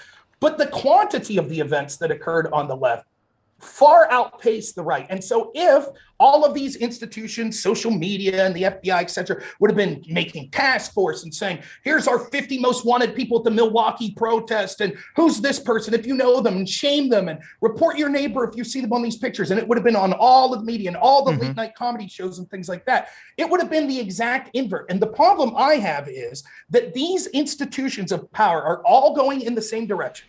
These cultural institutions, these bureaucratic institutions are all pushing for the establishment, and in particular, the establishment Democrat left at this point. Maybe it's just because they hate Trump. Maybe it's because they really embrace it. But whatever, that's what's happening. I have a question. Enough in an election with 40,000 people to change the results of the election. Well, before you ask your question, I just want to say that I agree with a lot of what you're saying. I agree that a lot of our institutions have become incredibly biased in favor of the left and been completely blind to a lot of the problems on the left. And I mean, I think the greatest example of this is, all the BLM stuff. I mean, the BLM riots it was just so crazy. I'm sure you talked about this. It's like you had people protesting, you had all these people protesting the COVID lockdowns. And what was the narrative? Oh, these people are so selfish. They're going out there in these protests and they're just spreading COVID, blah, blah, blah, blah, blah. And it's 20 people protesting. And then when the BLM riots explode and you have literally millions of people in the streets, in close proximity protesting, suddenly, what do we hear? Oh, well, you're not going to catch COVID if you're protesting outside. Racism is the real pandemic. Yeah, you hear all this bullshit. So, I completely agree that there has been this institutional capture, unfortunately, for many of our institutions, in terms of, this kind of left-wing bias. So I'm not disagreeing with that. That to me is what the stealing of the election's about. It's not literally you don't have to steal ballots because here's what people. Well, no, I'm saying I'm not. That's why I don't talk about the ballot. I have a question. How do we fix it? Everything you're saying. We do a weekly show on all the fucking overreach of the left, all the institutional capture of the left. Our whole show is based on that. I don't want to be in a situation where I'm just sitting here, crying my eyes out about it. What's the plan here? Well, so it's a complicated question. There's not an easy answer, right? A lot of this comes more importantly, how do we stop the right from doing this exact same thing when they have the cultural power? That happens. Wait, hold on. Okay. Well, two things. First of all, I mean, I am curious if you have a solution. I mean, I don't have a solution for this either. So I don't think it's fair to be like, what's your solution? Because I don't know what the answer to this question is anyway. And then secondly, it's a different question. It's an interesting question, but it's a different question in terms of, what do we do, or what should the right do to prevent themselves from just falling into that same pit, essentially, which I think they have to some degree. And I don't know, I don't know. You're not wrong. This whole backlash is from the right, the massive overreach of the right during the moral majority days. Well, it seems like that's just unfortunately what happens, is that one side overreaches and the other side reacts, and then that side overreaches and the other side reacts, and we just go pendulum back and forth forever. But the difference is, I agree with, I love stand-up comedy. One of my heroes is Lenny Bruce. Lenny Bruce used to get arrested. I'm glad you didn't say George Carlin, but thank you. Yeah, no. Lenny Bruce, and because what Lenny Bruce represents to me is someone who, regardless if you're Christian or not, he challenged the Catholic Church, and he paid a heavy price through the legal system for merely telling jokes. And I think that's absurd. It's someone who values free speech and humor. I think when you tell people that you can't make fun of certain groups, that's very dangerous, especially when it's being enforced by law enforcement. So, and there's certainly examples we could see of censorious behavior from the right, anti-free speech with the comic book code that was necessary. Totally. Or, great point. What was that guy's name? Jack Thompson. I'm 38. So there was this lawyer in the 90s that was trying to censor every video game, right? He was this right-wing lawyer that was like, Mortal Kombat needs to end, or the original Grand Theft Auto, when we had pixelated violence. But it wasn't as bad as it is now, because what separates it now is it's almost every institution. So there were the hip and cool people back in the day in the entertainment industry, for example, that were like, screw this censorship. Now they're all for it. Right? It is the entertainment industry. It's the mainstream media. It's the tech companies. It's corporate America. It's the bureaucratic state. It's the majority of our politicians. Yeah, new God, same censorship. Now, and I'll say this real quick. It is something to be worried about, though. For me, coming on the right, it's something that I'm worried about way down here. But it is true that you'll see the pendulum swing back, and it could be bad. You know how many times I've debated Christian nationalists here lately? And I'm saying this as a Christian. I do not want an authoritarian Christian government. I don't. But the people are looking at it and they're saying shit is so bad. Fine, let's play the game they're playing. Except we'll install our people that are censorious and that use law enforcement to go after the people we don't like. And that is a worry. To me, the answer, and this is a bullshit answer, there's two answers. One, it's going to take decades because the establishment is using the language of the left, which they have indoctrinated in schools for 30 years.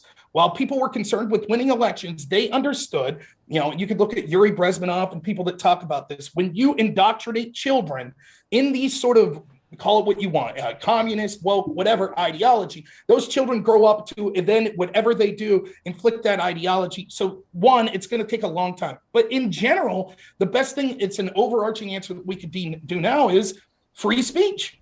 That's why the Elon Musk story is so important, because the only possibility you have of ending this is people in the middle seeing how insane it is. And if they control the flow of information and control the public discourse, then the average person, they're just trying to survive. They're just trying, gas prices are going up. They're working 2 jobs now. They're trying to get their kids through school. They don't have time like me and you to sit here and go, wow, what exactly is going on, with Hakeem Jeffries denies elections, but they don't know about all that shit. And so that's why the big fight is get free speech and get examples of corruption that all of us on the left and right can agree are being covered up. Things like Epstein and the clientele list, whether it's people on the right or the left, things like Larry Nassar, the gymnast coach that was molesting children that the FBI covered up for, things like releasing how Twitter and those executives were pushing sort of ridiculous political biases that were helping influence election. That's the first step. And that's why I think, you see the sort of pushback from the mainstream media and these other institutions to, it's not a big story, it's a nothing burger, because when they're saying that, they're trying to gaslight you to ignore this story because they understand. Listen, but let me make it as clear as possible. I had to listen to Democrats tell me that 12 Russian trolls posting $100,000 of ads on Pokemon Go and Facebook could have potentially swung an election. But the entirety of our social media working in tandem to push for one candidate over the other is not a big deal. That's gaslighting of the highest degree. And it's an admission by them that they understand that this helps them with elections. And I would contend. Of course they do. And I have, right. But do you think that if this system wasn't as biased on social media, that Biden wins in 2020? But it's very possibly one of them. No, I don't know. Yeah. So isn't that a stolen election? Well, how are you defining stolen? Yeah, well, right. exactly. It's not in the same way. Because to me, like, and we can start talking about the Twitter files too, because I guess what I was about to say would be relevant. Because, when I didn't look at the last. Restroom real quick. Yeah, sure. Be listening though. You can use the restroom. I'll read some super chats. Yeah. Thanks. What are you doing? Dialogue always. For $5. The real dialogue always. The real dialogue always. When are you coming on, man? Come on, we miss arguing with you.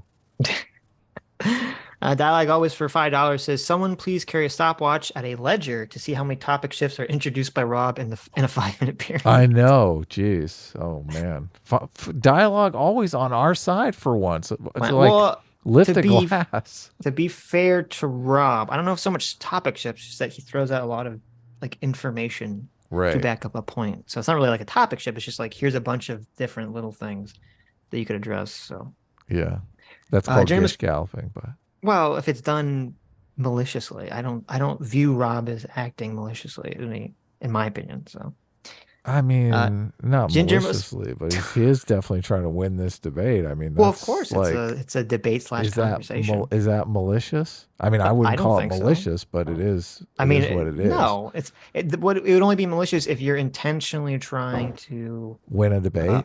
Well, no, if you're intentionally trying to obfuscate or hide information that you know is true in order to appear that you're winning a debate publicly, which I haven't seen any evidence that Rob is behaving in any sort of untoward way. In my opinion. If someone asked me tomorrow and said, "Look, you just did a 6-hour live stream on FBI corruption. Can you tell me where the fire is?" I would say, I have no idea.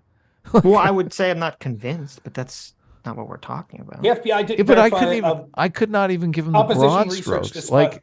Rob, what do you mean? Your technique of debating is, let me throw out a million factoids, which I agree on the internet. That sounds reasonable, and people will believe that you know what you're talking about. We're getting off. Oh my God, I don't want to talk about this again. What? Move on. We're just going to go into a circle. Okay, this is a pointless conversation. Okay. I only brought it up because I was reading the super chat. Read the super chats. I don't believe that Rob. I believe Rob is acting in good faith completely, even if we disagree with him. Hold on. Okay? I believe Rob is. I don't mind it. It's fine. Rob is totally acting in good faith. I'm not saying he's acting in bad faith. So if that's where you thought I was going, then no, I'm not going there. Okay. I'm just saying that as a point of communicating with people generally, facts are like there and gone. It's like, I don't know the 17 different things that he threw out. That's the way people talk. Even if it's inefficient, that's just how people talk to each other. Okay, well, that I've noticed. You know how people. Here's like 10 things that proves my point. You know how people listen. Well, I mean, I like to know what's going on, and I feel like even a lot of people in the chat were like, what's the point here? Okay, I understand that. But anyway, moving on, talking about the Twitter thing, because I've completely lost my train of thought. Okay, what I was going to say is... Did you finish the super chat, though? Or I did. Okay. Regarding, Twitter, and regarding whether... this is about the definition, because you said this is why you call the election stolen. And I guess this will be a definitions argument about how we define stolen. Because to me, stolen requires malicious intention in it. And so if a bunch of people on the left, including people at Twitter, buy into a narrative that turns out to be fake, or they just convince themselves, which is what I generally think most people do. I think most people tend to lie to themselves unconsciously before they lie to anyone else. I wouldn't consider that a stolen election at all. I would just say, well, that they're just heavily politically biased against Donald Trump. Yep. And that influenced their decisions, could be wrongly, but that influenced their decisions. I don't know that would necessarily fly, though, because let's say hypothetically, I'm not saying this happened, but let's say that there was a poll worker who also really believed that Trump was a really bad guy. And so they changed ballots. You would say that's stolen, right? That's 100% stolen, yeah. Hell yeah. Right. So then the question is, it's not just whether they believed they were justified in taking an action. It is, were those actions not warranted based on the information that we know? And if they weren't warranted, then those actions affected the outcome, then it's stolen. Right, but so I think that's why we have to. Right, that's what I'm saying. We have to get into specifics, which you're talking about when you're saying something is stolen. Well, and so we could see like the most specific situation would be the Hunter Biden laptop story. That would be the most specific, and we could go through polling and stuff as much as you want to trust polling. Well, no, but okay, so using Hunter Biden's laptop, we can actually, that's a good example. Okay, so and I think the example you brought is a good example. You have a poll worker. The poll worker honestly believes that Donald Trump is Hitler 2.0, and so they say, I'm gonna, throw out a bunch of, Donald Trump ballots, right? Even if they honestly believe Trump was doing something wrong, they're doing a wrong action. They know that it's wrong to throw out ballots, right? They specifically know that that action is illegal and wrong. They shouldn't be doing it, but they just justify it in their mind because they say, well, they're being consequentialist. They're saying it's okay for me to do something wrong because the ends justify the means, right? To my knowledge, looking at the Twitter files so far, I think that, Barry Weiss has shown that Twitter was lying, that they were shadow banning people, they were shadow banning conservatives, and that there was no way for Twitter users to find this information out officially. There's no way for them to redress this in any capacity. And I think Twitter is totally fucking wrong for doing that, et cetera, et cetera, et cetera, et cetera. And I think that the people that worked at Twitter were incredibly biased to the left wing.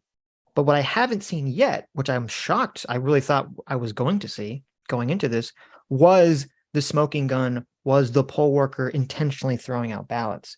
And so far, I haven't really seen evidence of that regarding Hunter Biden's laptop or really anything to my knowledge. Well, before we get to Hunter Biden's laptop, let's talk what you've already said, which was you think that Twitter was wrong in shadow banning conservatives and that they lied. Really anybody, but they only we only saw evidence of conservatives. So. But it was overwhelmingly conservative. You would agree with it? I would assume. I don't know if we don't know that until they release a list or something. Okay. So given that, wouldn't that itself, if that had the potential to swing enough votes, wouldn't that itself, that they took an action that was incorrect and lied about it, wouldn't you then say, well, if that would have resulted in the election having a different outcome, that you would qualify that as a stolen election? No, I would say, so if it depends. So if you had with the person throwing out ballots, if you had Twitter saying, oh, we think Charlie Kirk is too persuasive, because he was one of the accounts that was shadow banned. We think he's way too persuasive at getting people to support Donald Trump. And we think Donald Trump is Hitler. So we're going to shadow ban Charlie Kirk's account. Then I would agree with you. I'd say, holy shit. But that's not what I'm saying. What I'm saying is some conservative says something anti-trans, and then they, which I'm fine with them saying it, but Twitter does a problem with it. And then they, they ban them or whatever. Or James Woods posts, that, pornographic image of, Biden, which Twitter already said you can't post, and then he gets yeeted. So it's more like these are people that are basically, biased against Trump, and then someone violates something, and then they say, oh, well, you violated the rules. Boom. And they're letting their ideological bias essentially craft their worldview for them. But what you're leaving out is the part where you admit that they lied about it. They lied about the existence of shadow banning, yeah. Well, right, which is the same as saying they lied about it. They said I already said from my so I already said my definition to accept the narrative that it was stolen would require them intentionally knowing that they're doing something wrong in order to achieve an outcome that they agree with. And when it comes to who that was banned, I haven't seen that smoking gun yet from the Twitter files releases. Lying would imply that they knew it was wrong. If they didn't think it was wrong, they wouldn't have lied. But no, the concept of messing with the algorithm. YouTube lies about this too. They all lie about the algorithm monkeying with the algorithm. And we all know that they do it. Right. But that's the point, right? So to say, because you're well, the defense of it would be, even if we think it's wrong, and even if we think it switched the outcome of the election, we would say it wouldn't technically be called stolen if they thought they were operating in good faith. If they thought, well, we legitimately think this stuff is disinformation. And I would buy that excuse if they then didn't lie and say, oh, no, we don't do that. The fact that they're lying belies the fact that they were operating. So when I say, I don't see evidence that you could say that it was stolen. But if you want to say that Twitter influenced it, I obviously agree. Why is it very important to you that you have this distinction between the word stolen and the word influence? It's not. It's, in fact, I was going to say then why are we having the conversation? You brought it up. I said stolen. You said I wouldn't necessarily call it that. Okay. Like, you don't have to use. Then I guess we can move on. Then I don't know what the point is. Yeah, that's fine. I would use the term stolen. I could get into why, but it's not important to me. The important thing is, was the outcome of the election different based on decisions that a bunch of institutions made that tended to benefit one side because of their biases? Yes, it is. It is, and the left knows it. They know it because they've spent years complaining about things like Citizens United.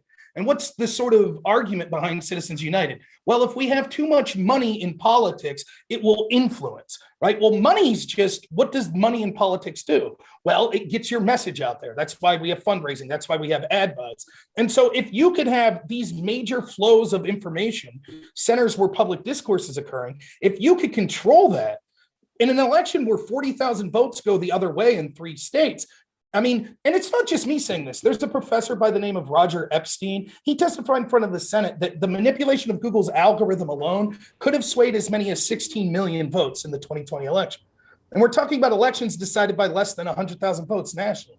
So, right, I mean, it's good. Do you, I don't know if you agree with this, but do you, do you agree that there's a difference between a bunch of institutions like Twitter, Google, YouTube, Facebook, like there's a difference between them getting in a room and saying, we don't want Donald Trump to be president because we're in favor of controlling America and he's going to expose us.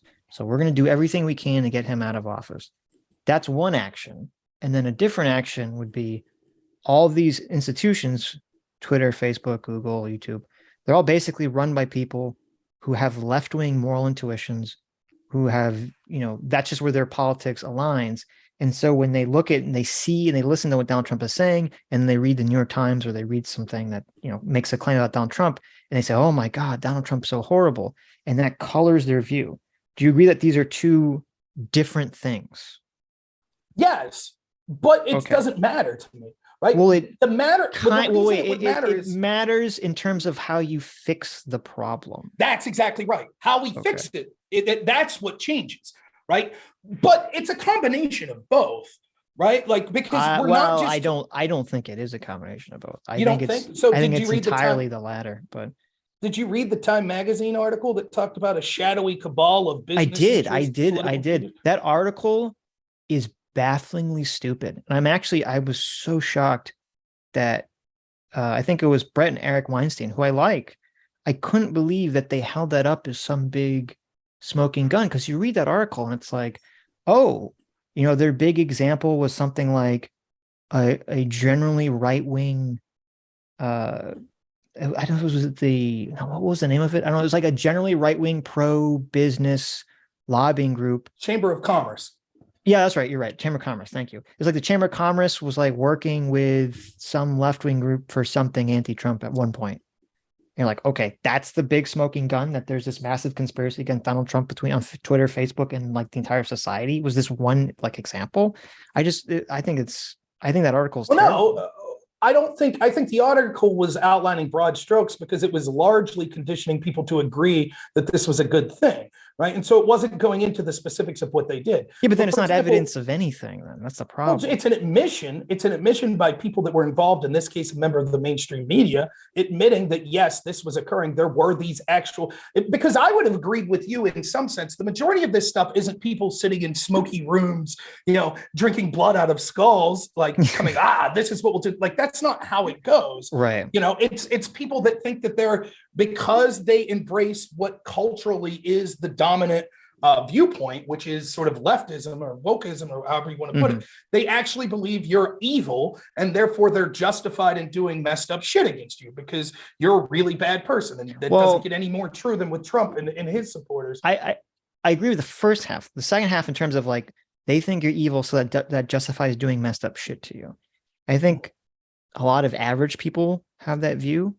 I think definitely a lot of bread tubers have that view. I haven't seen evidence yet that on Twitter, in the Twitter files, that was the view where they were saying, because we think Donald Trump is evil, it justifies us to do X. I haven't seen that yet. I mean, again, you already admitted it's very unlikely that someone puts that pen to paper. They probably don't even have that conversation with themselves and their loved ones. They just sincerely believe it. And it's more prevalent than you think. And there's no reason it wouldn't be prevalent. Yeah, but that's the problem, is that to me, like when I interact with people and I try to get to the bottom of what's motivating them, it seems that from my own interactions, there's very few people who are making this kind of like unemotional, nefarious calculus. It's generally, no, they believe whatever they're arguing. They actually believe it's true. Well, but again, I'm not disagreeing. They may firmly believe that. Let me give you an example. There's a left-wing streamer named Vosh. You guys probably know him. Right? I am familiar, yes. Okay, so Vosh. He's a terrible example, though, because he's admitted that he does. Right. But he says that there's a genocide occurring against LGBT people. Right. From one of his videos, he says, you remember there was an organization called Patriot Prayer in Portland. It was like conservatives. And then they showed up with like flags and were open carrying. And then a guy got shot and killed by an Antifa member there. You sort of I remember. And that was something that's crazy because that was not covered very much by the mainstream media, which is obviously left-wing bias. Yes. Right. And so Vosh says in this one video, and I can dig it up if you want, but he says, when he's talking about this genocide, he keeps saying things like this. He's sort of dog whistling to it. He goes, well, wouldn't you have stopped Hitler before he started? Wouldn't you?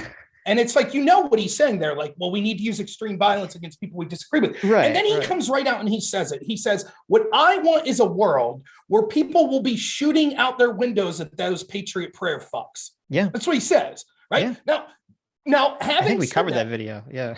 Right. Do you think that Vosh believes about this genocide of LGBT people? I do. I think he believes. I do think he believes that. Yeah. Right. So so it's not a matter of like when you say nefarious intent, they could justify it because they believe in their moral crusade. Okay. But I think there's a miscommunication, and I guess I'm not putting forth. So so with Vosh's examples, Vosh basically, since Vosh is a consequentialist, or he's a useful consequentialist when it suits him.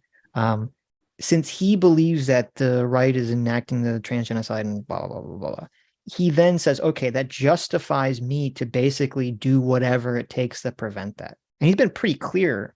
I think he's been pretty explicit in actually saying that exact thing. Mm-hmm. Because they want to do X, I can do whatever I want.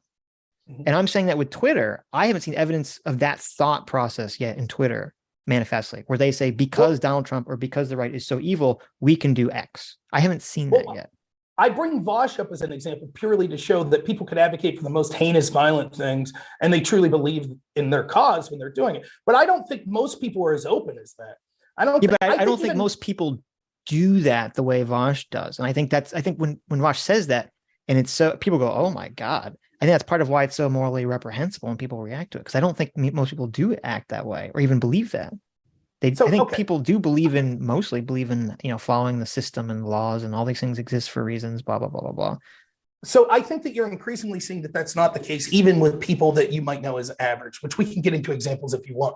But I think in people in positions of power that it's more evident. Like there's a reason that the mainstream media is so biased because they believe that they're on the virtuous moral side and Trump was bad. And so they're doing it. There's a reason that the FBI does this sort of stuff. And we can see their bias. There's a reason that these corporate America and places at Twitter are doing this. And it's because of this bias. They believe they're right. But I don't think many of them, even if they had to sit down and think themselves, would say, I know the action I'm taking is wrong, but I'm taking it because I think that the people I'm taking it against are so immoral that it justifies it. They're going to rationalize it to themselves that like, no, this is okay. I'll give, and so I think that that's exactly what was going on. And right. Go ahead. Well, I'm not saying that they're just fine saying, no, it's okay. I'm saying that they think, no, this is the correct, like what I'm saying is true.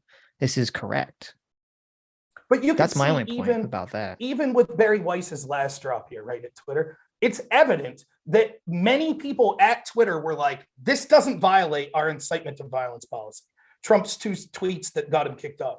They knew it. And basically, I always mispronounce her name. Vijaya Gotti, is that how you pronounce it? I don't know how to say that guy's name either. It's a lady. Oh, tisk, misgendered. Oh, I thought you were talking about the other guy. I thought you were talking about the head of trust and safety. Right? Yeah, that's Yoel Roth. And it's evident that they knew. Who's the GAD guy? That's a woman. Vijaya Gotti. That's a woman? Oh, well, excuse me.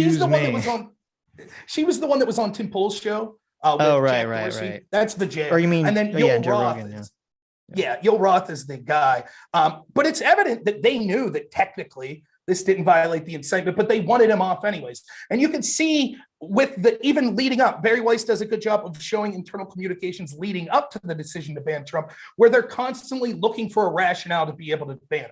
That's what they want. And so they might say, here's something loose enough that we could grab on. But that's the problem in the first place, that this sort of bias exists to where, look at it this way. The bias might exist to a point where it wouldn't affect them saying, I'm going to personally punch Donald Trump. That would be a bridge too far. But it might exist to get them to justify in their head to bend the rules to shut Trump up. And that's the problem. And you're right, though, to point out that it's not necessarily this smoky room thing, because go back to I'm Lois still Lerner. unsure your position, Rob. Do you understand that Sitch is saying that they really believe the things that they're saying and doing, and there are people who say no, they're just lying, that they know what they're doing is unacceptable, but they're lying to everyone dishonestly?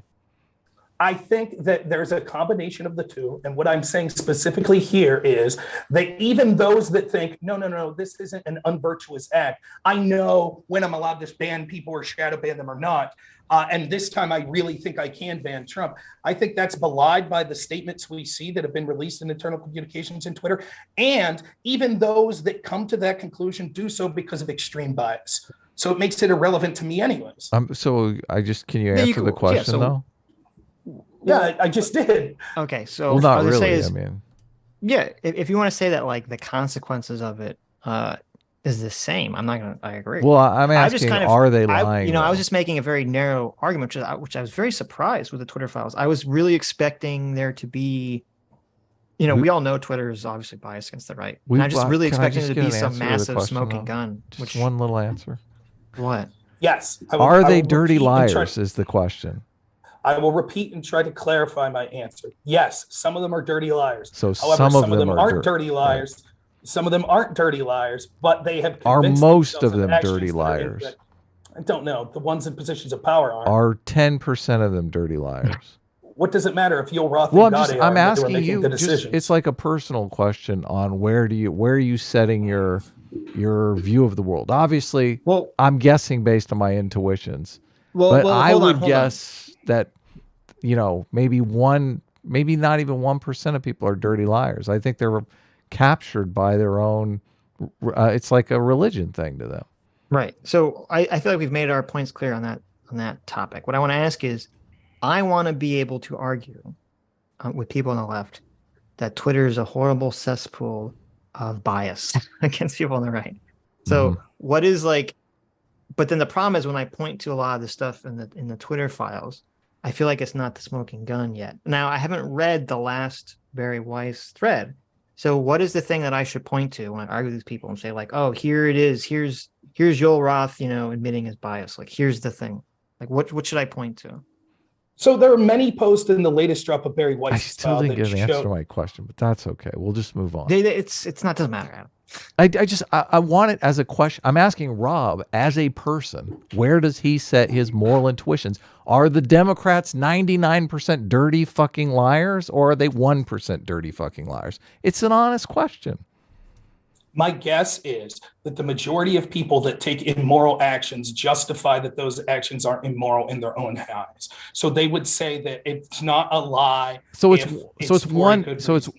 hold on a sec, because that's a different thing. There's a position here where you can say, well, I know it's a lie, but since they're all dirty liars, I'm going to do it. Or you could say, they don't actually believe that they're lying. They believe that they're being truthful. There are a lot of people that thought, of course, Trump should be banned because obviously what he's doing is inciting a riot. What he's doing is dangerous and it's right to ban him. So, do you understand the difference in those positions? That's why I'm asking. I do understand the positions. Okay. I guess I'll put it this way. I don't know I can't give you 73.2%. Well, no. I will say this. I would think more than not people would think I'm not lying when, would have said Trump incited violence. I really believe it. So kick him off.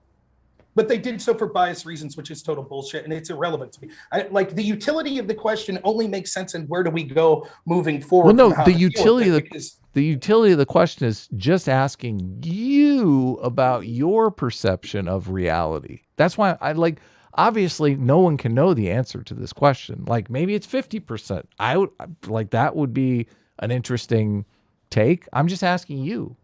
So, I mean, I guess I don't focus on these issues a lot because the outcome is the same. Right. And I think that kind of articulating the problems with that outcome and how that's harming our country are more important than sort of philosophically thinking like, because it doesn't matter to me. Well, like, it does matter like, in the level of trust in the environment, though. Like we live in a high trust society. If in Russia, I would think, yeah, a lot of people lie and just are, the attitude is everybody lies. Like in corrupt societies, everybody lies and they know everyone else is lying. So. But again, it doesn't matter if I think someone's lying or if they believe their lie, is to say that the problem is still their huge bias. Mm-hmm. It doesn't matter. Like my interactions with that are going to be very similar. Like, so for example, explain to me, let's say it's scenario 1. Let's say that they're lying and they know they're lying. How do we deal with that compared to scenario 2, where they're so biased very that they're differently wrong, but they believe very differently, because one is the Vosh type and one is the person who actually is like the righteous crusader type. Both of them come to that conclusion because of their worldview and their insane bias. Yeah, but one is willing to lie. Well, okay. Well, let me hold on. There's 2 reasons why that we're even talking about this distinction. The first is that I think we both agree overall that the left, that the mainstream media right now, the mainstream culture, is very biased in favor of wokeness. Of course, we all agree with that. So just for the sake of having a conversation with you, I guess we're going to talk about what we disagree with, which is why things are the way they are. Yeah, so that's a big question. Okay. The second thing of why I think it's important, beyond just because then we wouldn't really have a conversation, is what do you do about it? Because as you said, how's it look differently? Because if it does turn out, if it is true that Google and Facebook and Twitter are all sitting in the smoke room somewhere saying, we don't like Donald Trump because he's going to, expose the deep state. He's going to expose the swamp that we're all, corrupt in. Okay. The solution to that is essentially to throw all those people in jail forever. Right? True. That's the solution of that. But if it's like, well, no, unfortunately, it's a more, complicated and difficult to deal with, which is that people are just incredibly politically biased right now. And people just, I don't know if you've ever watched Scott Adams, but like people are very much in, it's like the Covington kids is the perfect example. People saw that and they, instantaneously came up with a narrative in their mind that fit their pre-existing, political idea. And then that creates the behavior afterwards. Yep. And if that's what's going on, that's so much more complicated and difficult to fix. And I don't think the answer is just, throw all these people in jail. Yeah. You're not going to throw people in jail for lying.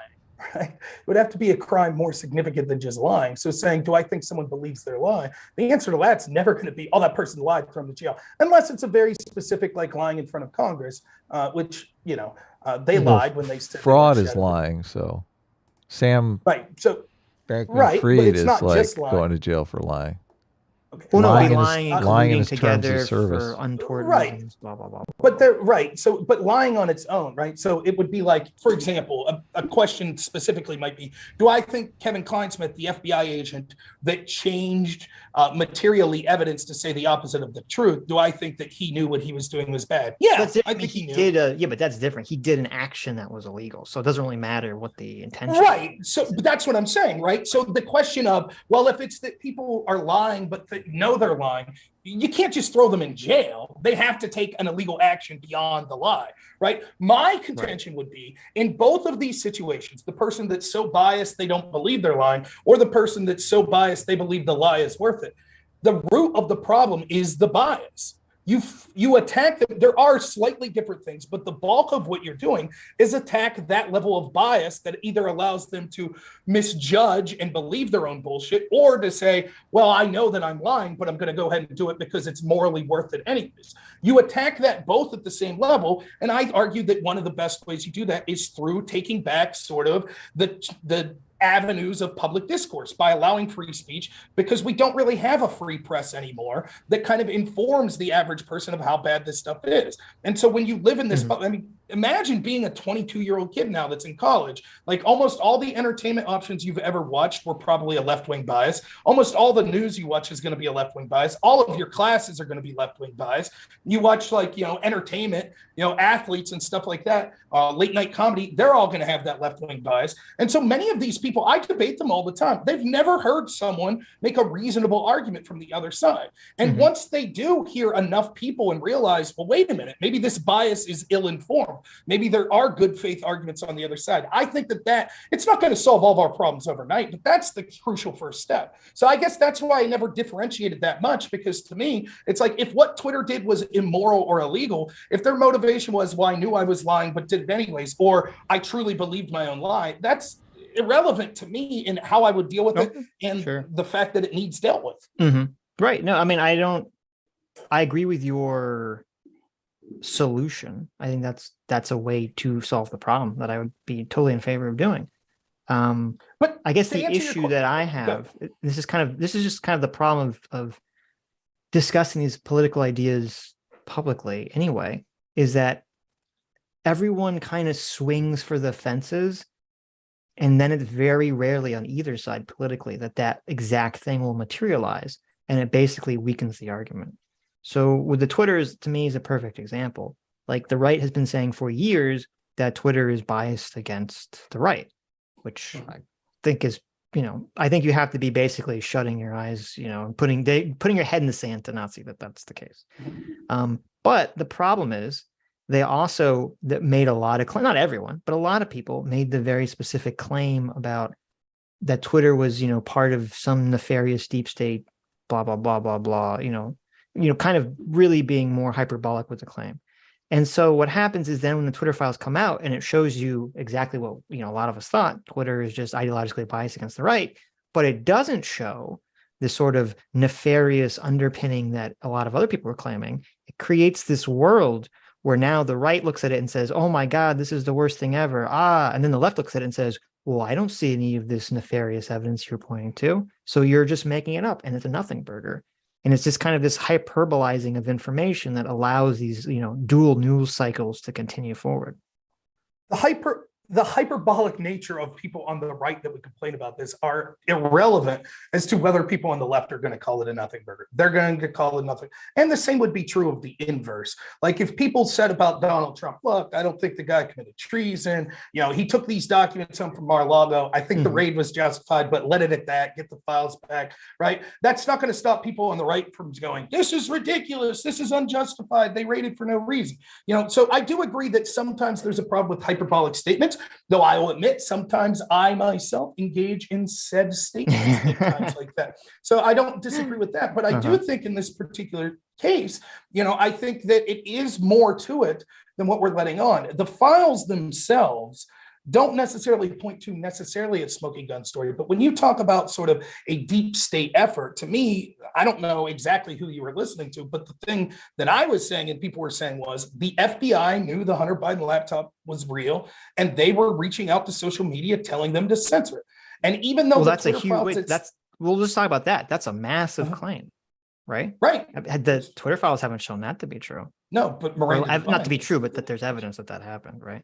Miranda Devine shows that Yoel Roth testified, I believe, at the trial of FBI agent Elvis Chan. Yoel Roth, in a deposition, which I've read that's been in the New York Post, has said that he was in weekly communications with both the FBI and CHIS, I think, which is the Homeland Security's sort of task force to weed out disinformation. And he said that the name Hunter Biden and disinformation of Russian hacked or disinformation about him directly came from the FBI.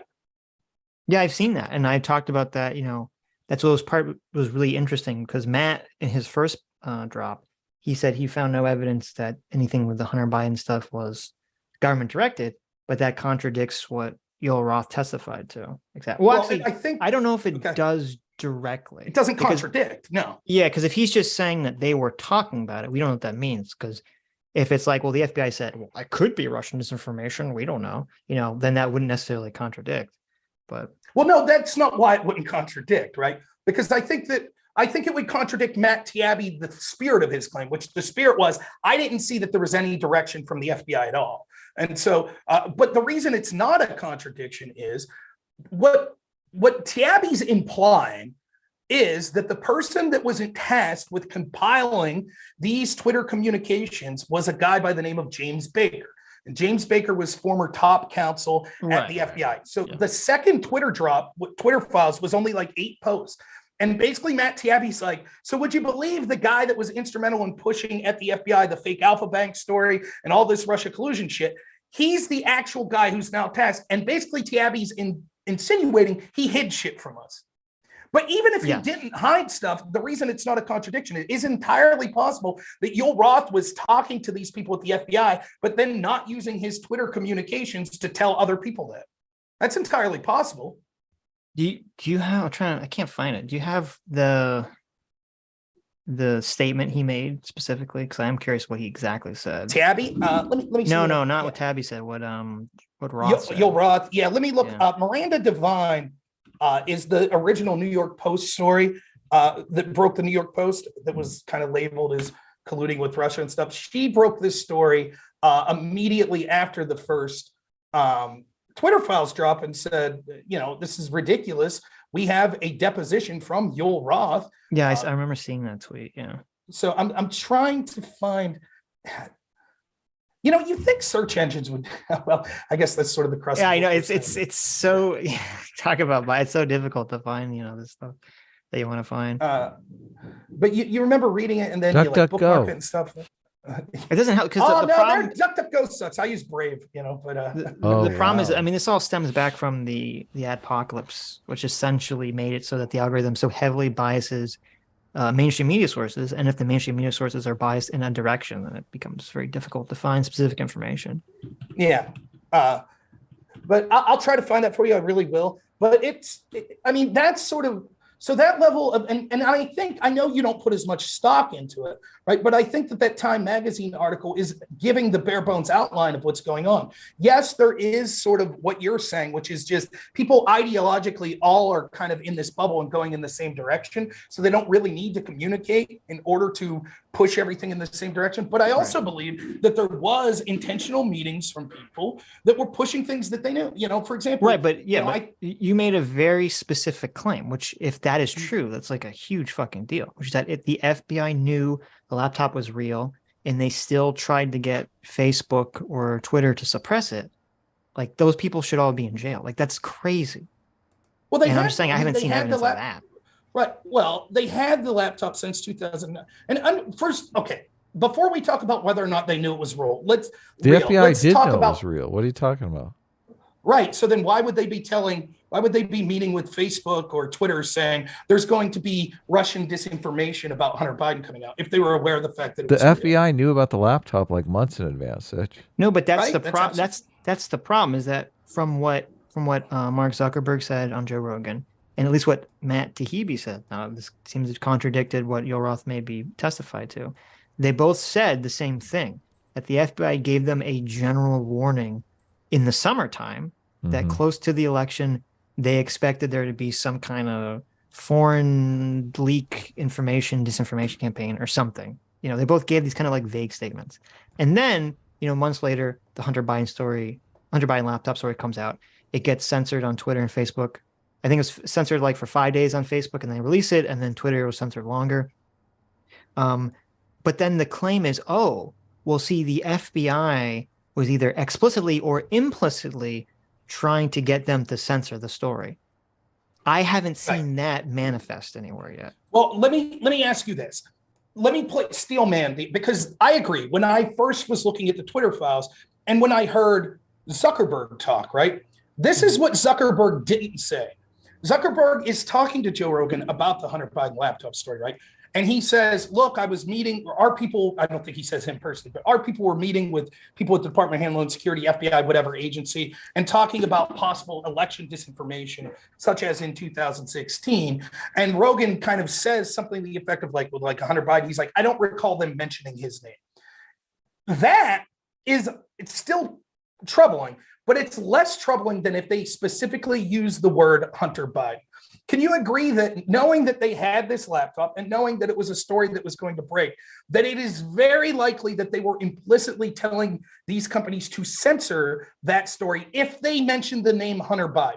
So, from what he said, what Zuckerberg said on Joe Rogan, if I recall correctly, I can bring it up. I thought he said, Joe Rogan specifically asked him, he said, did they specifically talk about the Hunter Biden laptop? And he said, no, I don't remember that. So right. he's saying So they then didn't you say could that. say, right. But I'm saying there's a difference, right? So let's say, this is hypothetical, but let's say 2 weeks before the New York Post story breaks, right? The Hunter Biden laptop story. Let's say that the FBI talks to Facebook people and they say, hey, there's a story coming out that's going to be Russian disinformation. Be careful. But they don't use the word Hunter Biden. I still think that could be them implicitly setting the table to censor the Hunter Biden laptop story. Yeah, it could be if it was. My understanding was that this was months before. Okay, but certainly that's less of a direct tie than using the name Hunter Biden, right? That's certainly a bigger, they're clearly talking. Yeah, it's definitely possible, yeah. So here's what I linked this to you. It is from the deposition, and it's a screenshot. I was unable to find it in the article, but I think the article's linked in the chat there. It says, number 10, this is from Yoel Roth's deposition, who was the head of Twitter safety. Since 2018, I've had regular meetings with the Office of the Director of National Intelligence, the Department of Homeland Security, the FBI, and industry peers regarding election security. During these weekly meetings, the federal law enforcement agencies communicated they expected, quote, hack and leak operations by state actors might occur in the period shortly before the 2020 election, like in October. I was told in these meetings that the intelligence community expected that individuals associated with political campaigns would be subject to hacking attacks, and that material obtained through those hacking attacks would likely be disseminated over social media platforms, including Twitter. These expectations of hack and leak operations were discussed throughout 2020. I also learned in these meetings that there were rumors that a hack and leak operation would involve Hunter Biden. Okay, awesome. I'm glad you brought that up because now I could see where Yoel and the FBI even could be weaselly about this. Right. And nowhere there does it say that it's fake.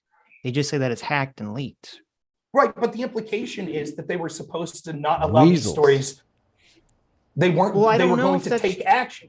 Well, but here's the problem. And first of all, I think that statement alone 100% merits an investigation into the FBI, and 100% merits.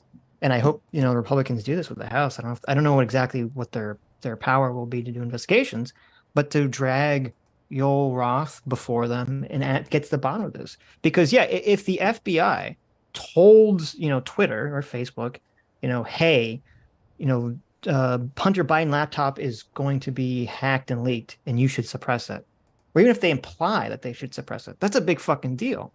I think they should 100% be looked into. Right. And I'm just saying, I wish that there was something more concrete in the things that Matt and Barry Weiss have leaked. I haven't seen anything that's really kind of supported that story, except for this one comment that Yoel made.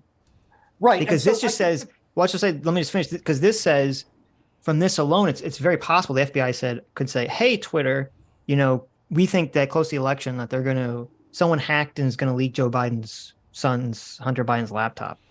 And it's like, okay. I mean, what they do with that information is, they could have, in fact, the FBI could have said it was real. They could have told them that it was real. Yeah. We don't know exactly what they said, but I do think it merits getting to the bottom of it. Right. Which I'm glad to at least hear that. Right. But here's the thing, right? It's clear that these meetings were occurring because there was some sort of implicit, and maybe not even implicit, maybe explicitly said, action that would be taken by these companies. Like the FBI is not going to take their time to go out and have meetings with these companies. It's just an FYI.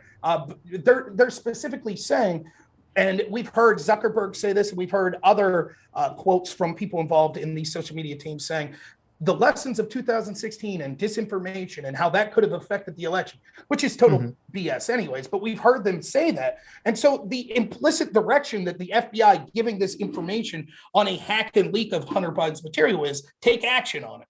Don't let it to be disseminated.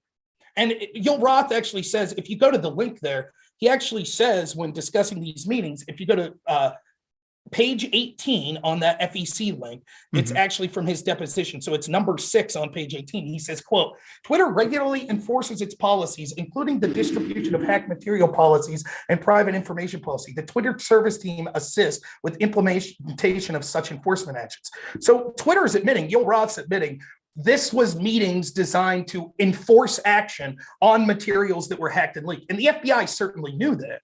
And so I don't understand how what you read says that. Well, there is a policy at Twitter to enforce action on accounts that are disseminating hacked and leaked material. Right. But that's always been their policy. Right. And so in other words, the FBI was well aware, if we convince you that a story is hacked and leaked material, you will take action on it. Maybe. Well, how would they not be aware? What's the purpose of the meeting? No, but like, okay, so I got a long argument with someone about this, and I couldn't believe it, because when Twitter originally said that they had this policy about hacked and leaked information, I assumed they meant hack the way that we mean it, like someone's, hacking into the mainframe or something. Someone's, getting someone's information through another computer. But when I actually looked up their policy, that's not what they mean. They mean like if you steal, or just even if you get someone, like if someone drops their phone and you pick it up and you put that information on Twitter, that would technically be considered hacked material under Twitter's policy. And so I don't think that is alone evidence that like the FBI is like, oh, by the way, just so there's this Hunter Biden laptop that's hacked because that would have any influence, because that was literally part of the original New York Post story. Was, how they got the laptop and, blah, blah, blah, blah, blah. And that would unfortunately fit Twitter's, hacked guideline, which is why Twitter then changed their guideline, because they understood it was just such a ridiculous guideline to operate under. Well, no, but that's going to be belied by the fact that there were many, many stories that were material that people got in possession that they shouldn't have had, that Twitter absolutely allowed, and the FBI was never reaching out to communicate to people about, such as Donald Trump's tax returns. Wouldn't that, by the same definition, be hacked and leaked material? Yeah, it should be. Yeah. What about all of the private cons? Like, if this story was like Don Jr.'s laptop, I don't think for a second Twitter would have enforced their tax policy. That's exactly right. And that's the point that I'm saying. And the FBI wouldn't have went out of their way to warn social media. Well, that's where my contention is. I completely buy that Twitter is horribly biased. I don't necessarily believe that I've seen evidence that the FBI is biased, because we don't know the context of these meetings. We don't understand why they're talking to Twitter, what they're talking to Twitter about. Okay, so do you have one example? He says, Yoel Roth says, since 2018, I've had regular meetings with the Office of the Director of National Intelligence, the Department of Homeland Security, the FBI, and industry peers regarding election security. Have you even heard it alleged that there was one time that the FBI, with all the litany of false stories we heard about Donald Trump, and with private phone calls that he was having with this person or that person and things like that, can you show me even one time that the FBI reached out? Of the litany of examples of that? We would never hear. That's the problem. We would never hear that. Well, then Yoel Roth would testify that it happened, correct? It might if he's put on the stand and he's forced to actually answer this, which I would like to get to the bottom of, because maybe we could find that answer out. Because right now we would never hear what you're suggesting. We would never actually hear, because it's not within anyone's interest to report that. Well, that's because none of those stories were ever actioned upon by Twitter. So it's clear. So if we assume. So I guess we're just assuming Twitter was the bad actors, that it could entirely be possible that the FBI was reaching out and going, whoa, these tax returns that Rachel Maddow's putting out that people are tweeting links to, that's hacked material. FBI may have been doing that, but it was Twitter was like, well, we don't care. We're going to allow it. Sure. I mean, that's what I'm saying. We don't know the context of that meeting. Like the meeting could have, I would assume, was probably, you're kind of assuming that like, oh, they explicitly had this meeting to talk about Hunter Biden's laptop, as opposed to them saying, hey, we're going to talk to you about, all the things, all the problems and issues that will arise out of, the coming election. And they go, here, we think this and this and this and this and this is going to happen. And one of those things was, we heard a rumor that, there's going to be a leaked of Hunter Biden's laptop. We don't even know if they said it was real or not in that meeting. They could have told them that someone's going to leak Hunter Biden's laptop and it's real. They could have literally told Twitter that. And then Twitter's like, well, fuck you. We can say, and it is true, because we are average people, that we will never have, not only average people, but people in general, we will never have objective complete stories of almost any story that we ever cover. That's sure, but that's why I'm saying I'd like to hear Joel Roth brought before to actually, or someone who's in these fucking meetings, they should be brought forward to testify what the fuck what happens in these meetings, what is actually talked about in these meetings, as opposed to us kind of making these assumptions one way or the other about what's happening. Well, I agree, but it's human nature to make it's not assumptions. It's making what you can, I guess it's something, what you would consider a most likely scenario. But we do this with everything. I think through the preponderance of evidence, which I'm sorry, Adam's not getting exactly what I was saying. This is where you run in. No, this is where you run into the bias problem, though, because they'll say the same thing about Donald Trump on Twitter. Yeah, obviously we know he's a fucking Nazi, and we know he's the next coming of Adolf Hitler. So, it's just a pattern that we see out there in the world, and we don't really need the evidence. We just see this as it's an inference that a normal person would make. That's kind of my problem, because like the same level of like smoke. So you say, okay, the FBI talked to someone on Twitter, and there's something about the Hunter Biden laptop was brought up. Okay, and we look at that and we say, oh, there's smoke there. That's the same level of smoke as like a lot of stuff that happened with Trump and Russia. Oh, of course. Donald Trump Jr. met with that, lady in Trump Tower who said she had during Hillary Clinton. And people jump to all sorts of conclusions. And I'm like, whoa, calm down. Let's actually see what happened in the meeting before we jump to the conclusions. And then people left say, no, it's so obvious, Sitch. And then it turns out, well, no, actually, nothing really happened. Yeah. So that's all I'm saying. I'm going to wait till we actually get to the bottom of this. The problem is, right, I disagree with you that it's the same level of smoke. But more importantly, is we don't have a position to act upon it, right? When the FBI says there's smoke, therefore we'll investigate, right? That's a huge deal. Spying on Americans, including a presidential campaign and later president's team, that's a huge deal, huge deal, right? Like, and so saying, well, the same thing. They said, there's smoke, Trump's colluding with Russia. And we said, there's smoke, the FBI was talking to Twitter about this. That's not materially the same thing, because one of them had a real world action that violated people's rights and probably helped swing elections and probably helped stymie a presidential agenda. And the other is just random people saying, we think this sucks. Well, no, we do have redress, though.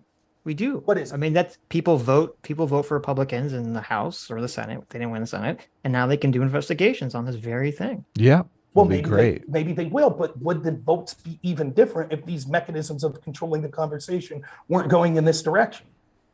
Well, sure, but they are. I mean, right. But that's what I'm saying. So it's materially different, and it's also different because when you look, I understand what you're saying. Like the consequences are different. I'm just talking about in terms of like how we and how people should be interpreting this information without jumping to conclusions. That's all I'm talking about. And in that respect, it is exactly the same. It doesn't really matter what how the conclusion responds to that.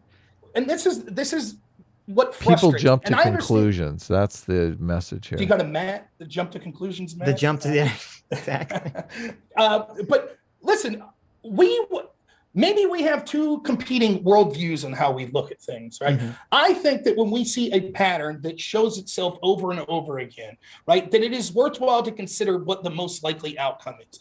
So under my view, if someone would say, well, Trump's a Nazi, where's the evidence?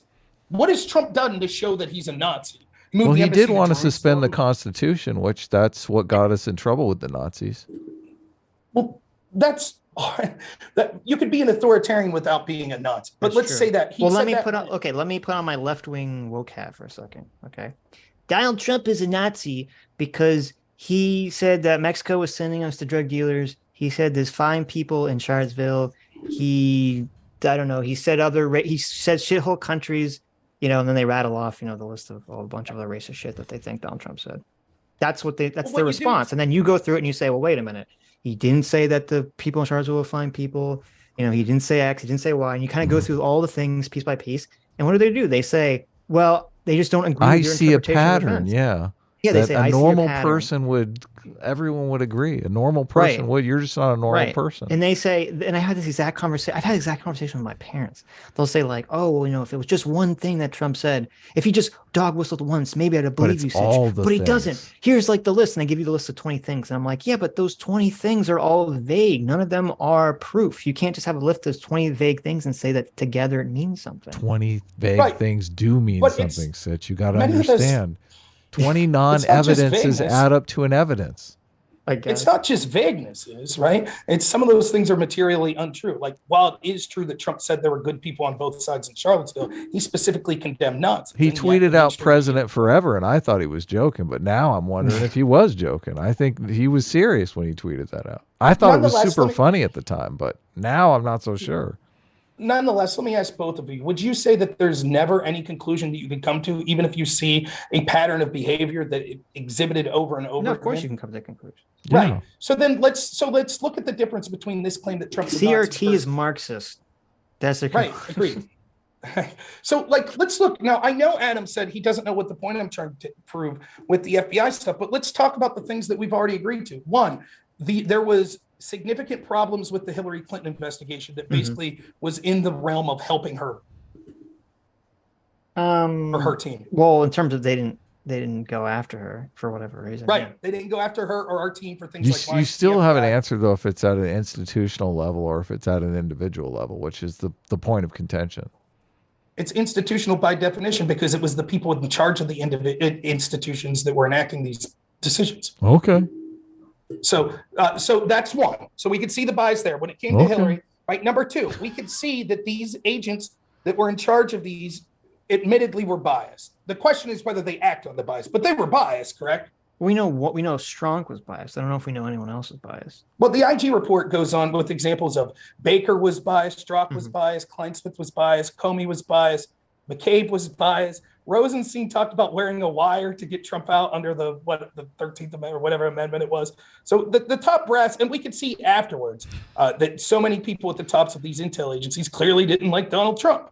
I don't think that's a stretch. That's different than saying they acted on the bias, but right. So we could see that. We see that the Hillary investigation, there was a lot of problems. They let her get away with a lot. There was bias. Third, we could see with the Trump investigation, even if you think that it had the right to start, they did things like use opposition research that was never verified in order to spy on Trump. That's really bad, right?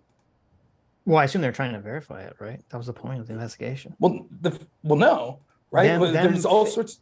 So my understanding was that the original FISA was fine. It was just that after that, because it was basically, wasn't it like in order to keep re-upping the FISA warrant, you had to keep providing, you either had to provide new information or show that your surveillance was providing new information, and neither of those things happened. Right, and that's but it what was they also were the problem. But would you not agree? And I believe. And also, wait, wasn't this? And just to be clear, wasn't this after Carter Page was already? They were spying on Carter Page after he was already fired by the Trump administration. So it's not necessarily. So them spying on him is not spying on the Trump, team. Well, sure it is. Right, sure it is, because when they're spying on him, yes, there are communications in real time that they're spying on, but they're also spying by looking at previous communications when he was involved in the Trump team. And Bill Binney, former agent of the CIA, talks about they have what's called the 2-hop rule, which means they could spy on anyone that Carter Page talked to and spy on anyone those people talked to. So effectively, they would have had access to the entire Trump communications, right? And would you agree with this? I'm not sure I agree with that, but okay. But would you agree with this, though? In order to get a FISA warrant, that should be a high threshold to spy on an American. Right. And so would you say that you would want to attempt to verify information before you used it as evidence to spy on them? Sure. They didn't. They never even attempted to verify the dossier that they used as the primary source for the FISA warrant until after they got their first warrant. Yeah, well, I have to look at it again, because what was the judge's rationale for allowing the original FISA? Well, basically, the judge's rubber stamp. It's like 99.7 of FISA applications are accepted. But the rationale was that the judge thought that this was true, right? Okay. And then they didn't attempt to verify. And here's the worst part. Like, everyone looks at the IG report and they say, IG Horowitz was shocked that this FBI agent changed evidence to say the opposite of the truth. That's bad. But you know what he said he was more shocked about? After the second warrant, I believe it was, finally, they actually reached out to Igor Dashchenko, the primary subsource. So think of it this way, right? Let's say that someone breaks into Adam's neighbor's house, right? And the police show up and they're like, Adam, did you see anything? And he says, no, but Sitch said he saw a black van with 3 guys in ski masks hop out. Right. And so then the law enforcement comes to Sitch and says, Sitch, we heard you saw a black van. And you say, nah, I was just bullshitting, Adam. I didn't see shit. It no longer matters what Adam said, because Adam was just the avenue to get to the direct witness. That's what Igor Danchenko was. Igor Danchenko is the source that's making all of the claims that would justify thinking that Trump people are a spy, right? Well, the problem is when the FBI reached out to Igor Danchenko, he basically was like, oh, I was just bullshitting. I can't believe you guys are using this. I was misquoted. And the FBI then goes back to the FISA court and says, we talked to the primary subsource and we believe they're telling the truth. And that's it. And they don't say, oh, right. And what they're telling the truth about is that they said that it was all bullshit. Right. So you're saying this is all in the IG report? Yes. Okay. So I'll have to read that because I have not ever read the IG report on Crossfire Hurricane. So I'll have to look into that and read that. Because the thing is, I don't believe it could have been that clear cut because, as I said, there were things in the Steele dossier that were true. So either he wasn't the source of everything, or he did say things that were true in the things that were false as well. I'll try to look that up. Well, that could be, but that there were there were periphery things. Like here were other examples of things that were true. Most of what was true was just public knowledge. Like, for example, Carter Page did speak at a Russian university. That's true, but it was publicly reported in the paper. There were other but then he had a meeting with I forget the guy's name. He had a meeting with the assistant of some super high level Russian guy that he denied having at first, and then I don't know. According to Mueller, that he did have a meeting with this guy.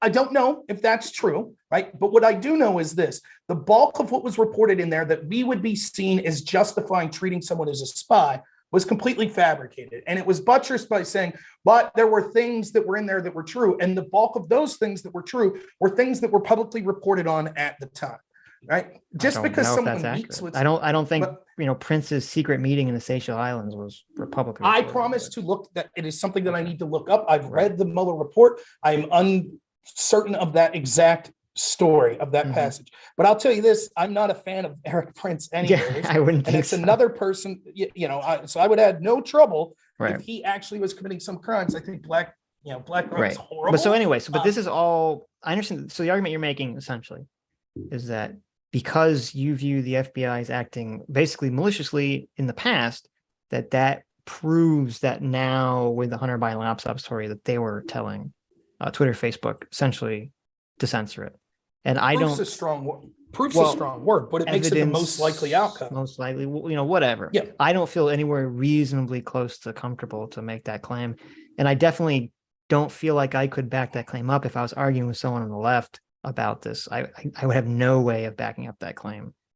But again, what that would lead to is sort of an inability to discuss likely outcomes on almost anything, right? Because I could say the same thing about any topic. It's definitely possible, but I'm not confident to say with 100% certainty. I mean, people when I go on Twitter, but no, it's not. Here's the problem: if people on the right were just saying, "Hey, it's very possible that the FBI did this, and we should investigate that," that's great. Yeah. That's totally fine. That's not what people are saying. People are saying like, oh my God, this is the most explosive thing ever. Holy shit, the FBI told, the Facebook and Twitter censored the story. Oh my God, people all should go to jail. They're all jumping to the conclusion that they have this smoking gun there that I just don't see it. I disagree. I think that it's the most likely outcome. And I think that, again, oftentimes... That's the smoking gun right there.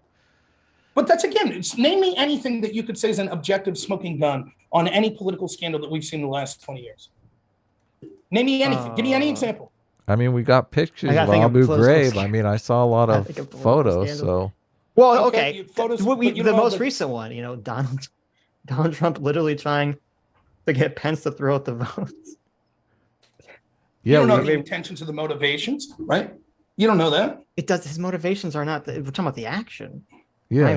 Well, we have the action of the FBI. The FBI, according to Gil Roth, specifically mentioned the hack materials policy. Yeah, but they didn't say Hunter Biden. If he said the FBI explicitly told me that the laptop was fake disinformation, that would be an action. I'd say, oh shit. Now were they lying or are they just horribly incompetent? But we don't say that. All it says is that they had a conversation and they said that they heard a rumor that this was going to be hacked or leaked or something. That's they could be lying by omission. Obviously they're politically motivated because of bias, not because of institutional capture. Well, It is kind of institutional capture if the majority of people there are biased in one way, shape, or form. But so he words his statement totally like legalese, so he knows how it's going to be interpreted, but he's not really saying, suppress it. That's the move to make politically. Right, and you see this happening all over the place. Like, for example, if I talk to someone on the left that's defending this is what. But I mean, you could have the same conversation, and I'm sure you would have the same conversation about Trump and the phone call to Zelensky. Right, but what's the difference? Well, one is talking about action being taken, right, that actually infected an election, which we've all agreed on. That sort of Twitter's censorship policies affected the election, and the other's talking about someone, the president, that was basically feckless and was trying to get things done because he saw all these institutions around. Yeah. But think of it this way. So you have we have Noerr says the FBI talked to me about Hunter Biden's laptop being hacked and leaked close to the election. Okay. And then so that's all we know. We just have that one piece of information. Sure. And then we look at the outcome and we say, oh, Twitter censored the laptop story. So then we make the connection, or some people make the connection that, oh, therefore the FBI must have directed Twitter to do that. Okay. So the FBI says something vague that we know about. Twitter does an action. So then we assume there's some kind of causation there. But then you have to do the same thing with Donald Trump with the Ukraine phone call, because it's like he has the vague thing that he says to Zelensky about, investigating and listening to Rudy Giuliani. And then Zelensky is literally going to go do the thing. Yeah, he gets the message. They have the action, and then he only doesn't do it because at the last second, Donald Trump, lets the money go. Zelensky got the message. He definitely got the message. Right. So it's kind of like the same. It's the same kind of process that's same leap of logic, I guess. You could say it's the same logic, but the outcome's the inverse.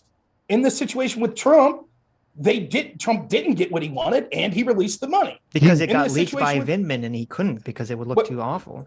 Nonetheless, maybe that's why, but the end result was right. And but I'm not a constitutionalist, so the message was sent and the message was received loud and clear. Right. Okay, even if that's the case, so what? He got impeached. Okay. Fair. I mean, I'm just saying. Fair enough. Yeah. If that's the level of evidence that people will accept going forward, that's fine. I just wish they were consistent about it. But to me, that's the point. The reason that I don't find that level of evidence enough is because I believe that, myself included, it's too easy for me and other people to kind of fall into our political biases. So that's why I'm really strict about, I want to see the smoking gun. I want to see the specific thing, that shows this, because I know that I'm just as, easily to fall prey to, my emotions and my politics as anyone else.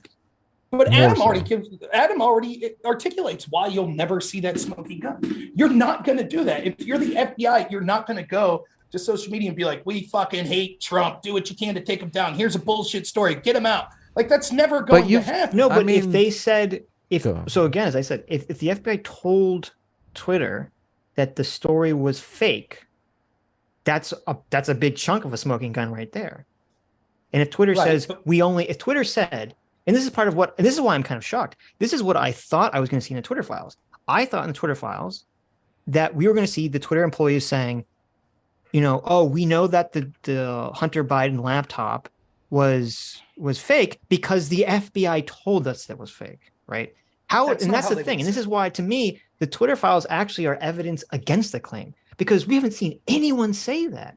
And that would be the number one argument that Noerr or any of those people would have used in any of those internal communications to justify doing what they were doing.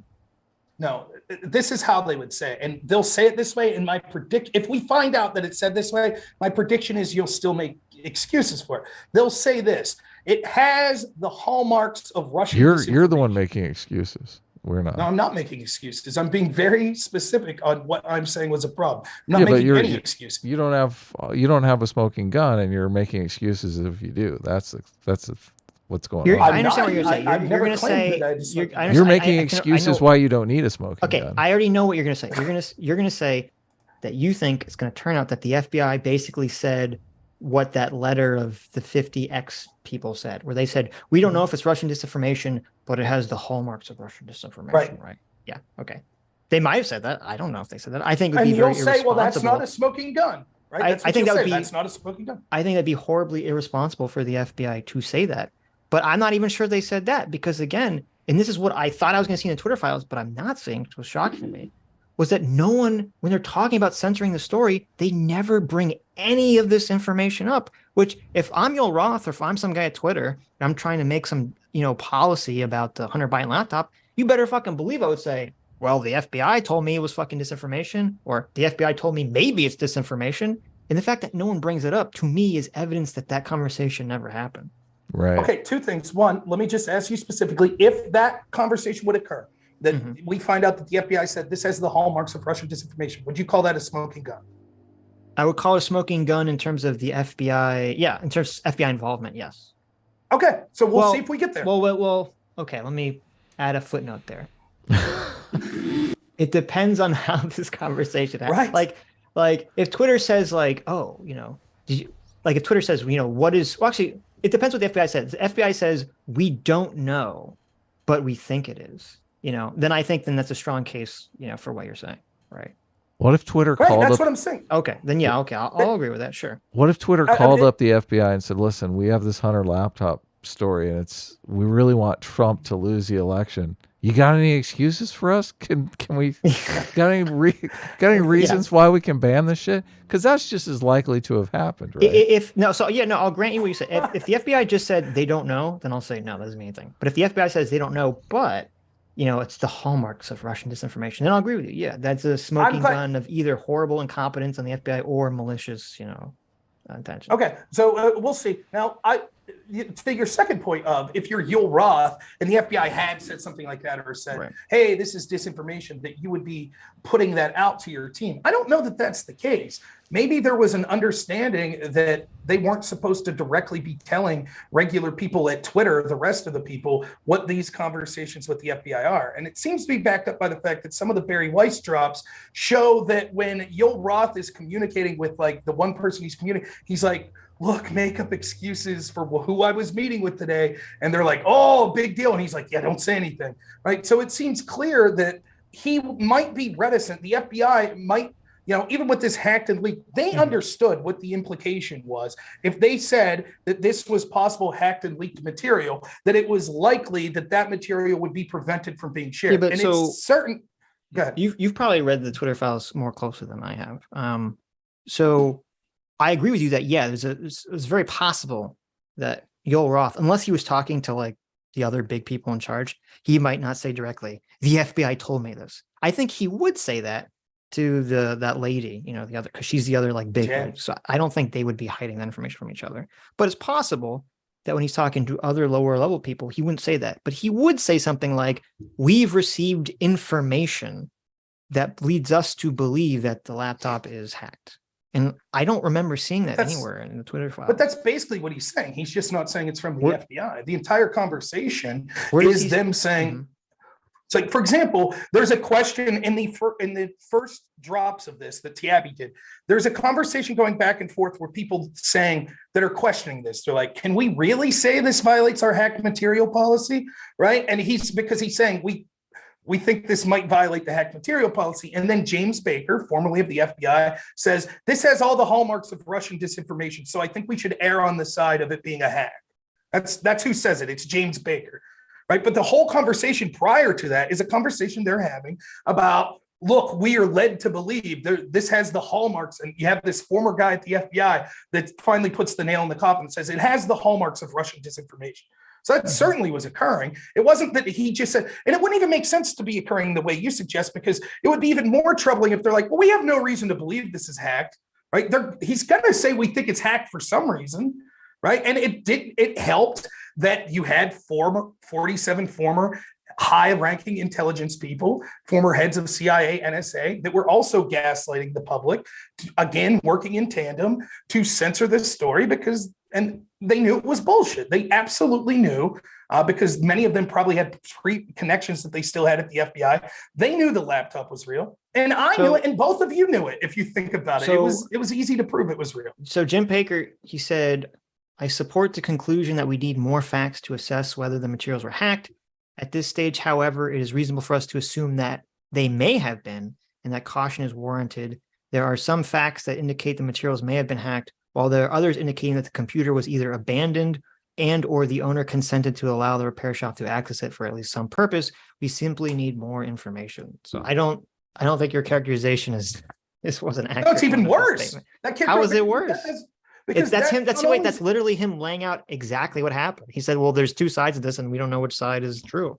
Now, I think it's worse in terms of, to me, if you told me that would not justify whatsoever censoring the story at all. But that doesn't, to me, show that they had any information from the FBI talking about the laptop being hacked. Well, I'm not saying that they said that with James Baker. That's my only point about talking about this, is that specific facet of the story. Right, but you said had they received that information, they would have mentioned it. Do you think Yul Roth's lying in his deposition where he says Hunter Biden's name came up? No, but I don't know what the context is. If all they said was, we believe that someone will leak, Hunter Biden's laptop in the future. That's all they said. Well, then that doesn't say that it was hacked. That doesn't mean that it was Russian disinformation. Doesn't mean it was illegal. That just all it means is that they knew it was going to happen. But listen, if your argument is correct, that had the FBI directed Yul Roth in any direction, that he clearly would have put that out there. Don't you think he would have at least said that? Look, the FBI, when we were talking about potential hacks and leaks, did mention Hunter Biden's name. Why didn't he put that in the communications? I don't know the answer to that question. Right, which seems to believe that sort of the defense or the possibility that you're suggesting that, well, had the FBI said something to Yul Roth, he certainly at this crucial time would have. Well, no, because if the FBI, all Yul Roth says, and it's very annoying when you read these legal documents because everyone parses their words so carefully because they don't want to get in trouble. If all Yul Roth said was that in a meeting about hacked and leaked information, the FBI mentioned something about Hunter Biden's laptop. Okay. If that's all they said, so say hypothetically, all they said was, we believe close to the election that Hunter Biden's laptop will be leaked. That's all they said. And there's no follow-up to that. Okay. In a conversation where Yul Roth is trying to determine whether this violates the policy or not, what the FBI told them has no relevancy whatsoever. He can't use any of that information. All they told him was that it was going to happen. They didn't say their policy is based around how the information is leaked, which is what James Baker is talking about. No. Because he would still say that. Like, you have to understand the conversation that Yul Roth's having internally with people at Twitter. This isn't a legal document, right? And if it's you, like, for example, say it's you, Sitch, right? And you're in Yul Roth's position. And this is the words that Yul Roth in his deposition said. I learned in these meetings that there were rumors that a hack and leak operation would involve Hunter Biden. Right. So they're talking about hacked and leaked material. And there was rumors that one of these operations would involve Hunter Biden. So if you're him and this situation comes up and you're really struggling, like, well, what do we do with this? And you have people on your team, which we could see through the internal communications, that are like, we don't think this violates our hacked material policy. Right. And you're right that had you received any information from the FBI, you certainly would have imparted that to your team. There is no reason that Yul Roth wouldn't say, listen, this isn't a smoking gun proof or anything, but the FBI did tell me that there would be a potential hack and leak operation involving Hunter Biden. Here's something involving Hunter Biden that could be a hack or a leak. So maybe that influences my decision. The fact that he never says that, when he says in his deposition, that it proves to me that I don't buy the argument that had the FBI said more, he would have released it to his team. I don't buy that because he didn't release the information he had. But to me, that proves the opposite, because we don't know, again, as I said, I feel like I just repeat ourselves. We don't know what they said to him. And if all they said to him was, we believe that it's going to be leaked, that's all they say, then him telling that, well, the FBI told me it's going to be leaked, that doesn't really help them make a determination about the policy, which was the entire internal discussion they were having.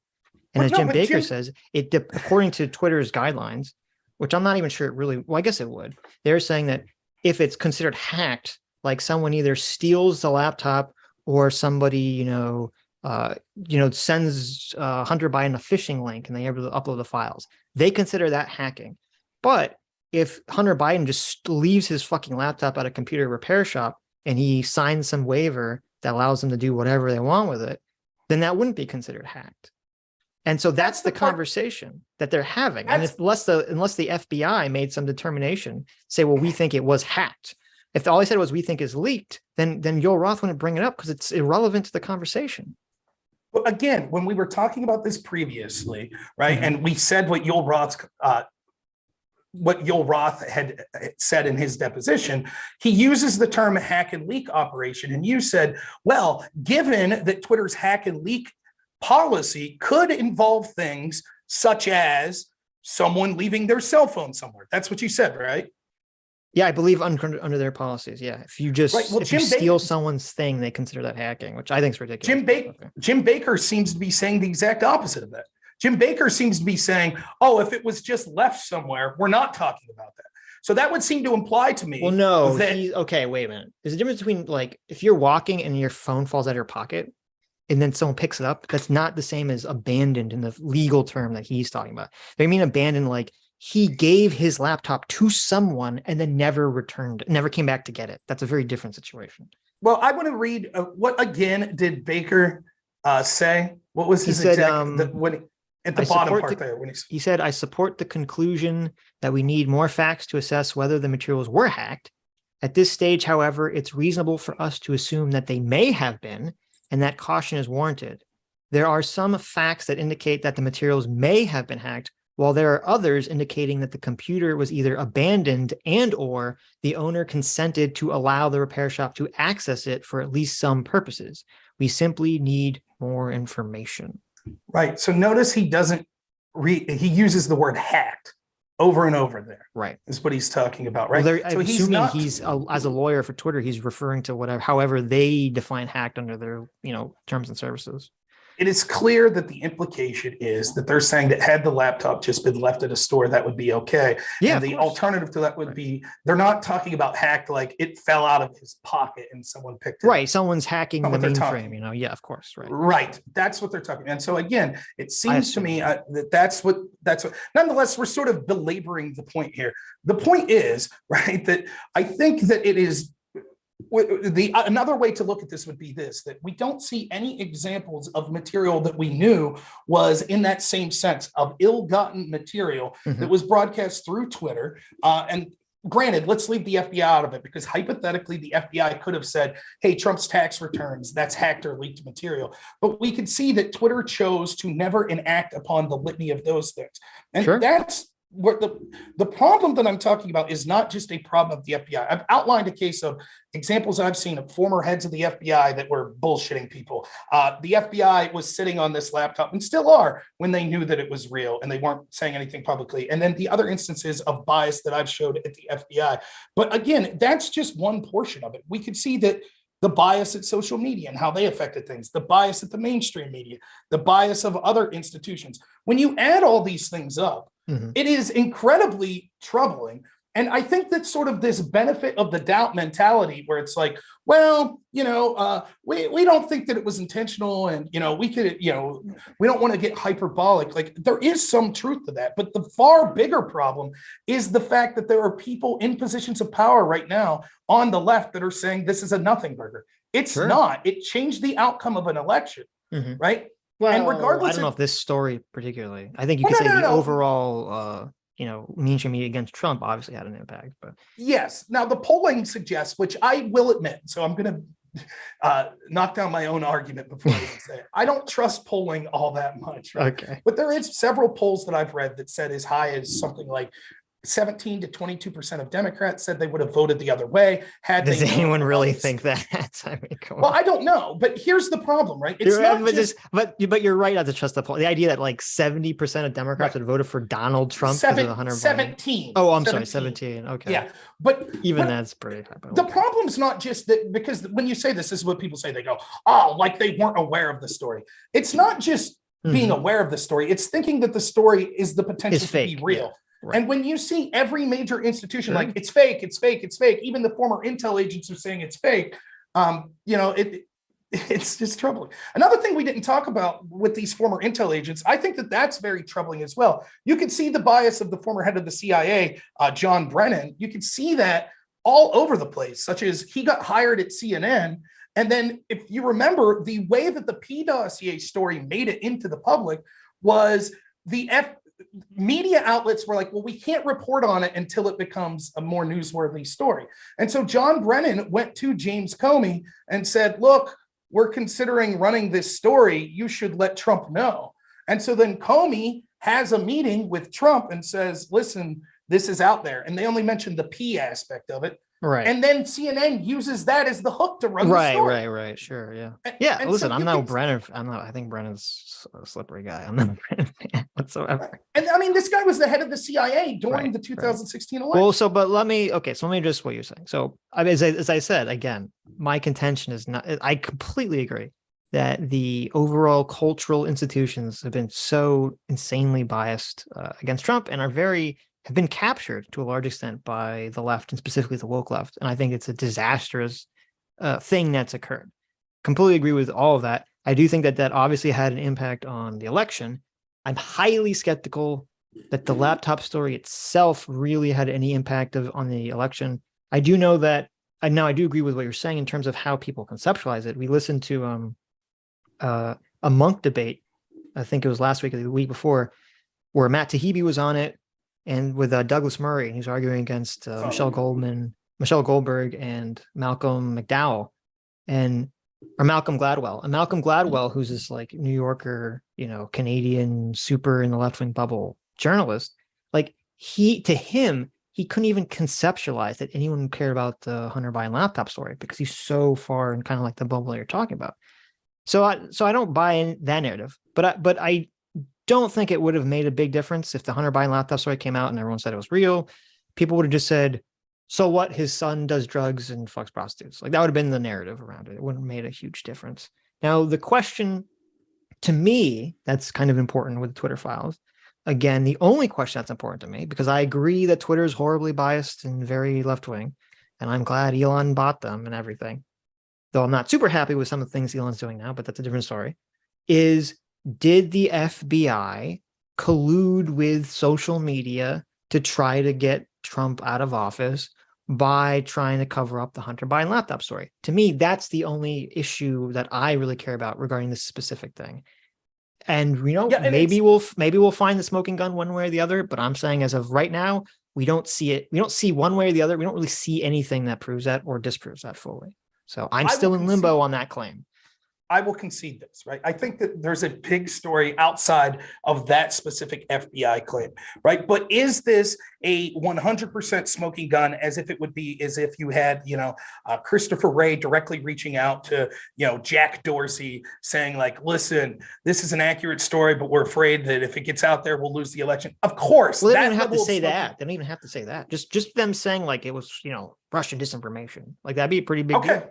Well, and now we'll see what happens, right? Because the communications directly between Yoel Roth and the FBI probably will be very difficult to obtain, right? They may have been verbal communications, and so they weren't written down and they weren't emailed, so it'll be difficult to obtain them that way. And the FBI is notorious for slow walking Freedom of Information Act and information. And, again, if you remember when Devin Nunes put out his memo, that was kind of like, hey, this was unverified opposition research that they used to spy. And the FBI slow walked it and said, you're jeopardizing sources and methods, and this is horrible. Right. And then when they unredacted this stuff, it was literally things like they paid $40,000 for a desk.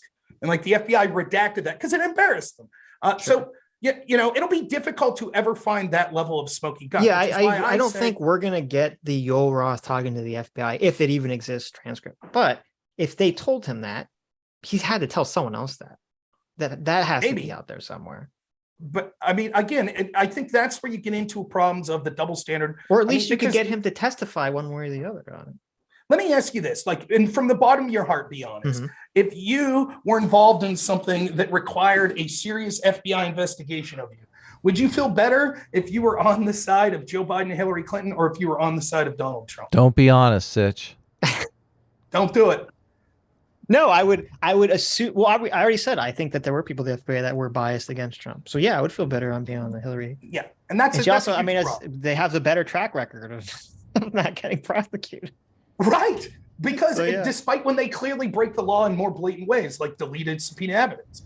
We have an argument about what's more clear or not, but we can. What do you think is more clear of a crime than that someone on Trump's team committed? Well, we already went through the whole, what happened with the Russia stuff, which you disagree with as being, important. So, well, it has nothing to do with important. We're talking about clear-cut evidence of a crime. Deleting subpoenaed evidence is a crime. That's it. That's clear-cut. That's true. But didn't they? I'm trying to remember. Didn't they say that no one? Their excuse. I think the excuse they gave was that, no one's ever been prosecuted for just doing that or something, right? Wasn't that the no, that's, I don't know if that's true, but that was the excuse they gave for the private server, that no reasonable prosecutor would bring this. Right. When with the deleted, this was the excuse. This is literally the mainstream FBI version of what was going on. So the guy's name was Paul Combetta, right? Was the name of the tech guy that was tasked with kind of keeping the records of Hillary's team, etc. So Paul Combetta is, I'm going to screw the dates up somewhat, but okay, it doesn't matter. It doesn't matter. As I said a million times, I agree they should have gone after that guy. I don't know. Like, I don't know what we're arguing about. But what we're arguing, it's not just that she would have went after them, but it's that the narrative that the FBI tells in defense of their inaction, because it proves the disingenuous nature of it. Because their narrative is that Paul Combetta was well aware of this subpoena and that he had talked with, not Susan Wright, Cheryl Mills, who was like the top legal aide, right? He talks to her, like, let's say on a Monday. I don't know if it was a Monday, and she's like, look, we're being subpoenaed. You need to compile these evidence to send it to Congress, right? And then he goes home and he's driving to work someday, a couple days later, and he goes, oh shit, I forgot 4 months ago, Cheryl Mills told me to delete all of that shit. But he forgets that it was just told to him that it was subpoenaed. So he gets to work and he deletes it all. And then the FBI's like, well, why did you delete that? And he goes, you know what happened? I forgot that it was subpoenaed. But I did remember the conversation from 4 months ago. See, I was supposed to delete this 4 months ago, and I absolutely forgot until today. That's bullshit. Right. You know it's bullshit. I know it's bullshit. The FBI knows it. But the FBI said, well, and is it any surprise that the same characters in charge of that investigation, such as Peter Strzok, was the one who personally interviewed Hillary Clinton? Is it any surprise that they would come to the conclusion, we're not going to charge her. We're not going to charge Paul Combetta for that blatant deletion, and we're going to give this bullshit reason. But that to me is what, like, and then to say, well, we should give the FBI the benefit of the doubt. Every time we see these double standards in how they treat people connected to Trump versus people that are connected to other. At some point, you have to say, look, I'm going to stop buying these bullshit excuses. Yeah, but here's the problem is that, first of all, I'm not giving the FBI the benefit of the doubt, because with the example you just gave, it's like, okay, boom, we have this clear evidence of what Hillary did and, the bullshit excuse that was given. With Peter Strzok, we have the clear evidence of, the statements he made about trying to keep Trump out of office. With Carter Page, the FISA, we had the evidence that they, fudged the FISA. We have all this evidence. This is not a question of taking people, of making assumptions. We have the evidence that shows what they're doing. And all I'm saying is, I think if people want to make claims about the FBI's involvement in the Hunter Biden story, they should wait for there to be evidence instead of jumping to conclusions based on saying, like, well, in the past, they did things I didn't like. So therefore, that means that right now they must be doing something I don't like. Hell yeah. I think that's a very bad way of trying to discern information going forward. But that's not exactly what's going on, because it's not as if people were making this up out of whole. Well, no, it's not as if people were making it out of whole cloth, right? Here's why: because we have testimony, we have Zuckerberg that says I was in communicate when directly referencing the Hunter Biden laptop. Zucker saying, "Yeah, we were talking to the FBI regularly about these sorts of decisions." He said he didn't remember if it was about the Hunter Biden's laptop. So that's right, he's saying the FBI is communicating with social media about what to censor. Right. Then you have Roth's testimony. Well, wait. We know that the FBI is communicating with Facebook and social media about things that they think are either going to be leaked or possibly disinformation, not what to censor. Right. And that's another problem. But that's another problem that came out of this is that, this is what I would like to see from the Twitter files. Someone gave a number. I don't know if it was true or not. Someone claimed it was 50%, but I don't know if they just made that number up. Is how often when the CIA, when the FBI told Twitter something, they said, "Oh, we think this is fake. Or we think this is leaked information. This is hacked, or whatever." Or even when the FBI, or even the Trump campaign, which is weird because Matt Taibbi said that the Trump campaign asked for things to be removed, and we haven't seen what any of those were yet, or whether any of those were removed yet, which is a little bizarre and suspicious. But okay, if they only focus on.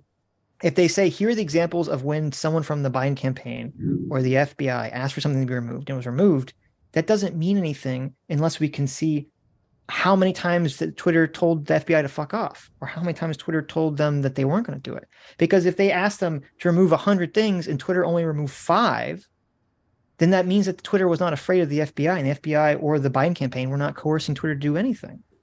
No, it doesn't necessarily mean that. And of course it does, because you're not being coerced. If 90% of the time you tell them to fuck off, there's no threat of violence there, or not anything. That's not necessarily true, right? Like, so first off, I do believe the number cited was 50%. That about they acted on the FBI's recommendation. Or so that was a real thing that was said in the Twitter files somewhere.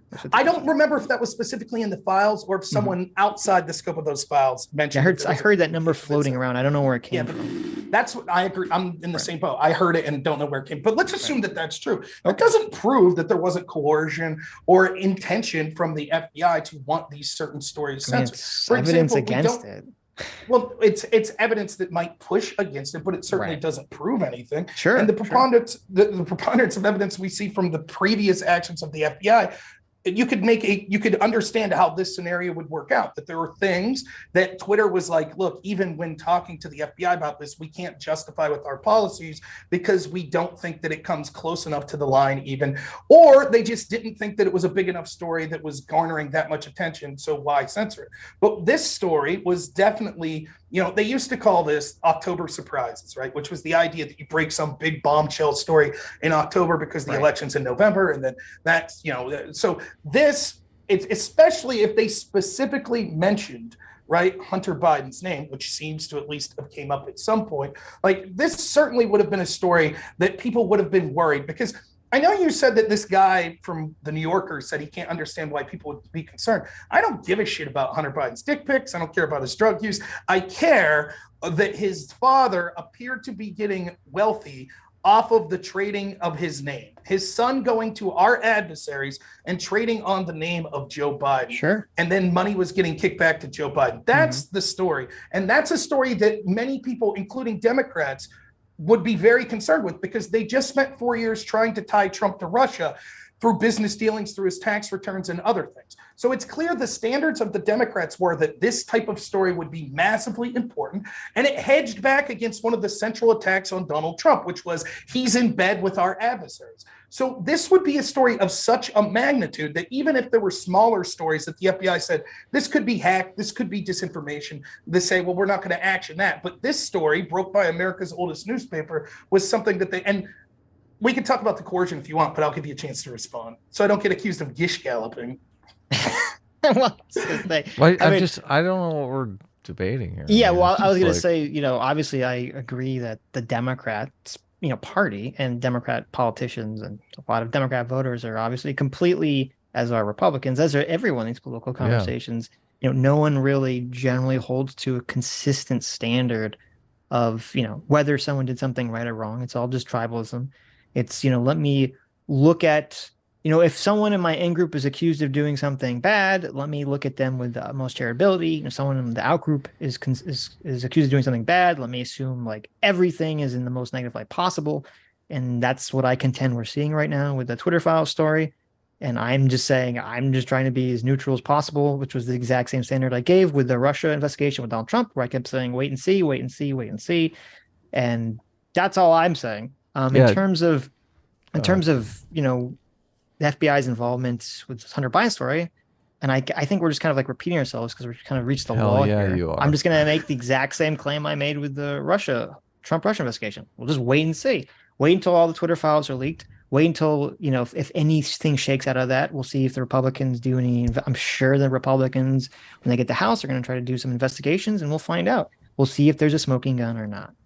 So I'm going to exist in limbo for now until I feel comfortable that I see something. Yeah, you don't think we're like Sam Harris here, right? Like we're in favor of hiding the laptop story. Like I wish they would have investigated it when it happened. So yeah, and I actually wish that the Hunter Biden laptop didn't have all the dick pics in the drug use and the prostitutes, because that completely detracts from what you said, which is the actual story. Yeah, is when he said he's giving 10% up to the big guy, what does that mean? We want to know the answer. Is that Joe Biden? Is Hunter Biden actually getting money, and giving it to his father? That's a big fucking deal. Or was the big guy and looked at?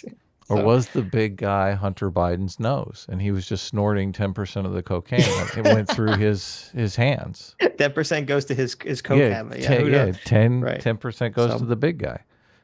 I mean, but it's unfortunately, it's the same thing with the Trump P tape. You know, it's like whatever the salacious part of the story is, that's what gets all attention, and all the kind of more important things kind of fall to the wayside. But I will say, though, I think that it's not an unreasonable position to take, that we'll just wait and see. The problem with this is twofold, though. One, oftentimes the people you're waiting on are the very people that are implicated. So we're going to wait and see what sort of communications we can get from the FBI or Yoel Roth. Yeah, I understand that Republicans are going to be having an investigation, but most of these investigations still rely at some level at cooperation with the people that they're looking into. Sure. For example, innocent until proven guilty. I mean, Elon Musk bought Twitter. If he can't find it, then I don't know who can find it. But he can only find it if it was done through official Twitter communications on email. If it was done on phone call or done in-person meetings with the FBI, what's he going to find? Well, how else are we going to find it then? Well, we won't. And if we just say, well, we're always waiting for the smoking gun before we call this stuff out, and that leads to the second problem, which is oftentimes by the time we find this stuff out, everyone throws up their hands and goes, well, it's too late now. What are we going to do? Yeah, but which is exactly what happened with the Russiagate and the Hillary investigation. Oh, well, a couple people that were there got fired from the FBI. And anyways, now we can trust the FBI moving forward. No, and that is fair that there is this, sit on it and then they don't do anything about it. And I agree that it shouldn't happen, and they should still go back and they should still prosecute the people that, deleted the Hillary emails and blah, blah, blah, blah. I agree with all that. But my problem is with the first part of what you said, which is that if Elon can't find it, and if no one can find it because, say hypothetically, all these meetings were off record, verbally, and there's literally no evidence of it, well, then no one can we can't draw conclusions about it because there's literally no evidence about this stuff. You might not be able to draw conclusions to the level of beyond reasonable doubt to prosecute someone, but you're certainly well within your rights to draw conclusions on what most likely the preponderance you're right of evidence. Do whatever you want. I think it's foolish to do so. I think it's too easy to fall prey to your pre-existing biases if that's what we're going to do. Well, think about it this way, right? Let's say that you leave Adam house sit for you, right? And you come home and you stop. I would never do that.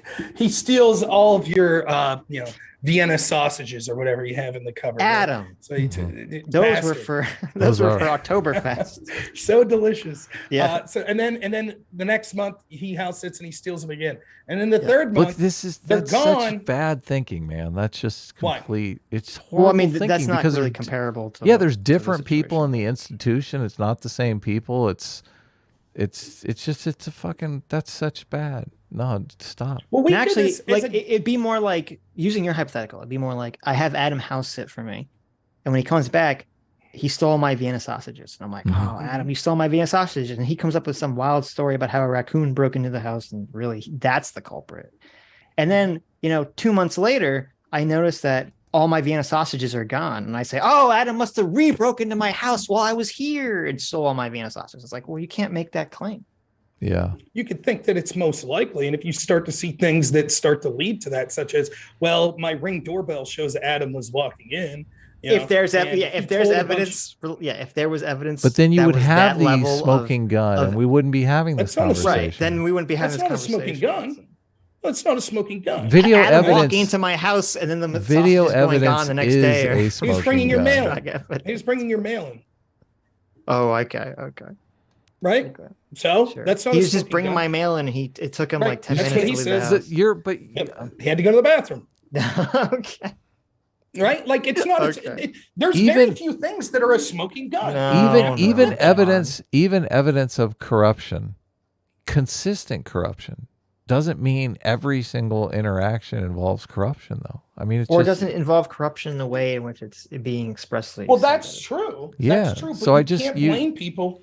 You can't blame people from defaulting to false positives. Yes, I can. It's not because here's the problem. Everyone defaults in the way that serves their political narrative. Of course. Yeah, period. That's the problem. That's what I blame. You don't operate your life like this. You don't. I know you don't. What do you mean? I do. I don't what are you like talking the boy about? that cried wolf, you're saying the fifth time that he cries wolf, every single time you're like, let's think of this analytically, just because he's lied to us every time this week. This time he could be telling the truth. So I don't want to come to a false positive thinking he's lying. So I will I literally did that about both Trump and this. Yeah. Even though I'm obviously not falling prey to my political biases in this situation. Well, it doesn't matter. I have the exact same criteria. This isn't following political biases, right? It's literally what this. This conversation. No, what I'm saying is that for 6 possibly hours you do this on both political biases. Yes, about the FBI, the media, all of these institutions. Right. But I'm saying you could think of that situation differently when it comes to an institution that you have some sort of bias to, because you assume that it's some upstanding institution all like the FBI. Institutions all institutions are susceptible to corruption. Because instances of corruption happen does not mean the entire institution has always been corrupt and will always be corrupt going forward. No one's saying. Well, then what are you saying? That it's not a pattern. It means that going forward, you can't just automatically assume everything. It means one thing. It means that going forward, you do your best to limit their ability to have bad outcomes based on that corruption and bias. And when you see evidence to suggest that it's bringing up again the same pattern you saw, you can say that it's not a logical conclusion. But that's the problem. I don't agree. The things that you're saying, this is evidence that they did. It's not evidence. I don't see them as evidence of doing that. So it's not evidence. You don't buy. So Joel Roth mentioning that he was having a hack and leak rumor that came from the FBI about Hunter Biden. That's not evidence. It's evidence that he should be called to testify and expound on whatever the fuck that happened there. But it's not evidence of the claim that the FBI told Twitter that it was fake news and that it was. It doesn't matter if they specifically said it was fake news. What matters is they said. Wait, what they said matters. What they specifically told Joel Roth is super important.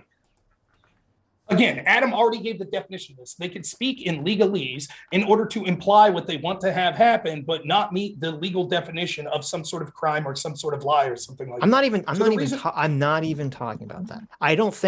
I think there's like a 1% chance that no matter what happens, that some information will come out of this that will lead to anyone being arrested. I'm not even talking about that. I'm not even talking about using legalese or whatever. I'm just talking about what exactly did the FBI say to Joel Roth. That's all I want. Let's break it down real simply. Do you think that around the time of the election, like several months before the election, do you think at that time in 2020 that the FBI knew that this wasn't a hacked laptop? I have no idea. How long did they have the laptop for? How long did they have the laptop for? Since 2019. Then I would assume they knew that it was. I would assume if they had the laptop, well, not that it was. They knew everything about the laptop. I would assume if they had the laptop, they knew it was true. They knew months. Not necessarily whether it was hacked or not. What do you mean whether it was hacked? How did they get the laptop? What do you mean? They knew this. They knew the source of the laptop from the very beginning. Yeah. Right. They knew it wasn't hacked. They knew it was left at the computer shop. The computer repairman talked to them. Look, what are we arguing about? They knew what are we arguing about here? If the FBI had the laptop from 2019 and they said, okay, we confirmed that this information is real. We've confirmed that, that it came from this shop that the person said it came from. And then they turn around and they tell Twitter that it didn't, or that they don't know. Then that's the FBI, doing shady shit. Let's use the language that Joel Roth uses. What if they told Joel Roth there is a rumor? This is getting tedious. I just feel like we're repeating ourselves. I'm just saying over and over again. I feel like It's fine. We could leave it at that if that's. But I think that it's evident to anyone who's listening to this objectively that what follows then is if the FBI it's not. Yeah, anyone listening objectively, it's like no. But here's the problem. You say what you just said. You say it to someone who's on the left, and they're going to say that doesn't prove anything. You say to someone on the right, and they're saying that proves everything. Of course, it's not an objective thing. This is just people being driven around by their political biases. Yeah. There's no objective thing within a mile of this conversation. And I will accuse you now. You think that because of your bias on the story. That's why you think that. I have zero bias. I don't have a strong feeling about the FBI one way or the other. Your bias is that you choose to not believe these things because you think that it's some level of conspiracy theory. So you default to saying, unless I get a smoking gun, I'll always say that there is a possible explanation. No. See, that's your bias. No. Here's the problem. Okay. My bias is I don't know whether or not it's true. I think, I understand what happened. What I said about people looking at this from a left or right wing perspective, I'm not impugning you specifically, Rob. I'm just saying in general, because you made a general claim about, I think if people in general look at this objectively. So I'm not attacking you. So, because I don't think that you should attack me, because as I said, in terms of me, like assuming there's some sort of conspiracy, I already talked about it. I saw the things that the FBI did regarding the Russia investigation, and I said, yeah, that's really fucking bad, and there should be consequences for that. I didn't sit here and put my fingers in my ears and say, blah, blah, blah, this is just a conspiracy. I didn't stick my fingers in my ears and say, blah, blah, blah, this Twitter thing's nothing but it's a conspiracy. So you can't accuse me of operating under that logic in this situation. We said investigate. I said I was upset that they didn't that they buried the story during the election. Like, you're completely mischaracterizing our positions. I'm not. Your position, you tell me if I'm wrong about this. One, the FBI damn well knew that this laptop wasn't hacked or leaked. The FBI knew about the laptop. Yeah, the FBI knew about the laptop. We're talking about but whether or not the if it's true that Joel Roth said someone from the FBI told him there was a rumor that there was going to be a hack and leak about Hunter Biden. That's not. What are we talking? What are we even talking about here? Like, what is the point of all I think it's pretty clear. You don't think that's clear? The FBI knew it wasn't hacked or leaked, but they told social media that it was potentially hacked. If that happens, a problem. We don't know what the thing that you're even citing. It's not even a direct quote. It's just a statement. That's why I'm saying, get Joel Roth to go on record to say what the fuck happened. I don't see why it's such a big deal to just wait for him to say what happened. Why is it everyone's like, oh my God, I have to jump on board and make all these fucking determinations so that my audience gets so riled up because that's what people want to hear. I'm just saying, wait to see what he fucking says. Drag him before Congress, see what he fucking says before we jump to this fucking conclusion. It's not that big a deal. You could wait and you'll do the exact same thing that you did when they waited with the FISA-gate information and the Hillary. You'll say, yeah, that was bad. And anyways, look, Democrats won another election. I choose to be proactive and call out corruption when I see it. You choose to allow the corruption to fester for years. That's the exact same. That's the exact same attitude that led for all the people to make all the conclusions they did about Donald Trump. It is. It's the exact same thing. I had literally. You're saying I had literally the same argument with 1,000 Democrats who all said, "Sitch, you can't wait. You can't wait for the Mueller investigation. It'll be too late. Trump will already sold out to Russia. Trump will already do this. Blah blah blah blah blah blah blah." I said, I don't give a shit. That's the fucking system that we live in. That's what we have to do. We can't make these fucking jump into conclusions. And guess what? I was fucking right about the Trump-Russia investigation. Yeah. I'm glad I waited. So I'm going to wait on this one and say, I'm waiting to see what the fuck comes out of this. And I'm not going to jump these fucking conclusions. And if it turns out that the FBI was telling fucking Mark Zuckerberg and fucking Jack Dorsey that they should fucking censor the story, then I'm going to be right there in the bandwagon saying, what the fuck? This is one of the biggest fucking travesties of all time. But until that happens, I'm going to say, I don't know. And I think that's a totally fucking fair position. This was a justification for Russiagate too. This is exactly the same justification. It's not. For Russiagate. It is not. Bullshit. This is oftentimes what people will do. Right? They'll defend sort of institutional corruption or the downplaying of it by saying to call it out. I'm getting ready to kick you. I really am getting ready to kick you. I hate that this goes this way, but look, you're blatant. Look, I don't have a problem. You're sitting here accusing us of being like in favor of institutional corruption. Fuck you. Fuck off. This is what you'll do. Adam Sitch, can you point me to any shows that you've had in the past 2 years that talked about serious consequences that occur to the FBI based on their line? We talk about is institutional corruption. Okay, so what was the FBI specifically? I mean, we don't really talk about the FBI like at all. Oh, that's strange. It's almost Why is that strange? Because it's almost like it's exactly as I predicted. Well, no, 99%. Wait. Dude, we invited you on the show to tell us about the FBI. Stop. We spend the overwhelming majority of our time talking about culture war shit. We're not talking about the FBI. So that's not evidence of fucking anything. Well, not only that, we invited you on for 6 fucking hours to teach us about this shit. That doesn't count? No, I'm not. This is what I'm saying. I'm not saying that you won't talk about it. I'm saying this is what will happen. That by the time we get to the bottom of these 2-3 years later, and the corruption is made public, as Sitch all these accusations. Can you let me finish the point? What's going on with all these accusations? Can you just make the point without accusing us of being some institutional shills? I feel like we've been very amicable to you, but you're making all these accusations about us, which is just, it's unfair. I don't think that my accusations have been any less amicable than your accusations of me. What accusations did we make? For example, I'm doing the same thing as the people did on the Russiagate side of things, that, I'm jumping to conclusions that I'm gish galloping, I'm possibly bad faith, possibly not. Right. I don't have a problem with it. Did they not make the exact same? I said that this is the kind of thinking that led to Russiagate. I wasn't accusing you of right. This is what annoys me, Rob. I defended you to everyone. Okay.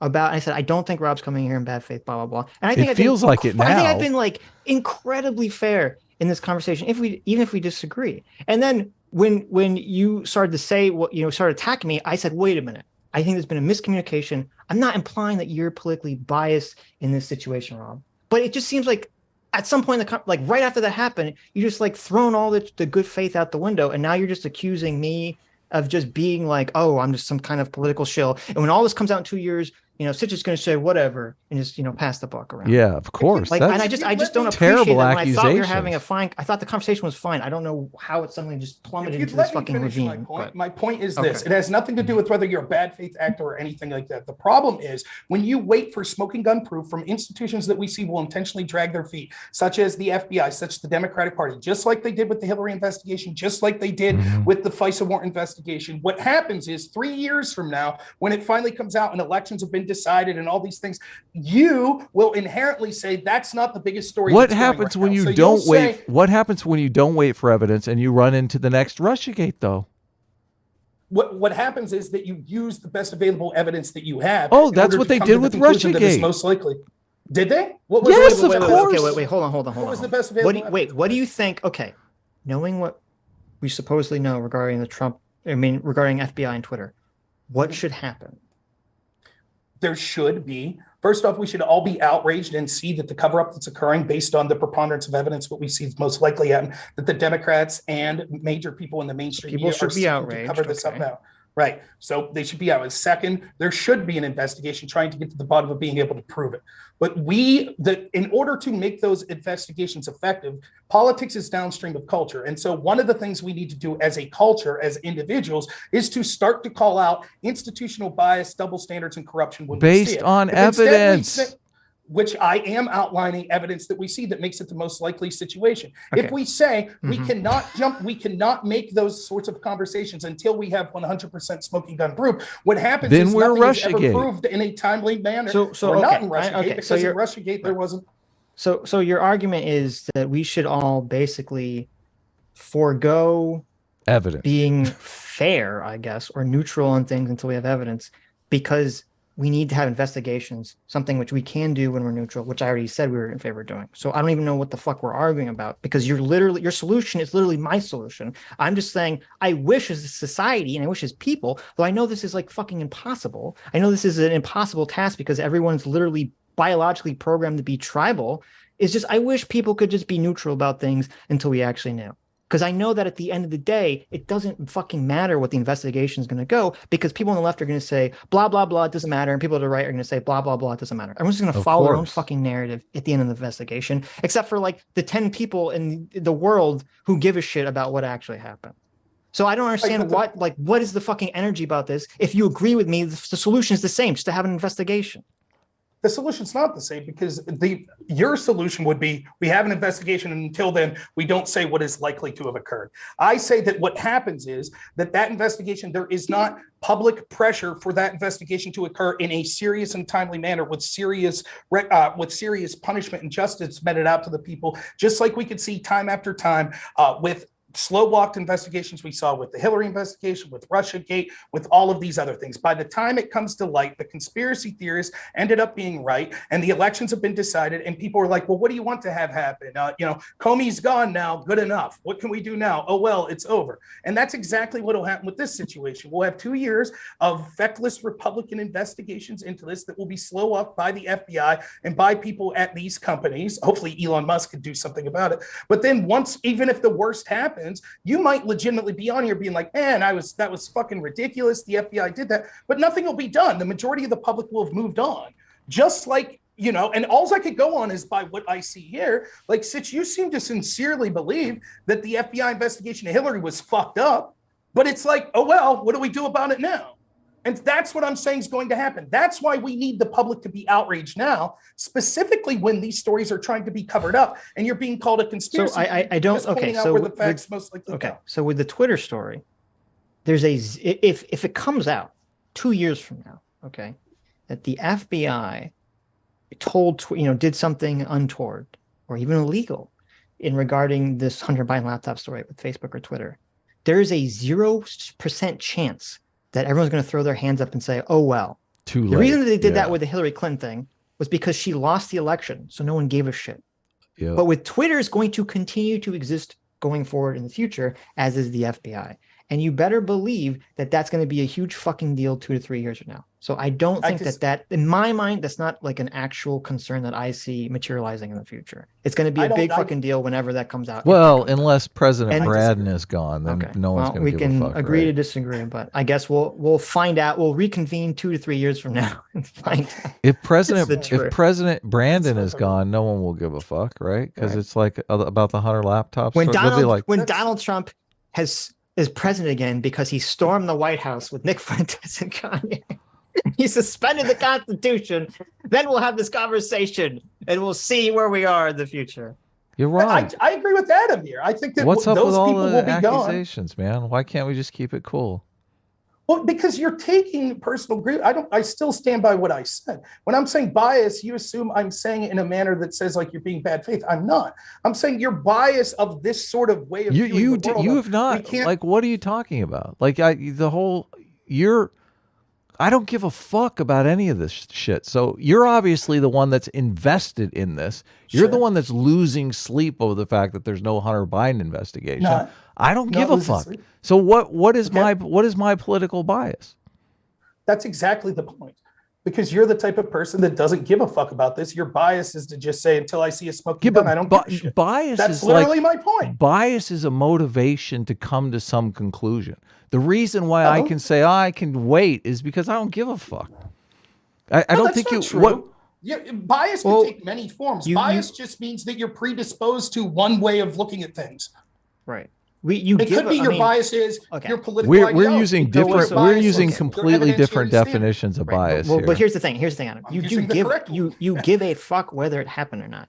What you don't give a fuck about is it's not like if it turns out that the FBI was doing this, horrible shit, you'd be like, okay, let's do something about it. Yeah, let's take care of business. Right. And then if it turns out the FBI wasn't doing any horrible shit and it was all on Twitter, I was like, okay, so let's do something about it. Like in my mind, either of those worldviews are very possible to happen and could be equally likely. And so, and I don't really have I'm not really emotionally invested one way or the other on any of those outcomes. Yeah, but let me be clear. Adam, like, I understand you're kind of defending, but you realize what Adam said wasn't that. Adam said, I don't give a shit about this. Right. And what he means is he doesn't really give a shit. Sitch articulated my feelings perfectly. I don't give a fuck which way this goes. Well, I'm not losing sleep over any of ways. Look, you do care which way it goes. Well, I certainly care. Okay. Absolutely, but I ain't losing sleep. So who's invested in the outcome then? Well, I would hope everyone who cares about our country. Oh, now. Part of now the issue only the people who care about the country. And I guess part of the issue too is that, like, if I come out and I say, it's 100% likely, I think it's 100% certainty that the FBI was, telling Twitter what to do. Or if I say the opposite, there's no way the FBI was telling Twitter what to do. Okay, I'm 100% certain of that. I understand that by me making those statements and by having that decision, I wouldn't trust myself to be able to accurately look at the next information that comes out regarding the story, because I've already made a decision. I've already made a public declaration. Yeah, and essentially that's what I see is happening with like the media reporting of the story. Is that that's why the left is like setting up this narrative of like it's a nothing burger. It's nothing burger. They're just trying to like prime everyone to see that, and it's the same way I see with a lot of people on the right. They're just trying to prime everyone to see it in a specific way, and I just it makes it so much more difficult to figure out what's true once you've committed to the framing. But again, like there's an opposite problem, which is sort of paralysis of opinion, because it will always be God. well. And make it stop. I mean, that's cool. He's basically saying that you have to have an opinion even if you don't have the proper evidence. Okay, so if your point is that like I agree that in order for politicians to do things, it requires people to be angry or to be emotional or whatever. And so, if Republicans are angry and emotional about something, that will promote right-wing politicians to, do investigations. I just wish I just wish, and here I'm aspiring, and my naive aspiring to a world that doesn't exist. I just wish people could be angry in terms of, I'm angry that this isn't being looked into, and I want to get to the bottom of this, as opposed to saying, I'm angry because I already know that something is true. I just wish we could have that, but we don't. And I accept that that's the world we live in. So, and I never said anything's 100%, right? So that's not what I'm saying. I'm not saying I 100% know this. I'm saying it seems most likely, seeing what we could see, that this was the outcome. But I stand room that there could be evidence that comes that we see in the future. Right. No, I didn't say that. No, wait. I didn't say that. I wasn't saying that you say 100%. I'm saying that I understand that emotion is what propels people to do stuff about it. And I just think that, like, it seems clear to me, and you might disagree, but it seems clear to me what the preponderance of evidence based on the current history of the FBI and scandals that they've had and what their obvious biases are, what seems most likely given the evidence we saw. And if you, I know you guys are busy, you're not watching everything I do, but if you see, when Zuckerberg had his comment on Rogan, I specifically said when commenting on it, he didn't say they mentioned Hunter Biden's name, right? It could be that the FBI was kind of winking and nodding like something's coming. But if he would have said Hunter Biden's name, the FBI, then I would have been like, wow, that's more damning. But that's what we see now with Yoel Roth. And that's, so I wasn't someone that came out guns a-blazing as soon as Zuckerberg said that. And I think that I have my reasons. And I just think that the preponderance of the evidence suggests that. And the difference we have here is your bias, and I don't mean this political bias, like your bias for Democrats or Republican, your bias of the way you view evidence is, well, until we see basically a near smoking gun, we're not going to take a stance on whether or not we thought this happened. We're biased that we need evidence. Okay. That's, sure. I am biased. I mean, call me biased as fuck. Yeah. That's a way that you could try to spin it. Are you going to need Sitch to respin what you really mean once I prove this is stupid again? What do you mean? Is that what you're going to need? Oh, now you're calling me stupid. Okay, great. This opinion, right? Like, that's not what I'm saying, that, only someone that needs evidence. That's not what I'm saying. I'm saying there are different levels of evidence. Like, Adam, did you know this, that there are different levels of courts? There are civil courts where you need a preponderance of an evidence versus criminal courts where you need beyond a reasonable doubt. You understand that, right? Oh, no, I don't. How do courts work? Right. What are courts? So you wouldn't say, is that where they take the bad people? You would hit the neon green ball around? Is that where they take the bad people? Good job. So you wouldn't say that the civil courts, they don't believe in evidence. They don't believe in it. I'm biased because I believe beyond a reasonable doubt. That means the people that want the civil courts, they don't believe in evidence. That's what do you think of abductive reasoning? Define it. Abductive reasoning? You don't know what abductive reasoning is? I do. I'm unfamiliar with the term. Oh, okay. It's okay. We don't need to talk about it. Okay. I don't think. This is to end this, because I think we're just kind of looping. Obviously. Obviously we disagree. I don't see. I didn't make a claim about beyond reasonable doubt versus preponderance of evidence. Yes, I don't see preponderance of evidence at all regarding the FBI's involvement with the Hunter Biden laptop story, anything like that. You do, and so okay. But I guess. Thanks for coming on. I think it was an interesting conversation. It's unfortunate it kind of became a little more hostile at the end. Yeah, geez. I wish it could be cool, but whatever. Talk about Mar-a-Lago. I'm sure there's other things we can talk about going forward. But yeah, I don't mind. Thanks for having me on. I appreciate it. It's a lot of time that you guys give me, and I do appreciate it. Yeah. Cool. All right. I'm glad you have an American flag in the background. Thank you. Always. All right. We'll see y'all later. Yep. You have we're going to read super chats, but why? Yeah. Oh, I thought he was waiting for us to end the stream or something. But it's like the personal insults. I just don't understand. Mm-hmm. And then the straw manning of our arguments is just like a big trigger for me. It's like you're not even really listening to what we're saying here. So. Well, it's just I don't know. I don't know what caused this sort of pivot at the end. For him, not for. I mean, he threw the first Molotov. I was like, "What the fuck?" Yeah, I don't know. I don't know what caused that. So, I mean, it could have, as I said, I think I said something that I think he misinterpreted, but then I tried to correct it. But I don't know. But well, and he didn't make. It is. I mean, he didn't make the connection between the. I mean, how is this? The Democrats went crazy with Russiagate based on no evidence. It's the same fucking thing. Well, I mean, but that's again. I mean, that's my thinking on this exactly. Yeah. Is that I think Russiagate is the perfect example of seeing all this smoke, and then saying, we have to jump to this conclusion that Donald Trump is a Russian agent. And then it's like you look through all the smoke and you realize, oh, it was literally just a car driving by. There never was any fire ever. Right. It was, we were all safe. Right. Trump wasn't a Russian agent, but no, people can't let it go because they've already in their minds was like, no, of course he's a Russia agent. Yeah, there's so many people on the left that say, like, after the Mueller report, they're like, well, you know, even Michelle Goldberg seemed to imply this among debate. Of course. You know, oh, you know, we shouldn't have been relying so heavily on Mueller, you know, blah, blah, blah, blah, blah, blah, blah. And it's just like, to me, it's like, okay, once they grab onto the narrative, once they create the framing device, they can't, it makes it so difficult to let go and to move forward and say, oh, I was wrong, or, you know, whatever. Yeah. And so I don't know. To me, it doesn't matter that the Trump Russia thing was on the left and that now this is on the right. To me, it's like, okay, the lesson that you learn from the Trump Russia investigation should be just because there's smoke doesn't mean there's a fire. And you should actually just wait for there to be an investigation. I think that's a lesson that we learned, but it didn't really, I mean, I don't think Rob learned that lesson. Yeah, I don't know.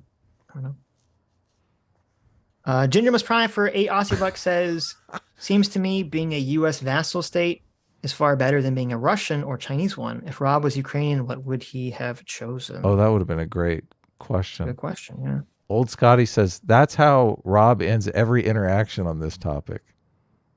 Really? He just goes and starts with the personal insults. He's like, well, I haven't convinced you, so now let me just call you names. Well, I mean, listen, to be fair, it was minor comparatively. It wasn't like crazy. I just was pretty shocked by it because I thought the conversation had been pretty, and you defended him so much, amicable for like 99% of it. So I was surprised by that, but it wasn't the biggest deal in the world. And I'm not gonna like never talk to Rob again or anything about it. It's, so it's not like with Kurt or something. So it's not, I don't want to make too big a deal about it because I don't think it was that big a deal. I just thought it was a little surprising. So I don't want to like super fixate on it. But, okay. I mean, I don't care either way, but I just think it's like, I don't know. I think we've talked to lots of people who have said way worse things. And I think that was relatively mild. Again, as I said, I was surprised by it because I thought we were doing pretty well up until that point. So. Totally. But it is like, I mean, you're not really making progress on the seeing things differently front, which I figure that's really the reason to have these kind of conversations with people, is to like move their opinions on perspective. But that's not, I mean, I never have any of these conversations expecting to move anyone's opinion. So okay. I think, I mean, to me, like how it's so rare they've ever, I mean, I can't even think of one example where you see 2 or 3 internet personalities talking and then someone that like they argue one position and at the end of it, someone says, oh, you've changed my mind completely. You're right. It did happen to me once. It happened to me one time and it really shocked the shit out of me. What was that? I was debating this guy. And he's like, "Oh yeah, I think you're right. I think I changed my mind." Oh, I was like, "I did." I was like, "Really?" Right. Yeah, it took me back. Sure. But I think honestly, he might have changed his mind ahead of time or got himself into a debate that he thought, "Oh shit, I'm wrong on this." So he was kind of looking for an out. Maybe. Yeah. Who knows? I can't even remember what the debate was on, but I do remember being shocked by it. Honestly, I wanted Rob, that's why I asked that question, though I guess we couldn't really get into it. I wanted Rob to give me the smoking gun that I could use against people who defend Twitter. And we haven't seen it yet. But I mean, because to me, it's so obvious that Twitter, looking at the evidence, I think there's substantial evidence that Twitter was biased. I mean, I don't think that's in the question, but yeah, but you don't know if it's groupthink bias or. I think it was groupthink bias, obviously. There's a tangible difference between groupthink bias and, we're setting up an institution to achieve our political goals type bias. Like forming a hierarchical institution that is like, we are, like if the FBI was having meetings about, we are Fox News now, we're an arm of the Democratic Party, that's a completely different situation than right. Too many people who listen to MSNBC work at the FBI. I mean, it's a problem, but like you said, you deal with those problems differently. Well, even then, I mean, there's a huge difference between like if there's groupthink bias at the FBI. I mean, that's a big fucking deal. It's a big problem. Huge, yeah. Yeah, that's a little different than even if it's a big problem. If there's groupthink bias at the Twitter, I mean, you would hope because like at Twitter, it's still really bad, and Twitter has massive influence. Don't get me wrong, but Twitter's not operating under the same principle that the FBI is operating under.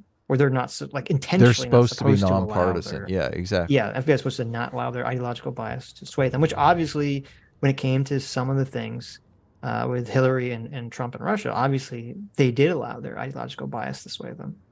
The groupthink bias at Fox News and CNN. Well, at CNN, it's probably institutional at this stage. I mean, we understand Fox News is a politically biased institution, right? Like that's the structure of the institution. Right. But like CNN maybe just kind of became a biased institution by various members.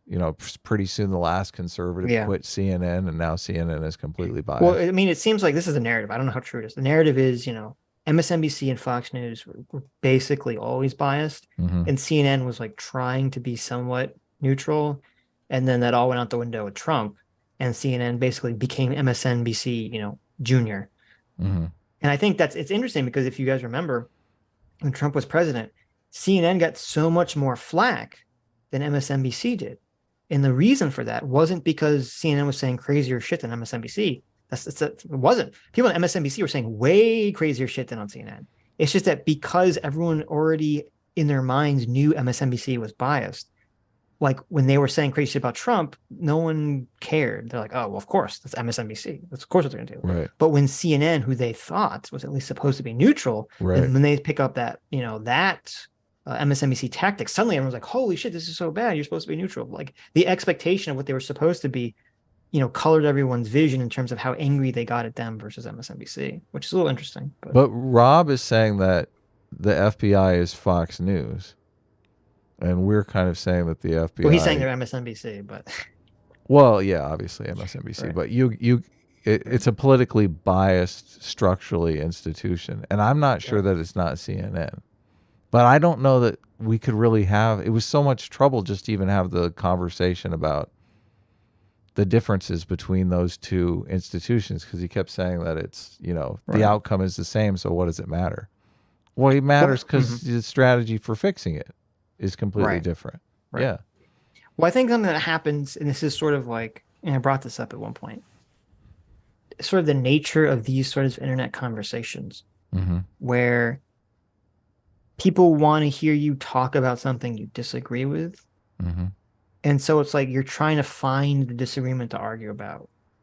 And so it's like, if we agree with like 95% of things, then you get stuck in like some hyper specific, 5% that you argue about. Okay. Well, I mean, I let you argue for like 90% of the time. So no, I'm not talking about you. I meant like you, like people colloquially. I don't mean you specifically. Oh, okay. I meant like me too. Yeah. Like part of it. Cause like, I don't know exactly who Rob is used to debating. I'm assuming he's used to having conversations with, a lot. People are way more to the left, and woke people and all these sorts of things who wouldn't necessarily believe any of it. They would believe that, Hillary Clinton did nothing wrong. Well, actually, no, they probably say Hillary Clinton did stuff wrong because they're biased against Hillary Clinton too, because they're like Bernie bros and all that stuff. But if you talk to like someone who voted for Hillary Clinton, who's like a mainstream Democrat, they would probably say Hillary Clinton did nothing wrong, or they'd be completely unaware of anything in the email story whatsoever. So they probably think Russiagate is real. There's so many people that still say that they think Trump had Dave tried to ask us that, and it got me pissed. Ties to Russia. I mean, it's very I still hear it to this day. I don't hear it so much online. I hear it more like people I know in real life. Dave was like, let me see how far gone you guys are. Do you believe Russiagate was real? I'm like, what the fuck? But then even then, the people talk about that. I have never heard anyone actually acknowledge what Mueller said, which was that Russia attempted to create a backdoor channel Trump, but was just completely unsuccessful. So I don't know. It's And then everyone forgets the second half of the Mueller report about, did Trump rightfully or wrongly obstruct the investigation? So I guess maybe I should just not. I should just let the personal insults go because, when I get triggered by it, it calls attention to it. And if I just like laugh it off and move on, it's probably better. But I guess I'm just extremely tired. I didn't realize we were going to talk for like 6 hours about FBI, and I mean, it was an interesting conversation. I thought, I think he's like, you guys don't care about the FBI. Look, I just listened to you talk 6 fucking hours about this shit. Okay, right? To say that I don't care is a complete mischaracterization. Yeah, I mean, I think it's an interesting conversation to me. Part of the thing that interests me about the conversation was, as someone who, as existing in my limbo space to see if Rob could convince me. He did not. Really I was like, Jesus. I think Rob is very knowledgeable about these things, so I'm gonna maintain my position of wait and see. He didn't have any knowledge of things that would be points against his position, though, which is a he might huge have. red flag. He wouldn't bring him up in the conversation, obviously. So I don't know if that's true, but I mean, right, he's not going to bring that information forward and say, "Well, here's why I'm wrong." Yeah, but every time I asked about things like Bob Barr with the attorneys and stuff like that, when we talked about Shokin, obviously he didn't know anything about fucking Shokin's.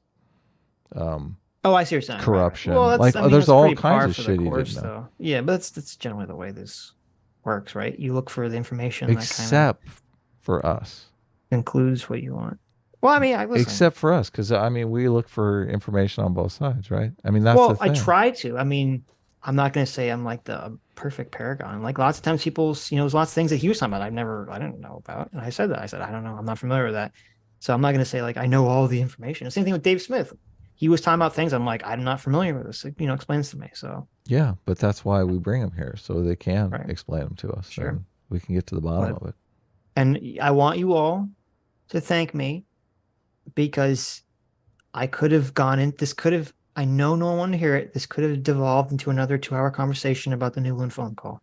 He opened the door. Of the Newland phone call. And I said, no, for the sake of the chat, I will not go into that. Okay. He backed off on the Newland phone call, though. He said, he did. He did. But I knew, I was like, everyone's so sick of the Newland phone call. It's been talked to, it's been talked to death. Okay.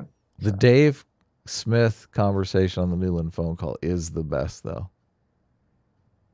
I hope, because you brought out all the quotes and stuff, which I'm just, how can you hear those quotes from the transcript and go, no, they're talking about something different.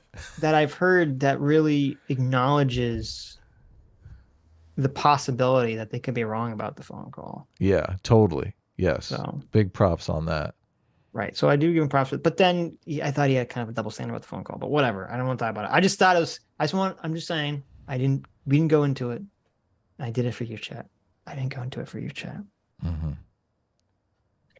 I didn't even think this was like a debate.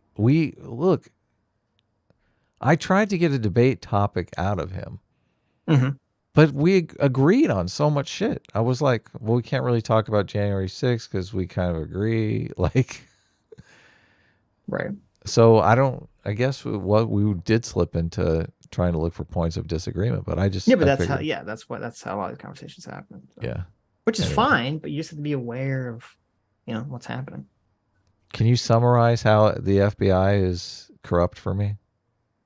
Well, his position was, so the FBI didn't prosecute Hillary correctly. Yes. With the email scandal, and that the FBI acted improperly and perhaps even illegally in regards to well, here's where we disagree, because I still contend that the FBI was 100% justified in opening the Russian investigation, which he seems to disagree with. Though if I remember, his argument against that was based on Hillary, not based on what happened with Trump, which I think is technically a whataboutism. But anyway, But once the investigation happened, that there was things the FBI was doing that was wrong and even illegal, like the FISA court and lying about, lying about new information coming in regarding re-upping the surveillance against Carter Page. Mm-hmm. And so, yeah, the FBI was acting wrong in that situation. And those people should be held accountable. I'm not against that. I don't know what me and Adam are supposed to do about that. Well, we're supposed to get very angry. Otherwise, we're government Right. shills who don't give a fuck Okay. and are a detriment to humanity and society in America. Right. So to me, I don't like this argument that like people doing bad things or institutions doing bad things in the past is evidence of something of an accusation against them now. Right. I don't like that. I don't think that's valid. People don't accept that people don't accept that when it hurts them politically. So, but whatever. Are they biased, politically motivated individuals, or has the FBI become MSNBC? Yeah. I mean, if it turns out that it was true that the FBI had the laptop since 2019 and they knew that it wasn't hacked and they knew it was real, and then they turn around and tell Twitter that it's hacked or that's Russian disinformation. Well, to me, that's like, fuck, that would be insane. That would be a massive scandal. And fucking, the FBI should be whoever did that should be fired, possibly thrown in jail, and the whole organization should be, restructured. It's like that'd be an institutional failure on such a massive fucking level. I'm all for pretty strong action against that.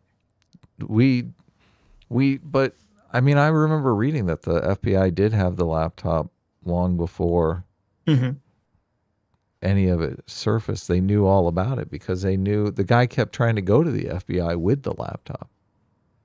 Right. So, but other than the statement where the guy says, this information is going to come out, but doesn't really give it's kind of implied that it's Russian disinformation, but he doesn't really say it explicitly. He just allows him to come to the wrong conclusions. But even that, this is part of the problem. We don't even, because even in that court document, it's not like a quote from Yoel Roth. It's someone summarizing a statement that he said. Right. And you're like, well, what does that mean? Yeah, so it could even be an inaccurate statement. Like it could be. I'm just like, he could say, "Oh, I didn't say that. I didn't say anything like that." Yeah. He obviously said something related, but this is why it's a good thing the Republicans won the House. They can have their investigation. They can drag Yoel Roth if they actually care, which is also a possibility. If the Republicans do a bullshit investigation, that would imply to me that they have information that it's a bullshit case. They won't do an investigation if there's no there, obviously, because they don't want to drag him in front of Congress and completely vindicate him and find out it was no impropriety took place. They'll have to do something. They can't just do nothing.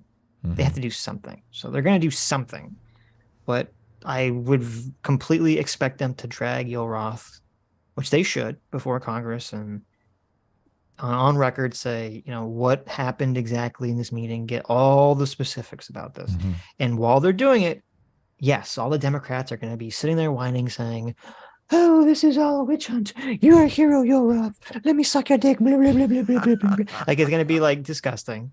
But, this is unfortunately the political world that we live in. So Of course it is. Yeah. Whatever happened with, so I saw Libs of TikTok said that some drag queen that had performed drag for children, or performed a drag show where children were present, was invited to do drag at the White House or something. No way.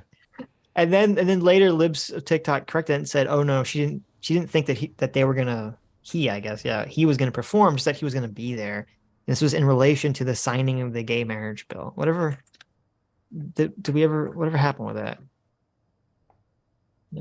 I am curious about, because to me, like, that's fucking this insane. idea that, oh my gosh, holy shit. What? Somebody's lazy green text on Twitter said you were mentioned on Timcast. You? Oh, probably both of us, but for what? this is a bit of guess I could play it. You can. You can't hear the audio. Oh wait, let me. Is it in a watch together or is it a Twitter? Oh, it's bugging me that I can't remember. I can't remember this guy's name, but I follow him on Twitter and I just invited him on the show recently. So it's funny that he's on Timcast. I wonder. You want to do a 3, 2, 1? Where, you know who? Do you know? What's that? Send it where I don't know where you're looking. Send me whatever the link is. Oh, okay. Go ahead, read a super chat or something. I'll work it out. Oh, okay. Well, I was looking up I mean, to me, like if I was gay, I'd be so fucking. You know who Adam? Oh, I know. That why it's the gay marriage bill, so we have to bring drag queens to the White House. What the fuck that has nothing to do. Well, I mean, drag queens are generally gay men, but to me, they'd be like, oh, it's a gay marriage bill, so we need to drag drag queens into it. It's like what?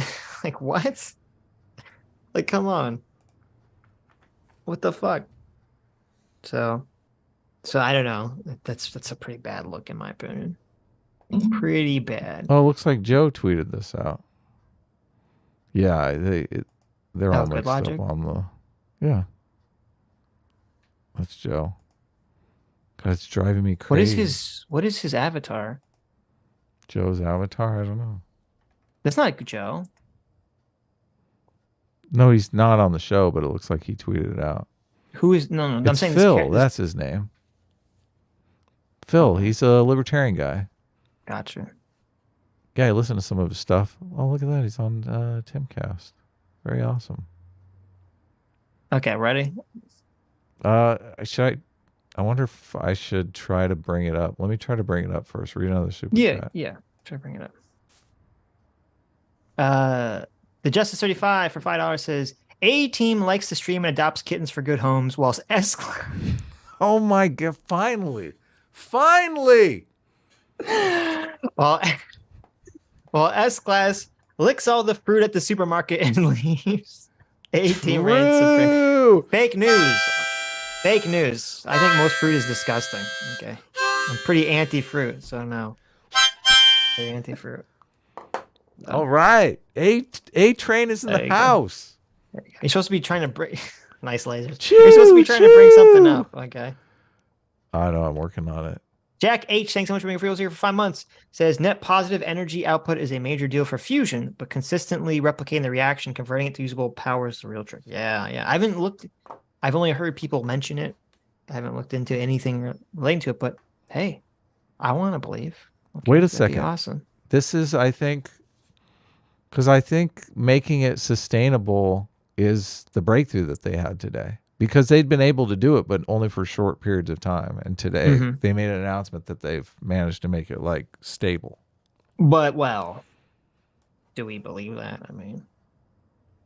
I mean, they did have Jennifer Gramhold, a political appointee, come out and make the announcement. Okay. So I'm just saying. I've been sold the siren song before. Well, no, I'm saying maybe it's not true because it's a political appointee. Oh, I see. You're saying. Okay. I'm like, it could definitely be not true. I got you.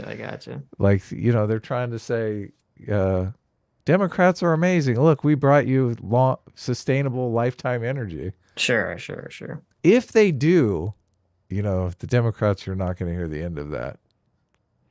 We gave you free energy. So it says that all changed at 1:03 a.m. on December 5th. Why are scientists working at 1 o'clock in the morning? But okay. When 192 giant lasers at the laboratory's national ignition. 192, hilarious. A lot of lasers. You thought you were the laser king. I know. You only have you only have 2 lasers. Where's your 192 lasers? I need more eyes. Yep. At the laboratory's National Ignition Facility, blasted a small cylinder about the size of a pencil eraser that contained a frozen nubbin of hydrogen encased in diamond. The lasers entered at the top and bottom of the cylinder, vaporizing it. That generated an inward onslaught of X-rays that compressed a BB-sized fuel pellet of deuterium and tritanium, the heavier forms of hydrogen. In the brief moment lasting less than 1/trillionth of a second,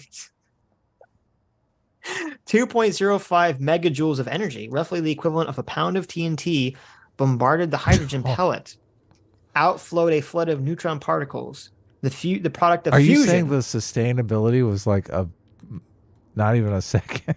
It was 100 trillionth of a second. Oh my God. Which carried about 3 megajoules of energy, a factor of 1.5 in energy gain. Well, okay, but that's a big deal. So they're saying it produced, is that 150% or is that a 50% more energy? I think it's 150%. Well, 100%. Or 50% more energy. Yeah, 50% more energy. Right. So yeah, that's 50% more energy. So yeah, that's impressive. That's actually insane. 50% more energy is like, that's actually ludicrous. This crossed the threshold of laser fusion scientists call ignition, the dividing line where the energy generated by fusion equals the energy of the incoming laser that starts the reaction. Well, hey, I mean, if they can keep that going for more than 100 trillionths of a second. We're halfway there. I thought it was longer than that. That completely makes the sustainability argument. Well, I mean, it's not no progress. It says this successful experiment finally delivers the ignition goal. So they're just trying to ignite. They're just trying to ignite the process, I guess. The deutranium is, I think it is. Deutranium and tritanium. I don't know. The successful experiment finally delivers the ignition goal that was promised from the construction of the National Ignition Facility started in 1997. So there you go. They've been doing this since 1997. Okay. Mm-hmm.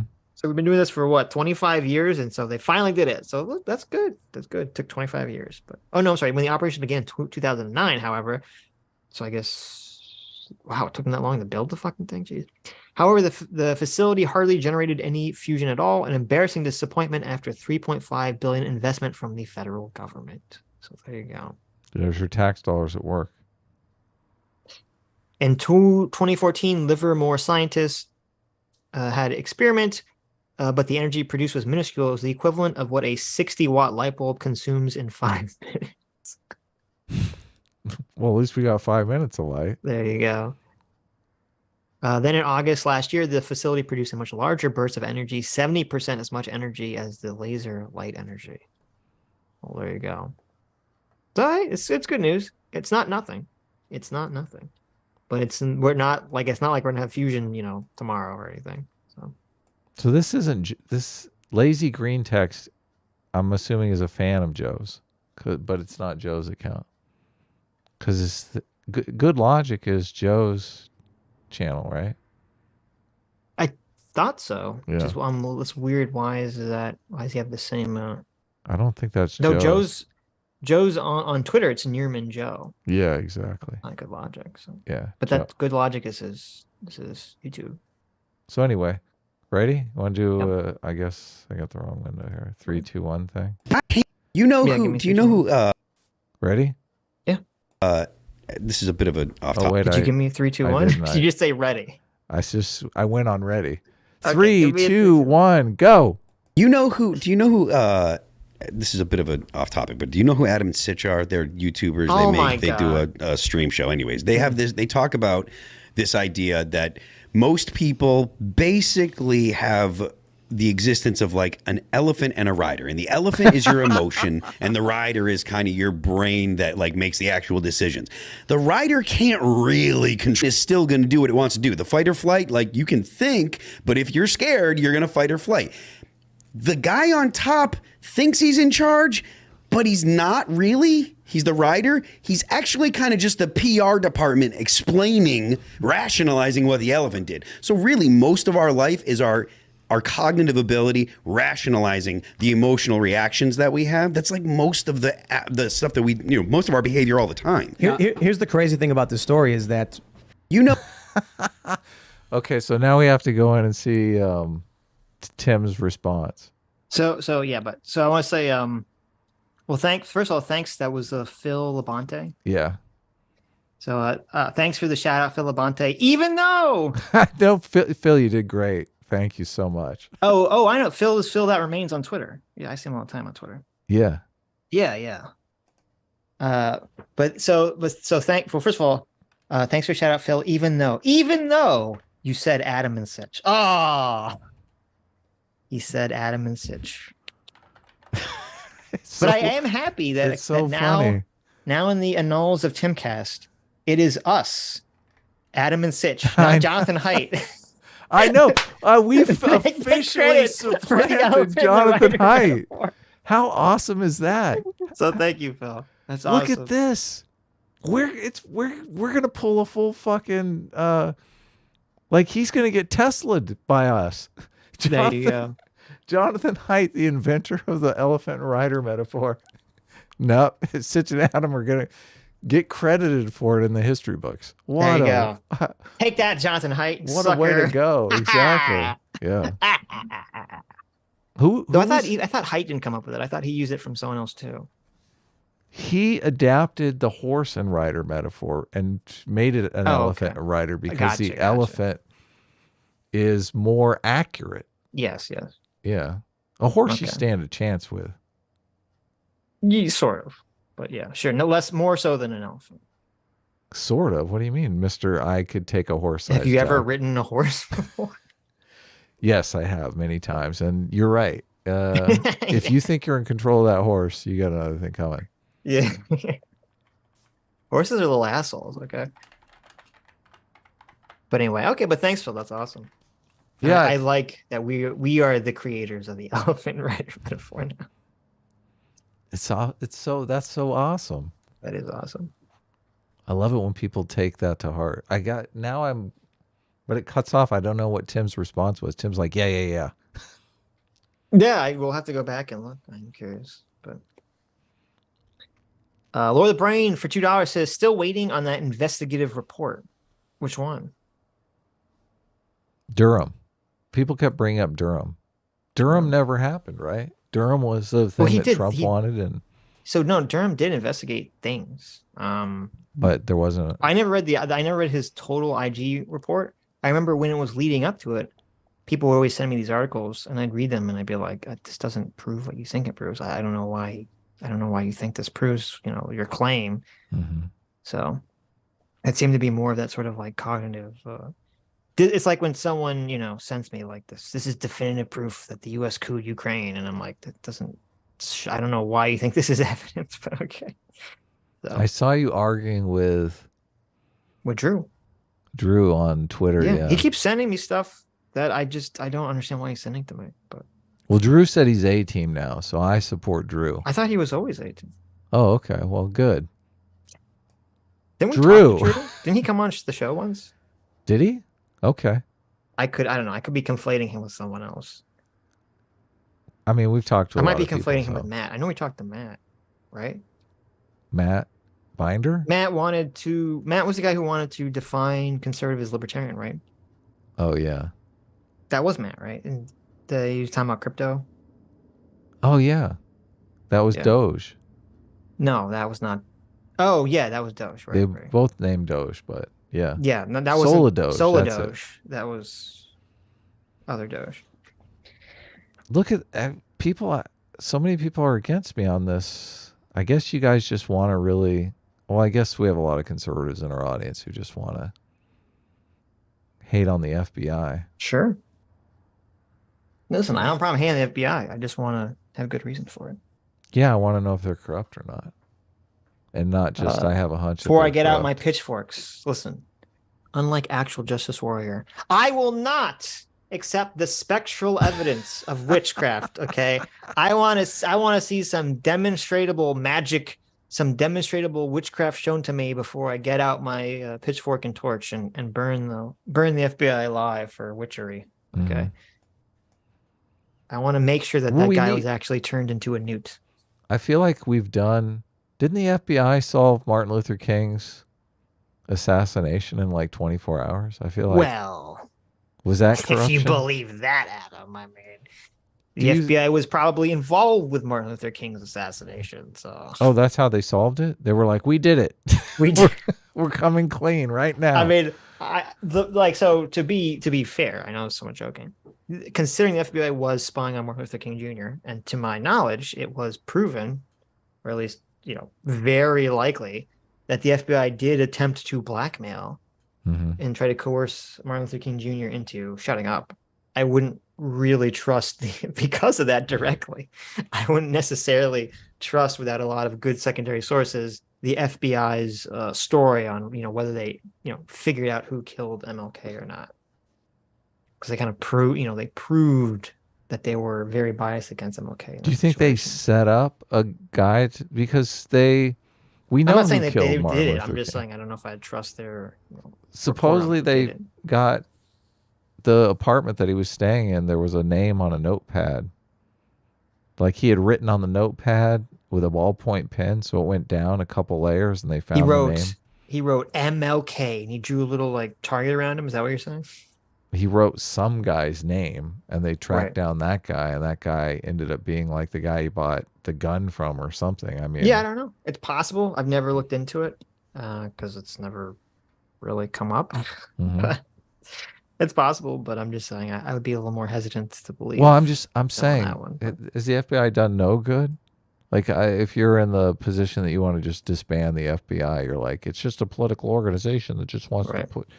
Like, how do you drain the swamp without some institution that's a swamp drainer type institution? Well, you need, I think, unless you're like in the abolished government camp. I mean, I think everyone acknowledged that you need to have something like the FBI. Mm-hmm. You might, want to get rid of the current one and just start over from scratch, but you need to have some kind of investigative body like the FBI that does FBI like federal investigations. Like that has to exist. We can't have a country and that not exist. So, do you know the history of the FBI? That didn't it come in during Prohibition because there was a lot of violence that was. Well, actually, it was like the invention of the automobile. It was gangsters could drive around and cross state lines and start murdering people and robbing banks and shit. Yeah. So they were like, oh, what do we do? It's like, we're supposed to charge them in Texas, but now they're in Florida. So they're like, we need some institution that can take care of the interstate crime problem. And so they invented the FBI.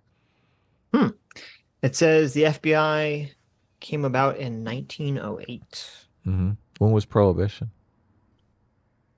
I don't know. I thought it was after that. Prohibition. 1920. Oh, okay. It says, despite it all, the year 1908, there was hardly any systemic way of enforcing the law across this now broadscape of America. So it's probably the second part of what you said is probably true. Because that was when, the Model T came out. Oh, there you go. Because Bonnie and Clyde were like a big deal. They were running around, crossing state lines, murdering people. Like when they robbed a bank, they would just kill everybody. It was like a real bummer for people. Yeah, that's one way of putting it. Yeah.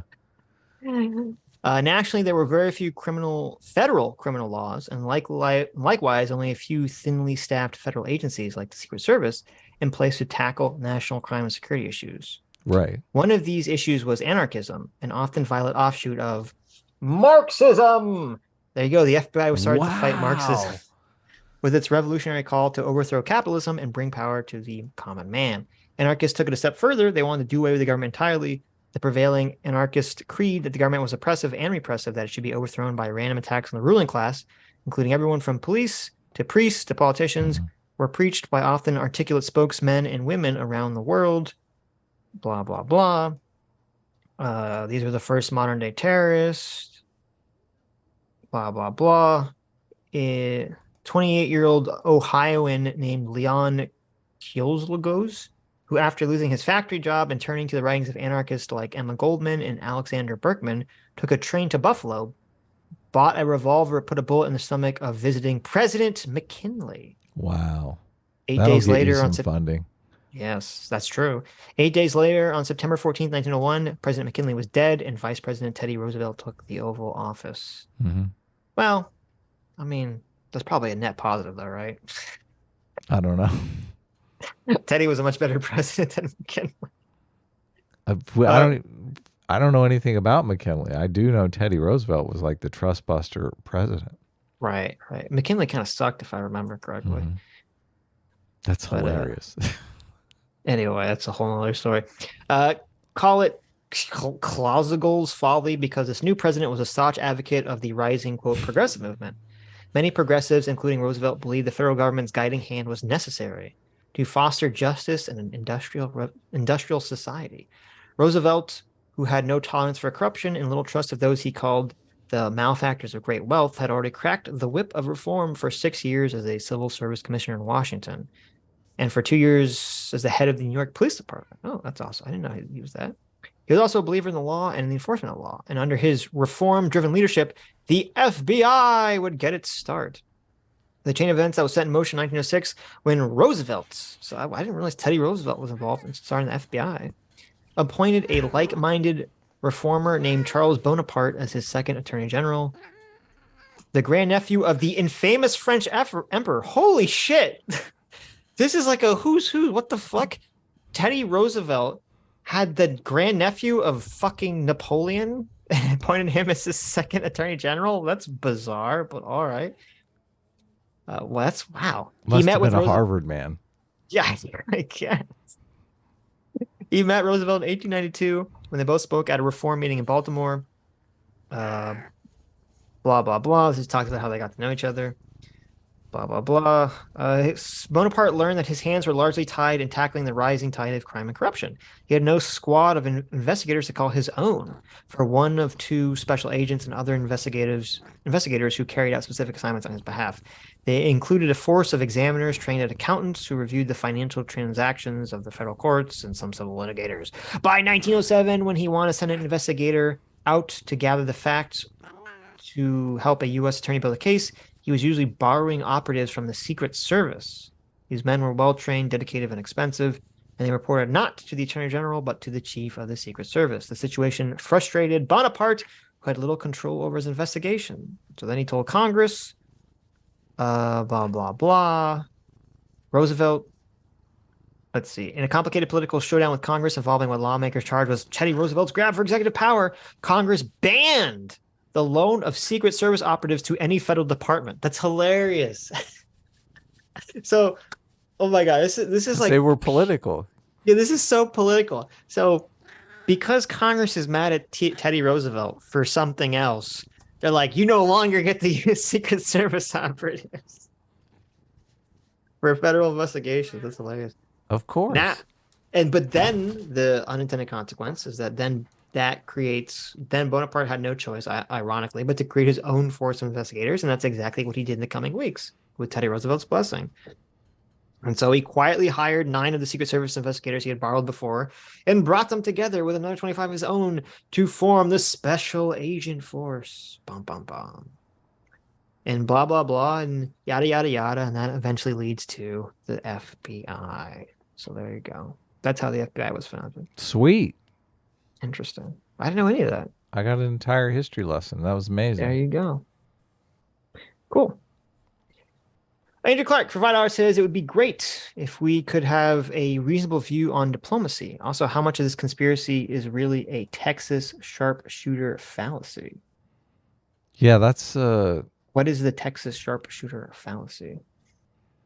I don't know that, but I know that I want to talk more about diplomacy because... this is the thing about when you're arguing with libertarians is they're, I guess, anti-diplomacy to some extent. They're isolationists. Right. And I feel like diplomacy is good. Go ahead. The Texas sharpshooter fallacy is an informal fallacy which is committed when differences in data are ignored, but similarities are overemphasized. Oh, true. That's a great one to have in the arsenal. From this reasoning, a false conclusion is inferred. This is like 99% of anyone talking about any politics. Hell yeah. So an example would be, they said, a Swedish study in 1992 tried to determine whether power lines cause some kind of poor health effect. The researchers studied people living within 300 meters of a high voltage power line for 25 years and looked for statistical significance increases in rates of about 800 ailments. The study found that the incidence of childhood leukemia was 4 times higher among those who lived closest to the power lines, and it spurred calls to action by the Swedish government. The problem with the conclusion, however, was that a number of potential ailments, i.e. over 800, was so large that it created a high probability that at least one ailment would exhibit the appearance of a statistically significant difference by chance alone, a situation known as multiple comparisons problem. Subsequent studies failed to show any association between power lines and childhood leukemia. So there you go. Yeah. That's interesting. So the power lines are safe? I can live under the power lines? Well, I don't want to live under them, but if you want to. I don't want to live under the power lines. It's hard because like I know I've walked under power lines and been like, it feels weird, but like it could all be psychological. You can hear it crackling sometimes. Because you can hear it, you can see it, and you assume it's like affecting you, but sometimes I see my crow friends hanging out where on the power, the top tippy top power line is where all the high voltage runs, and I'm like, oh, don't stand on there. Right. Watch out. No, don't they have to like touch? They have to. I mean, because I thought you have to touch like more than one thing to get zapped, which is why you very rarely see squirrels. You see it occasionally, but you very rarely see squirrels or birds in America like touch power lines and die. Well, aren't they insulated? I believe they're insulated. Yeah, they are also insulated. But you would be surprised. You think it happened a lot more, but you don't really see like a lot of dead. At least where I live, you don't see a lot of dead birds or squirrels or anything, from power lines driving around. I have to go soon, just so you know. Okay. I'll try to get through this. Well, no. Take your time. Solodoge. Conspiracy that S-Class suppresses AT. Solodoge says that? What? For $2 says, at this point, I'd rather return to the non-stop Vosh arc. There you go. So you said you can't stream this Sunday, right? No. Do you want to stream? Can you stream a Saturday? Or Friday? Or Monday? I'm not sure. Okay. My wife, does our schedule and stuff, so okay. I'll consult with you. Maybe we can watch. A lot of people want. I started watching it before this stream started. Xander Hall and Demon Mama's response to Shoehead about Valencia stuff was pretty crazy. Okay, sure. So maybe I'll ask you if you want to come on if that's what we covered too. Sure.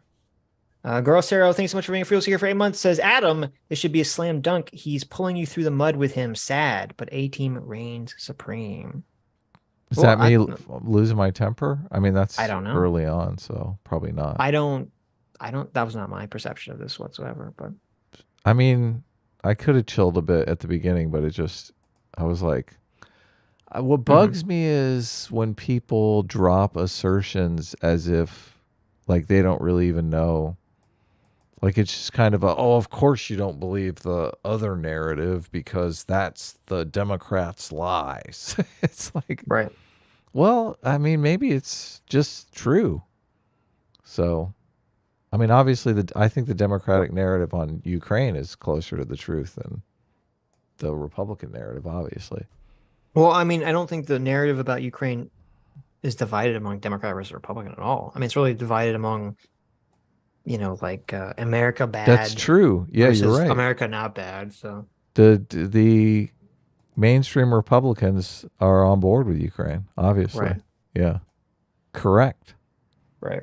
But those are the conservatives, the shills.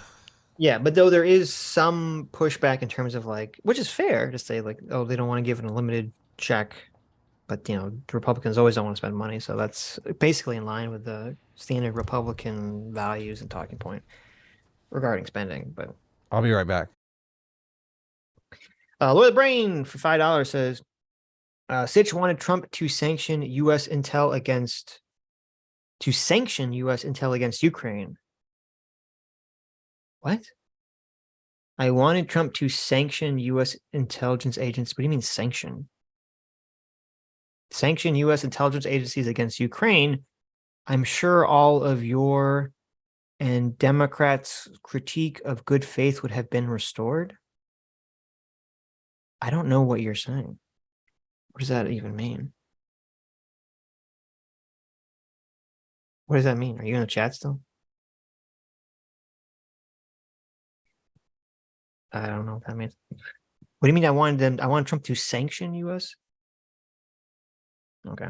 What I wanted was I thought if Trump was serious about the investigation, they could have done an internal investigation. It doesn't have to sanction anything against Ukraine.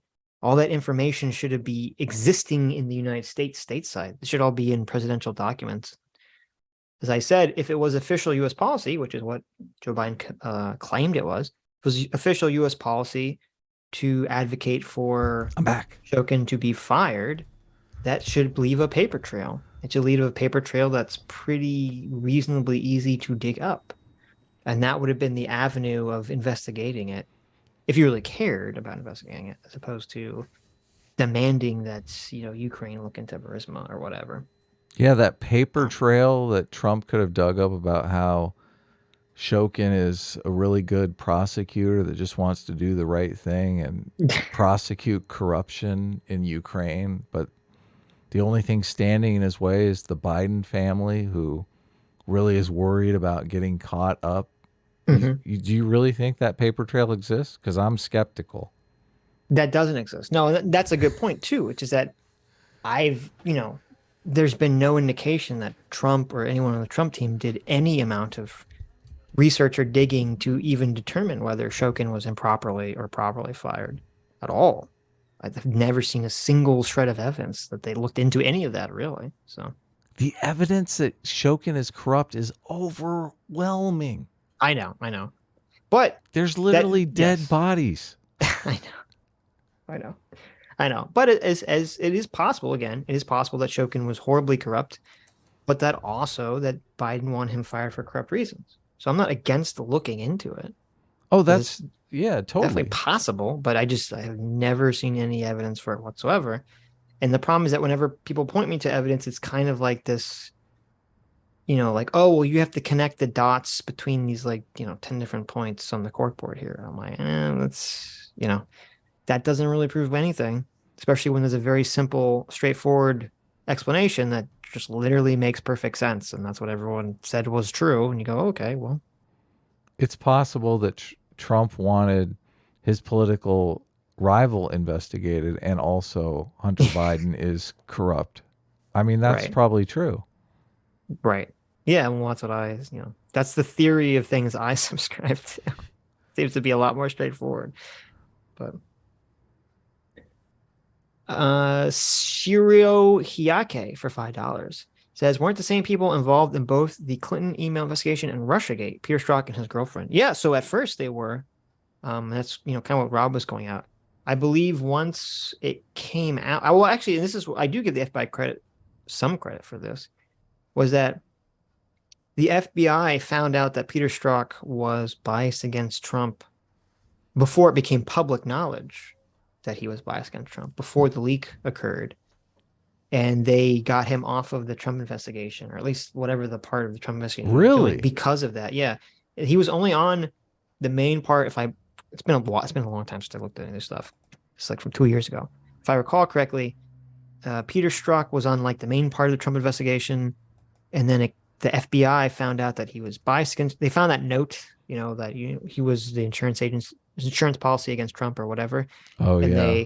Honestly, I think they should have basically fired him at that point, but they didn't. They just took him off of the Trump, or at least the main part of the Trump investigation, and he was only on it for I think a little over a week when it started.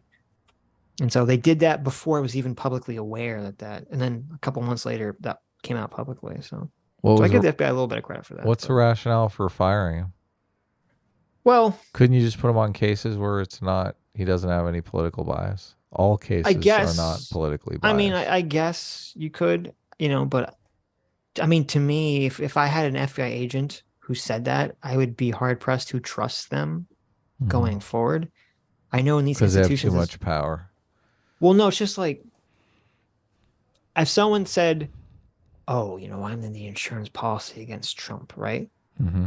I don't know. I would lose a lot of trust in any of their investigative powers after that, as an individual agent, because that's just such a biased thing to say. True, you're right. Yeah. So, I guess you could say send him to the records closet, right?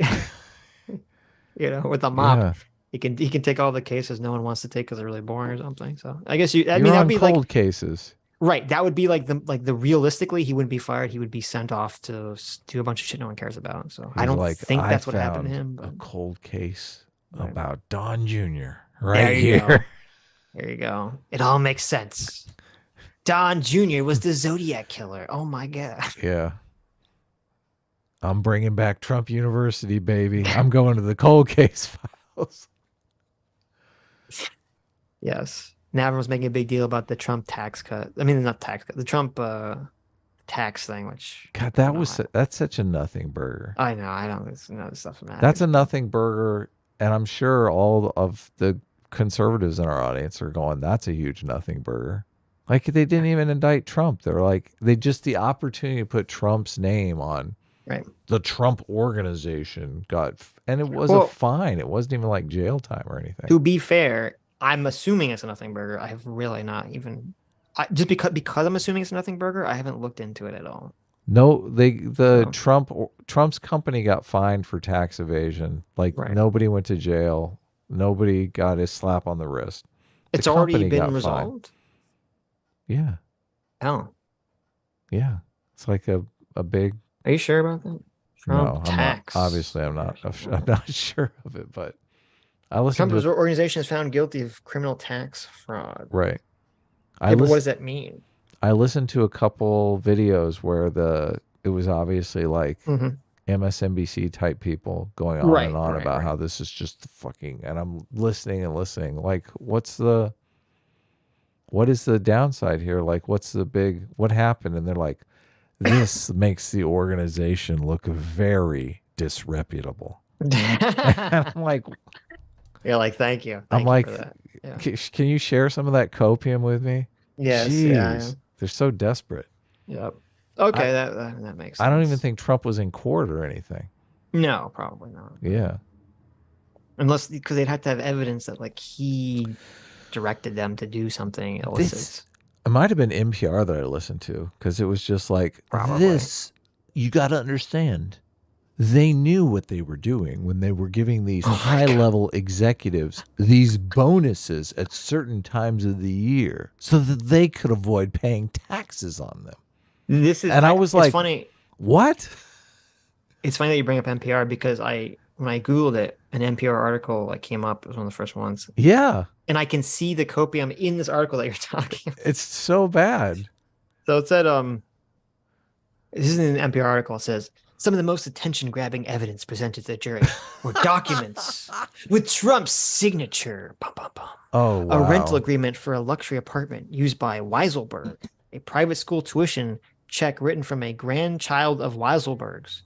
I don't even know what that means. Weiselberg admitted he did not declare these benefits as income as required by law. Oh, my God. Oh, my God. Now, to be fair, it's like January 6th all over again. Now, to be fair, to go after people for doing this is fine, but I don't as if this is going to be the thing that puts Trump in jail is ridiculous. But then they say the ridiculous part, right? But this part's really funny. This is the copium. In his summation, the assistant district attorney Joshua Steinglass pointed a rhetorical finger.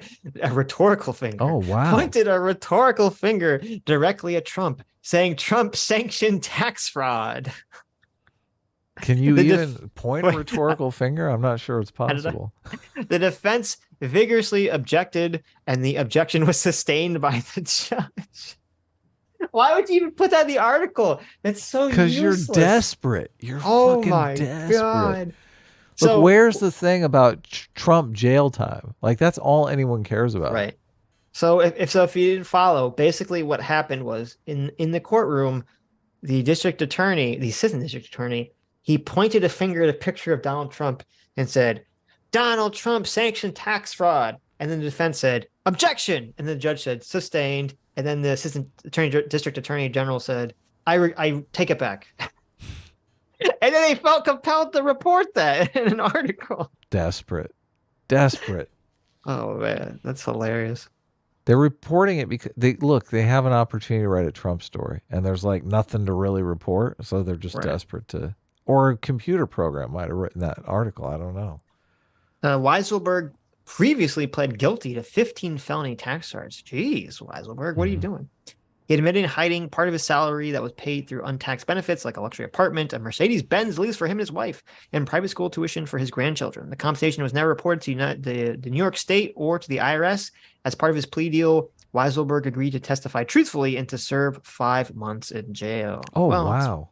5 months in jail is pretty busy, but I mean, it's probably one of those day jails where you just go 9 home to at 5. night. Yeah, that's what yeah. Like what's his name? The pedo guy. What? Who are you talking about? Epstein. Epstein. Oh, I guess he did serve in a day jail. In Florida, that was the whole thing with the guy that I can't think of his name. The guy that Trump had on his team and then got rid of once it all came out. Yeah. No, I was thinking of the guy who did the documentary about the stolen election. Can't think Dinesh of his name. Dinesh D'Souza. Yeah, that's he went to a day. I didn't know that. But... Yeah, he got. Oh, how long did he go to jail for? It was like 5 months or something. I mean, I think that from what I understand of his case, that was preposterous. Still, that he went to jail for anything. Oh, it's ridiculous. Yeah, he did a. Rob should have brought that up. That's a good evidence of corrupt judicial practice. He definitely blames Obama for it too. You should watch that documentary on Rob Blagojevich. Mm-hmm. I mean, that documentary kind of convinced me that Rob was brought up on trumped up charges and thrown in prison for the whole thing about him selling Obama's seat was. Mm-hmm. You think that's fake? I mean, his version of events could definitely be true, where it was not like he wasn't really planning on selling it, and they kind of just artfully said some things that it made it appear to be for sale, and then people ran with that narrative, and next thing you know, he's in prison. I mean, that can happen. I don't know. I didn't really follow that case at all, so who knows? Well, also there was a bunch of people, because it's Chicago, right? He had a bunch of political enemies that were also wanted to get him out of the way. So it was like a convenient thing. Mm-hmm. And that's how, I mean, it's straight dictator's handbook. It's like, let's take our political enemy out. CT drew a comic that's pretty amazing, so. I guess I'll bring it up. I can go longer now that I just have a bunch of family showed up and I just went and said hi. Okay, well, we can bring up art later. So we can try to, I mean, let me try to go through the super chats because we keep getting like detracted in these long. Detracted. Distracted, sorry. Yeah. Distracted and how to say the word distracted. Let's see. Whiskey Eye for 20 Canadian says, I don't think I've heard your guys' opinion on the Arizona race. And if you think there was enough shenanigans that something went down, or is Kerry Lake a sore loser? P.S. Boo. I have literally done zero looking into the Arizona race. I know nothing about the claims one way or the other. I wish I could give you some more definitive, but I don't know anything about it. People will use that against you because they say, oh, look, Sitch doesn't even care about election fraud. I mean, you're right. I don't care about that story. Doesn't interest me. But the thing is, during the election, we did look into the election fraud stuff, and it just started getting tedious. Everything that we looked into was just not really, there was no there, and it started getting boring. So, well, here's the thing. I mean, if Kerry won and I don't even know what Democrat she was running against, if they were calling election fraud, I wouldn't look into it either. I don't care. I don't really care about Arizona. Sorry, Arizonians. But as you said, another reason I don't really care to look into it is because when I did look into the Trump election fraud claims, it's such a rabbit hole that made me want to just Roblox myself. I just can't. I can't bring forward the energy to go down that rabbit hole again with whatever Kerry Lake is claiming. I don't care enough. I don't have the energy. I'll leave it up to someone else. Yeah, if you have the smoking gun, by all means, send it. Okay. So that's a good point. If you think you have the smoking gun that proves one way or the other that the election was fraudulent or not, you send it to me and I'll be happy to look at that. Yeah, people send us stuff all the time, and that's one of the advantages of having having a bunch of people working on these things together. Right. Swelter mate, thanks so much for the £5 and the how's it going emoji. Yeah, thanks. CT drew this amazing comic where Adam says, my favorite dinosaur is a crow. I say, my favorite dinosaur is a Utah raptor. And then CT says, my favorite dinosaur is Adam. Oh, that's terrible. I should read the comics before I bring them up. And then there's a pause, and then there's me holding Adam back from attacking CT. All right, it comes together in the last panel. I really like the action lines too. I like the little smile on CT's face. I do like the little smile. Look, I've totally made my day. I like the little smile, and there's like that tiny bit of shadow across her face. Mm-hmm. So yeah, great emotion. That is great. Good stuff. CT's also discovered what I've discovered. What? You just got to do Sitch gray. Like, you can't really do it black. Yeah. Yeah, that makes sense. You just got to have the emotion is more important than the shadow aesthetic. Well, it's fine. The gray reads as black. It doesn't matter. Yeah, it's true. Yeah. You know, one of the things that was always a great joke that they had in the original Addams Family that they didn't have in the Wednesday thing was, I don't know if you remember, Morticia Addams, every shot that she was in, they would give her the raccoon eyes, no matter what was happening. Really? Yeah, you know, like where they have like, there's like shadow above and below her, and then there's just a little bit of strip of light where her eyes are. You know what I'm talking about? No. There's a specific... The dramatic lighting, yeah. There's some specific film term for this. And it'd be like, I thought it was hilarious in the original Addams Family movies, where it didn't matter what situation it was, whenever she was shot, if it made no sense, she would always have that lighting. Like she's on the hospital bed being wheeled in because she's having a baby, and they cut to her. She has the lighting on her. No, it's awesome. So they should have kept that for the TV show. It's still like a weird film nerd joke. Now, is that consistency? No, not at all. But it's a comedy, so they can get away with it. But I mean, you could think it's consistency as the lighting is always the same. Well, I guess it's very consistent, right? Yeah, that's true. It is consistent lighting. Make Adam apologize again for $5. Says in the latest Twitter drop, they posted all the world dictators calling for genocide yet being allowed on the platform. Really? Oh, that's crazy. I haven't seen the last Twitter drop that Barry Weiss put out, so I'll have to go through that. The bias is so obvious. It's kind of like, right. This is the smoking gun after we're already living in the crater. Like, yeah, of course. Yeah, the house burned down. Well, that's what's annoying when people on the left say it's a nothing burger. It's like, well, it's not a nothing burger in terms of it's so obvious that Twitter is biased against Trump and the right in general. Yeah. I mean, that's not even all. You don't even need Twitter files for that. Like, just the fact that as soon as Elon Musk buys Twitter, like before he even does anything, they're all like losing their minds before anything even happens. Before he even makes any of his contentious tweets, they're losing their fucking mind. Yeah. So sucks. Unfortunately, I think Elon's kind of directly played into that hand, but I think that's for a very specific reason that he's doing that now, even if I don't agree with it. No Von Leon for $20 says, every time a leftist or centrist claims the right are making unfounded claims, inevitably the right ends up being proven correct 5 to 10 years later. It's a bit difficult to take the skeptics seriously at this point. That's not, I don't think it's even remotely fucking true, but okay. Yeah, let's think. When has the right made claims that weren't substantiated? I mean, so I guess the classic example would be, so the right was correct about Russiagate, obviously. Right.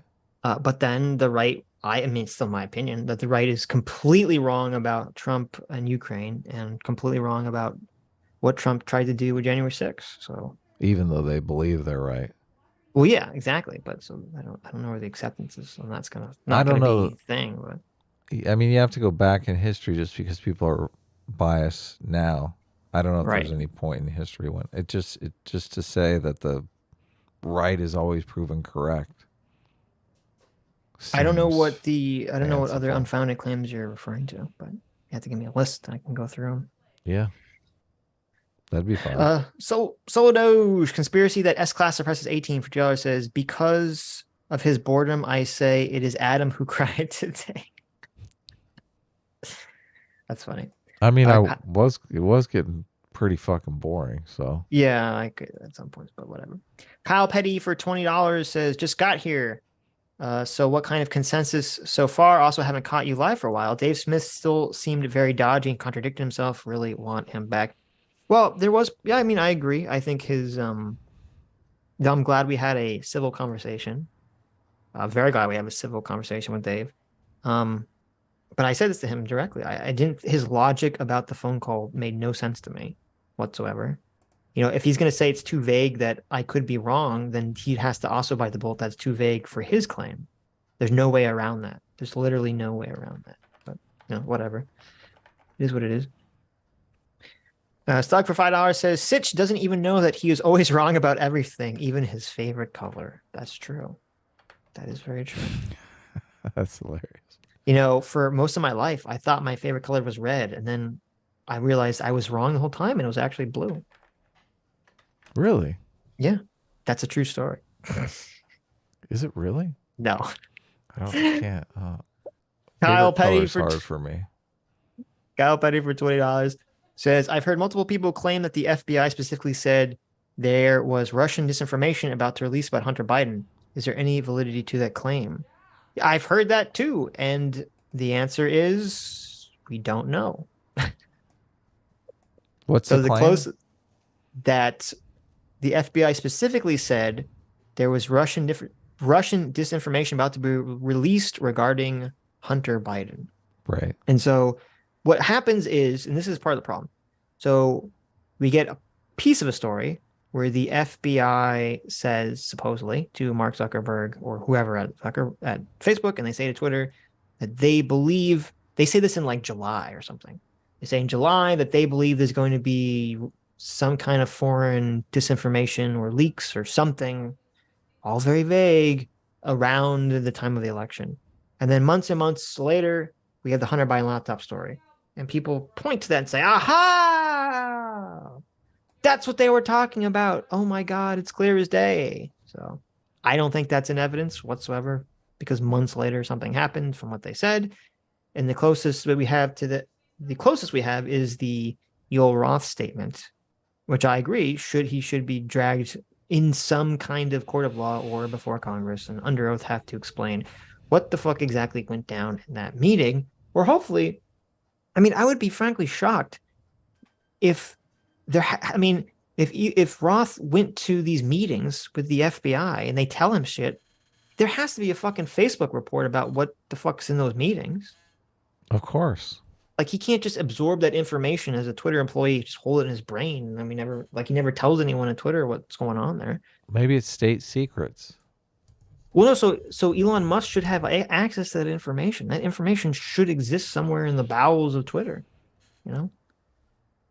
What the FBI said to him. So, dig that up, Elon. Maybe we'll see if that gets digged up, and also have Yoel Roth, or whatever the guy's name is.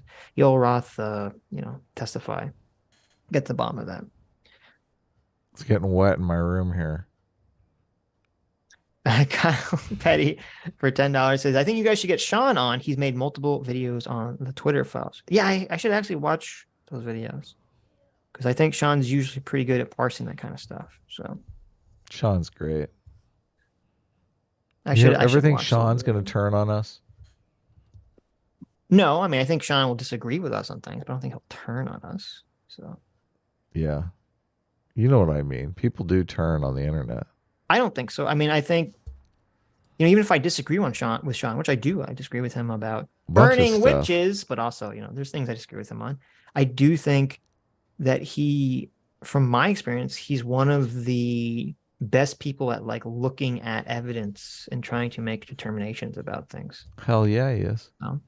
He's a good evidence-based guy, and I think he's a good person, a good, honest person. He seems like it, yeah. So it would surprise me if Sean got in some level of dishonesty exchange with some other person. Right. But I am surprised by it. That's happened before with other people, but that's why I bring it up, because I can't imagine that happening with Sean ever. No, yeah, I don't think so. I don't think it wouldn't happen with Carl either. It would have happened by now already.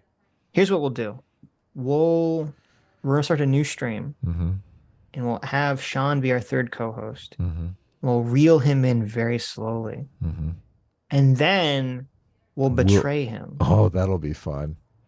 So that he becomes Mr. Girl and he starts trying to figure out whether you or I have sexually assaulted people in our audience. Oh my God. There you go. That's the move, okay?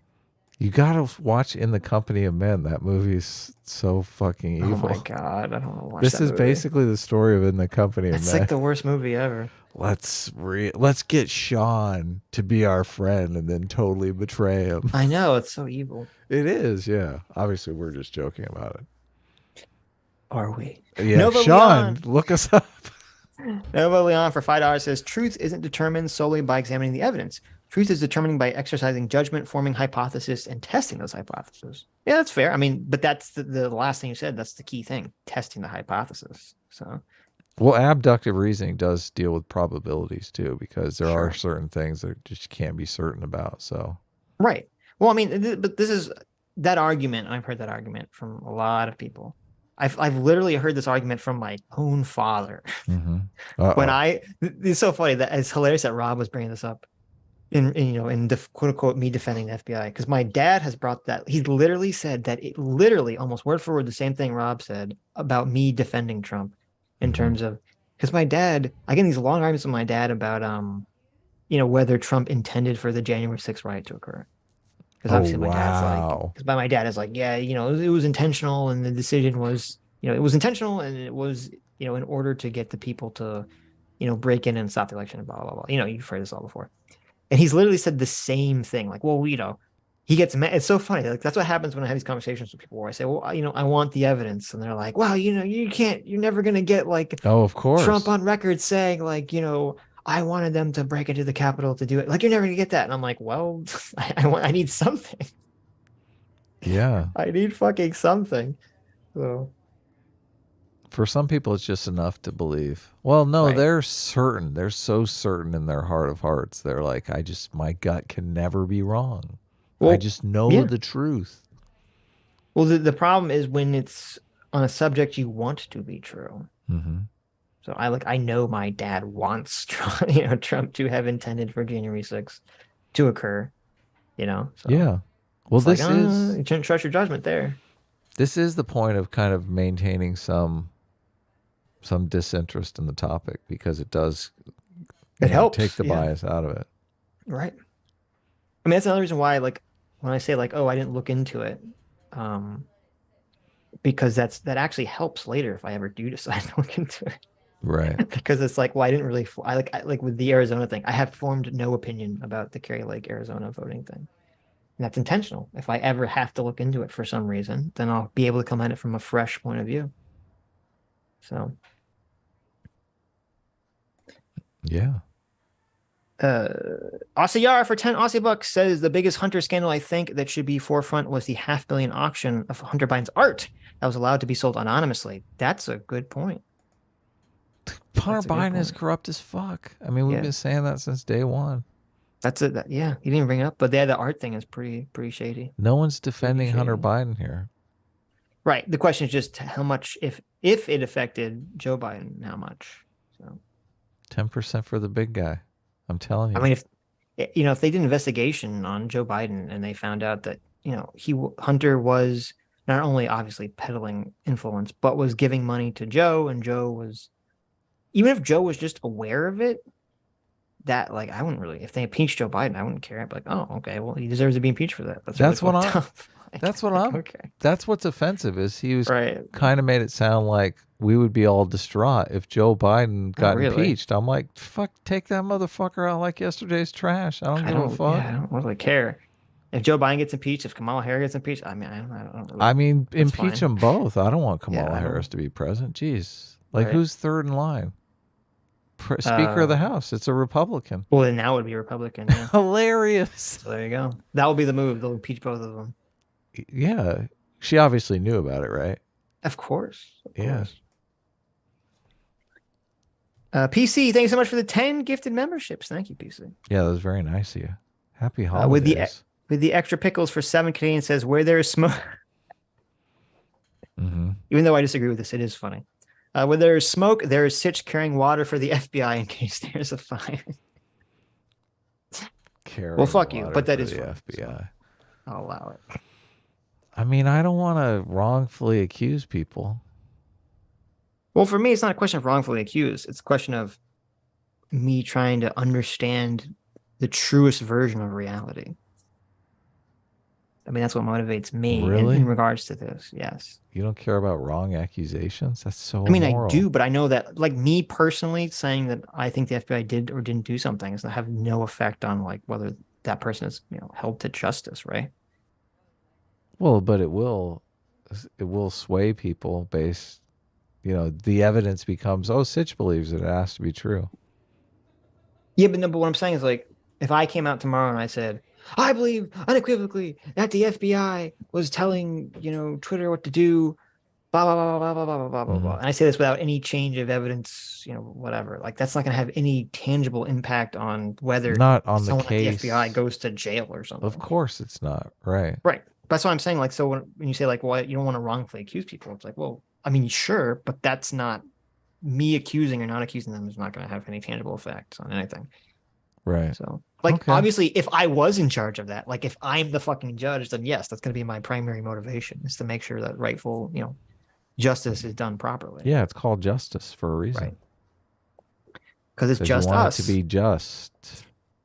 Yes. Oh, Magor for $2 says, let me throw a massive fucking wet blanket on the fusion hoopla. No! Oh, Magor, why? What's fusion? I want to be happy. The fusion, the 200th of a second fusion. No, Magor. Look, just don't read it. The lasers. Okay, there's just two for $4. The lasers developed 2.05 megajoules of energy to the fuel, and the fuel sent 3.15 megajoules of energy back. But the lasers took 322 megajoules of energy to run.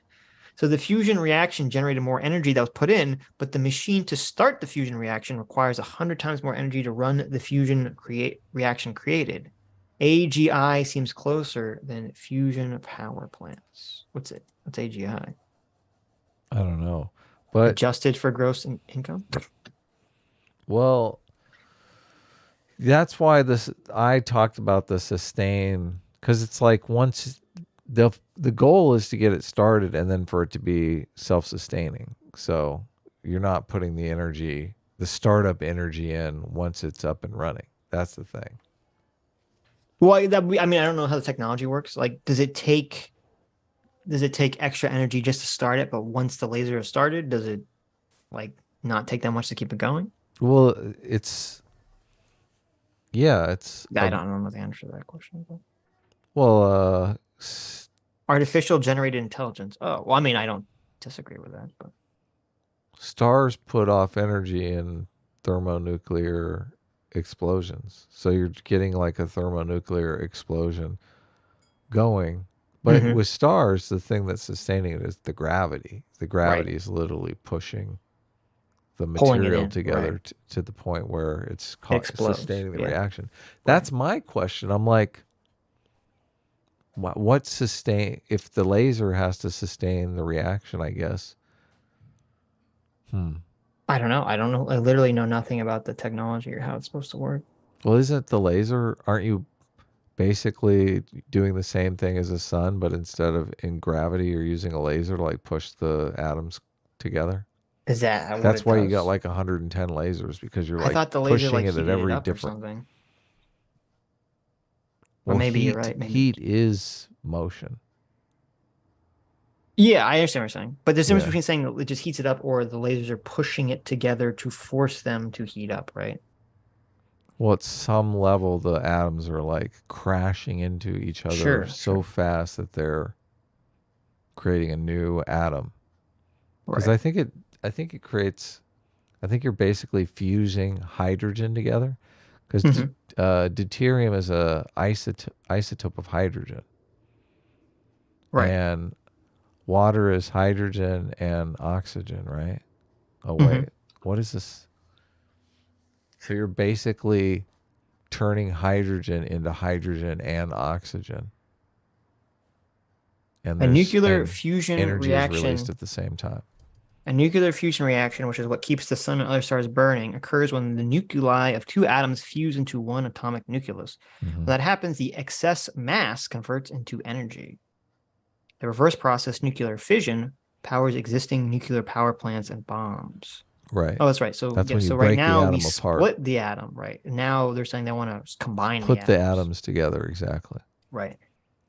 But and it's so like an isotope of hydrogen that can create hydrogen and oxygen. And I assume, I could be wrong, I'm assuming that when you combine the atoms as opposed to splitting them, it doesn't create nuclear waste. Is that unless you call clean water nuclear waste? That's the I mean, it's technically the waste product, but well, yeah, that's why they want to do it, because it's so safe. Right. It's funny. I don't know if you saw, there's a meme someone put on Twitter that's like, all energy technology since like the dawn of human history has just been steam power, essentially. We're just creating more and more complicated steam engines, which I guess is technically true. Is it? But it's sort of, yeah. Think about it. Because we're creating steam, huh? Yeah, essentially. Huh, interesting. Something that moves a turbine or whatever. One difficulty has been in running the reaction long enough to ignite the chain of reactions. Electric cars don't do that, though. There's no combustion engine, so that's not steam. Yeah, but where's the electricity come from in the first place? You're right. Yeah. You're totally right. Comes from burning something. Right. Arithmus for $2 says everyone is good at connecting the dots when it comes to their preferred narrative. Very true. It's easy to dismiss an alternative for lack of evidence when it doesn't fit your worldview, even when its evidence is comparable to yours. Well, that's the problem. That's the problem. It's so easy to connect the dots it's so easy to connect the dots when it fits your worldview, and very easy to dismiss it when it doesn't.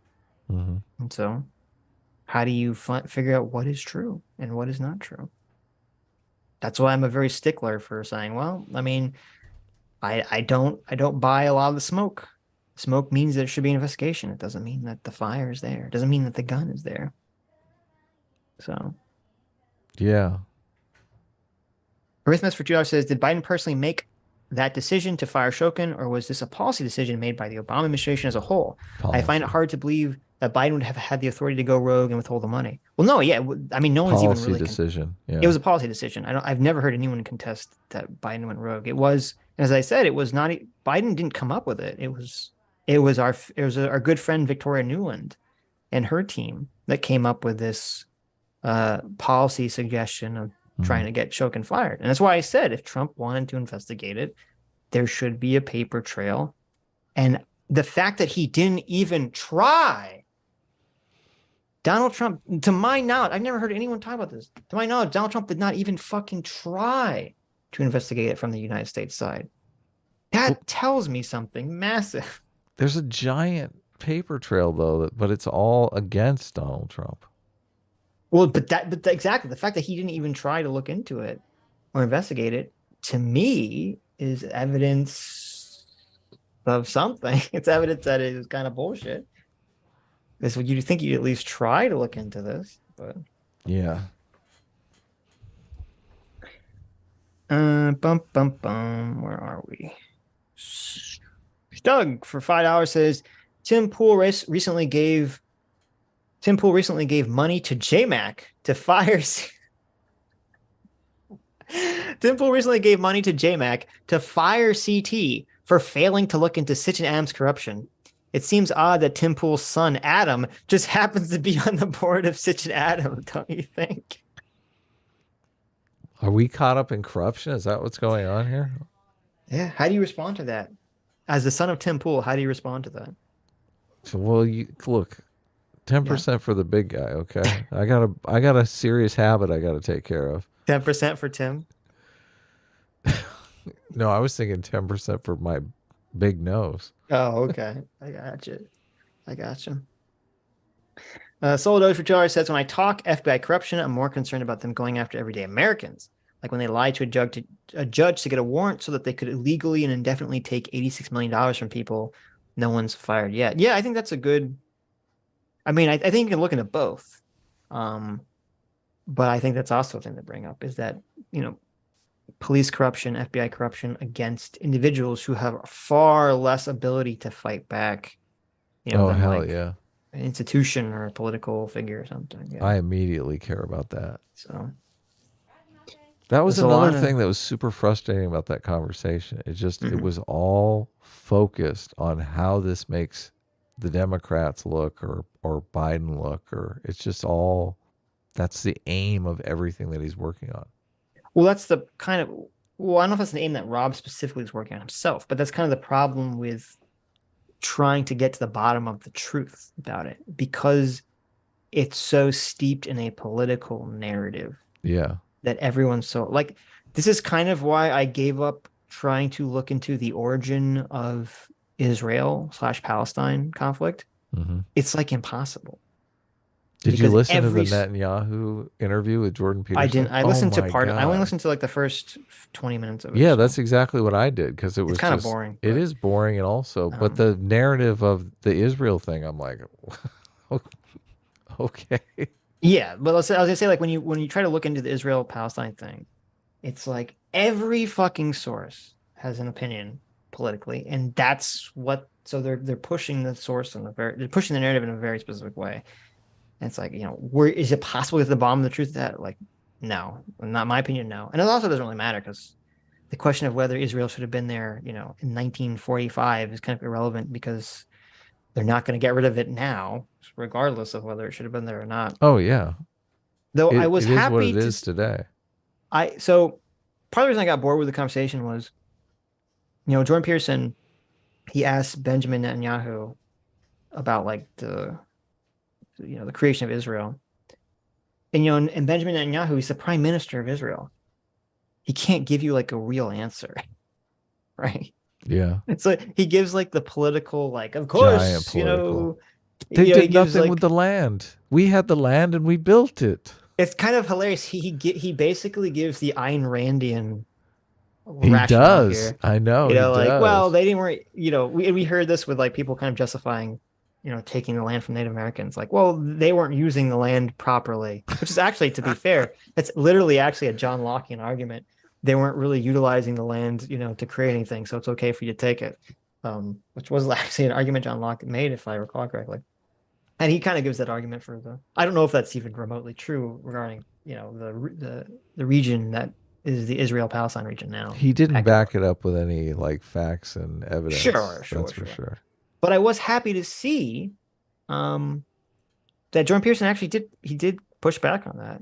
And he said, because he said, like, well, how does that argument, he pushed back in saying, like, because Netanyahu kind of said like, well, this was our land, like 1,000 years ago or whatever the fuck, Yeah, it's in the Bible. Which is, to me, is the dumbest fucking argument. I know. Oh God, it's so triggering. Oh, we had our land 1,000 years ago. It's like, okay, that was 1,000 years ago. He basically was quoting scripture. Right. And so I was happy. I don't remember Benjamin Netanyahu's answer, but he did say, like, well, does it really make sense to say like it was our land 1,000 years ago? So I was happy that he did question that, but I lost interest in the interview. I only wanted to watch it because, and I understand, and we didn't really talk about it because Jordan Peterson went on his whole like wanting to get rid of anonymous accounts, which I don't agree with, but it's unfortunate because you read the comments in that and on YouTube, and it's just like so many anti-Semitic comments. Oh, that sucks. It's all like sucks. Jewish question, Jewish conspiracy like comments. That sucks. And you're like, and you see that, and like that's got to be so disparaging to Jordan Peterson or to anyone who's on the right, who's been trying so hard to fight against like the woke left narrative that everyone on the right's racist.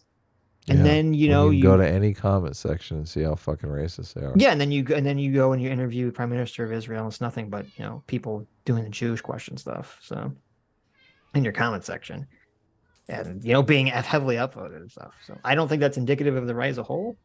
Because I think what happens is when the interview came out, people posted it on Poll and other sources, and they brigade it and stuff, but. I can understand how people that are involved, it can affect them psychologically and put them in a dark place. Yeah. He did. There was one piece of evidence that I thought was interesting. He said some reporter had written about some area in the past. I mean, it was like 20, 50 years or something. He said his evidence that the Palestinians did nothing with the land You get two pieces of evidence, two sources. One was Mark Twain, and someone was some other guy, some British. Yeah, you're right. It was Mark Twain. It was Mark Twain. Mark Twain was a journalist royal. too. So I guess that's true. Yeah, right. That's like, well, Mark Twain came to Palestine and said they did nothing with the land. I'm like, oh, that's okay. Well, I mean, depends upon where they went. I mean, if he went yeah, to like some did he go to the entire town, country? Yeah, like what does that mean? If he's in Jerusalem and he's like, oh, this is a shithole, but if he's in some tiny town, right? I don't know the situation, but obviously he's a politician, so sure. I mean, to me, what interested me more, not about like whether they, whether they were doing anything on the land or not, is that this from, and again, it's like almost impossible to find the truth of this information, but it seems like, at least from the information that I've seen, which could be heavily biased, once the agreement was made originally, and they are going to split the country in two, it seemed like the Jewish population, which was about a third of the population at the time, was totally fine with the split, even though that they supposedly got the shittier part of Israel. And it was the Palestinians who got the better part of Israel who were not fine with the split. And part of the reason was to my knowledge, at the time that Israel was created, the Palestinians, who we now call Palestinians, they weren't even advocating for their own country. A lot of them wanted to be part of like Jordan or some other bordering country. Really? And so it was kind of like a Russia situation. Wow. Where how like Russia gives arms to the Donbass because they really want that region for themselves. Right. They want to be independent. And so essentially Jordan and Egypt were giving money and arms to the quote unquote Palestinians to fight the Israelis, not because they supported them, but because they wanted them to drive the Israelis out so that then Egypt and Jordan, these other countries, could take the region for themselves, essentially. Right. So. Ouch. The whole thing seems like a massive clusterfuck, but. Yeah. And no one really talks about it properly. Anyways, Sodo for $2 says, Jesus fucking Christ, I'm so tired of this right-wing narrative that Twitter decides elections. There's zero evidence that social media decides U.S. elections, yet people like Rob and Crowder try to claim it's stronger than the U.S. federal government. Ridiculous. Yeah, Twitter can set journalist narratives, and that does have a big influence. But it's hard to say whether or not it decides the election. Yeah, I think it has an influence. I don't think it decides the election at all. But I do agree, yeah. But it has an influence. And I agree with you that I think they put too much. I understand why. People, it's kind of like Hillary blaming Comey and blaming Russia for losing the election. Like everyone's going to blame someone for losing an election, right? Sure. So that's definitely part of it. And I think if Twitter is, I think it's a problem. Twitter, Facebook, and YouTube is biased. Obviously, the bias of social media affects us specifically and harms us specifically. If YouTube wasn't woke, we wouldn't have 90% of our streams be demonetized. Yeah. Right. True. So. Well, I think I wouldn't have had my political content basically suppressed on my main channel. You drone on about the furry stuff a little excessively. That was Doomer. Don't blame me for Doomer. Well, I'm just saying that's not the political. They're in favor of that. That's true. Yes, exactly. They should be in favor of that. Fat Brown Buffalo, our favorite young Turk, for $10 says apparently Fuentes is saying that Biden administration did the recent prisoner trade because Kanye was going to meet with Putin to secure the release of Griner. No way. The Biden administration didn't want that. That's hilarious. But wouldn't surprise me. So, that's a hilarious. Putin would jump at the chance to meet with Kanye. I don't know if he would. They really don't like black people in Russia, I thought. Oh, maybe, yeah. I don't know. Oh, actually, it's North Korea that's got the thing with Dennis Rodman, isn't it? Yeah. That's actually I don't know. That's an interesting question. I could definitely see Kanye himself wanting to do that. Of course, yeah. I don't. On one hand, you want to say Russia would do it just to troll Biden, but I'm not sure. I'm not sure Russia would do that because they wouldn't really. if Russia thinks they could trade her for this guy, which apparently was their thought process, I mean, they wouldn't just give it to Kanye for free just to troll Biden. Like that wouldn't really accomplish anything for Russia. That's so true. I don't think they would have ever done that. I think Fat Brown Buffalo was only joking anyway. So, well, no, they're not saying that they agree with it, but that was Nick's position essentially. That's what Fuentes is trying to say.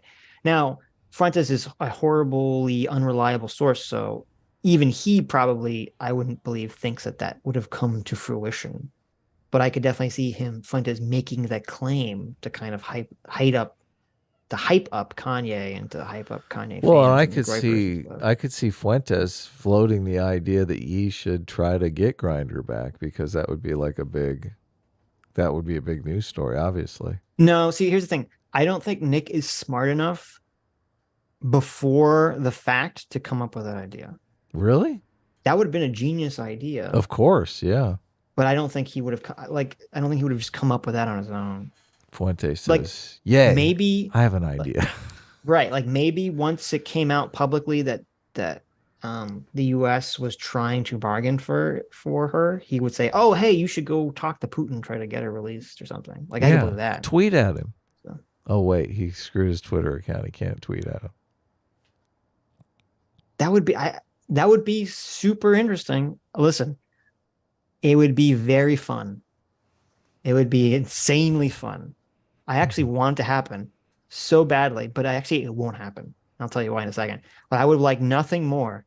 I would fucking laugh for 10 minutes straight if there's a picture of Kanye West shaking hands with Vladimir Putin, with the Nick Fuentes in the blue sweater, like right behind him. That would be amazing. I would laugh so. Oh my god! If fucking Kanye West and Nick Fuentes going to meet him with Putin, oh my god! I would laugh and cry and laugh so hard. I mean, I heard Putin. Oh my god! Really doesn't like Nazis though. Like he's all about cleaning up the Nazis. But yeah, right. Really, that's true. I feel like it would be off-brand at this point. That's true. That's funny. How exactly? That's a good point. How would that work with their claims of the Nazis in Ukraine? Right. All this Azov battalion talk. Right. I mean, they go in to invade Ukraine to clean out the Nazis, and then he meets with the most powerful black Nazi in America. It doesn't make it just. I mean, I don't know. That's true. That's a good point. Well, I think the real reason Putin wouldn't meet with him would be, and this is a legitimate, which would be a legitimate fear, is that I mean, maybe we don't know where Putin is, right? Like you don't know his physical location, but if he comes out to meet like super famous Kanye West, maybe America could track that somehow, right, and figure out where he is and try to assassinate him or something. Well, they probably have a tracker on Yi by now. Of course they do. What do you mean? They put the tracker on him when they first put him in the hospital, years ago. So yeah, and so yeah. I mean, how crazy? Okay? Would this not be the most crazy thing ever? Kanye West and Nick Fuentes meet with Vladimir Putin. Right. They expose his location through the tracker. The secret tracker that they placed in him when he had his nervous breakdown. Yeah, exactly. It turns out, and then at the meeting, for no reason, the room they're in explodes and the three of them all die. Okay. Oh, wow. And then this is what happens. Then the U.S. narrative says, well, it turned out that Nick Fuentes was a crazy extremist and he decided to suicide himself to kill Putin.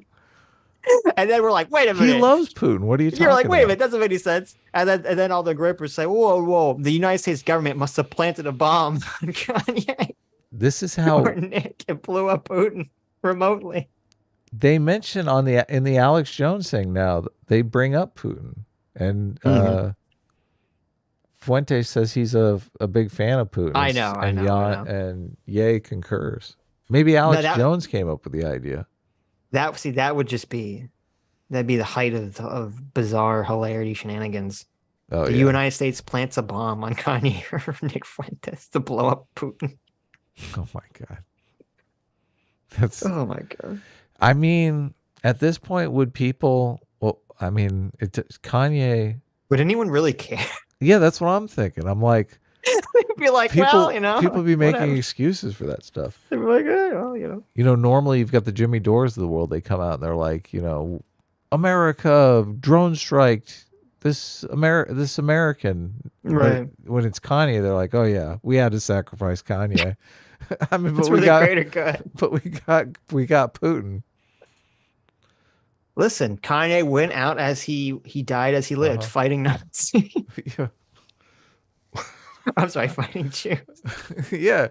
Well, I don't know. Vladimir's not Jewish, right? That's true. He's Who knows? I don't know. I don't think he's not personally Jewish now, but. But this timeline is bizarro world. 2022 has been a great year. That would be the perfect cap of 2022. Or they track his location because they put a tracker on Kanye, and then they send the drone in based on that information. Or they send in Adam's fly bomb. The little fly bomb. So there you go. That's my prediction. That's my prediction, guys. Kanye West and Nick Fuentes are going to meet with Vladimir Putin, and the United States is going to somehow use that to their advantage to secretly or not so secretly assassinate Vladimir Putin. That's PSA Sitch's official prediction. All right. So there you go. Good stuff. Anyways. Oh, is that it? That's it. Anyways, thank you all for... People complain a lot about our long streams in the comments, but I feel like you guys just got to quit, okay? I mean, we did try to do supercuts and stuff like that, but not a lot of people watched them. So it seems like, I mean, we do have consistent complainers that are like, I wish you guys would just do a short stream or just clip. Maybe we'll start doing clips again. I don't know. So, but I mean, we're on a Tuesday. We're at like 7 hours on a Tuesday stream, but whatever. We just like to talk. What the fuck? We're fucking yackers.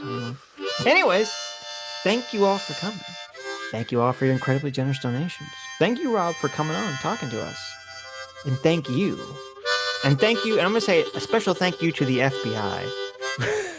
Oh, my God. For intentionally sabotaging Donald Trump's campaign and getting Joe Biden elected for president. Full mask off here. And thank you all. You who have made it to the end of the stream. You who watched the whole stream. You are the true heroes. Hope you all have a fantastic week, and hopefully we'll see you. Me and Adam will figure out whether we can stream sometime, since we're not going to meet on Sunday. So take care. Bye-bye. Okay, go hang out with your wife.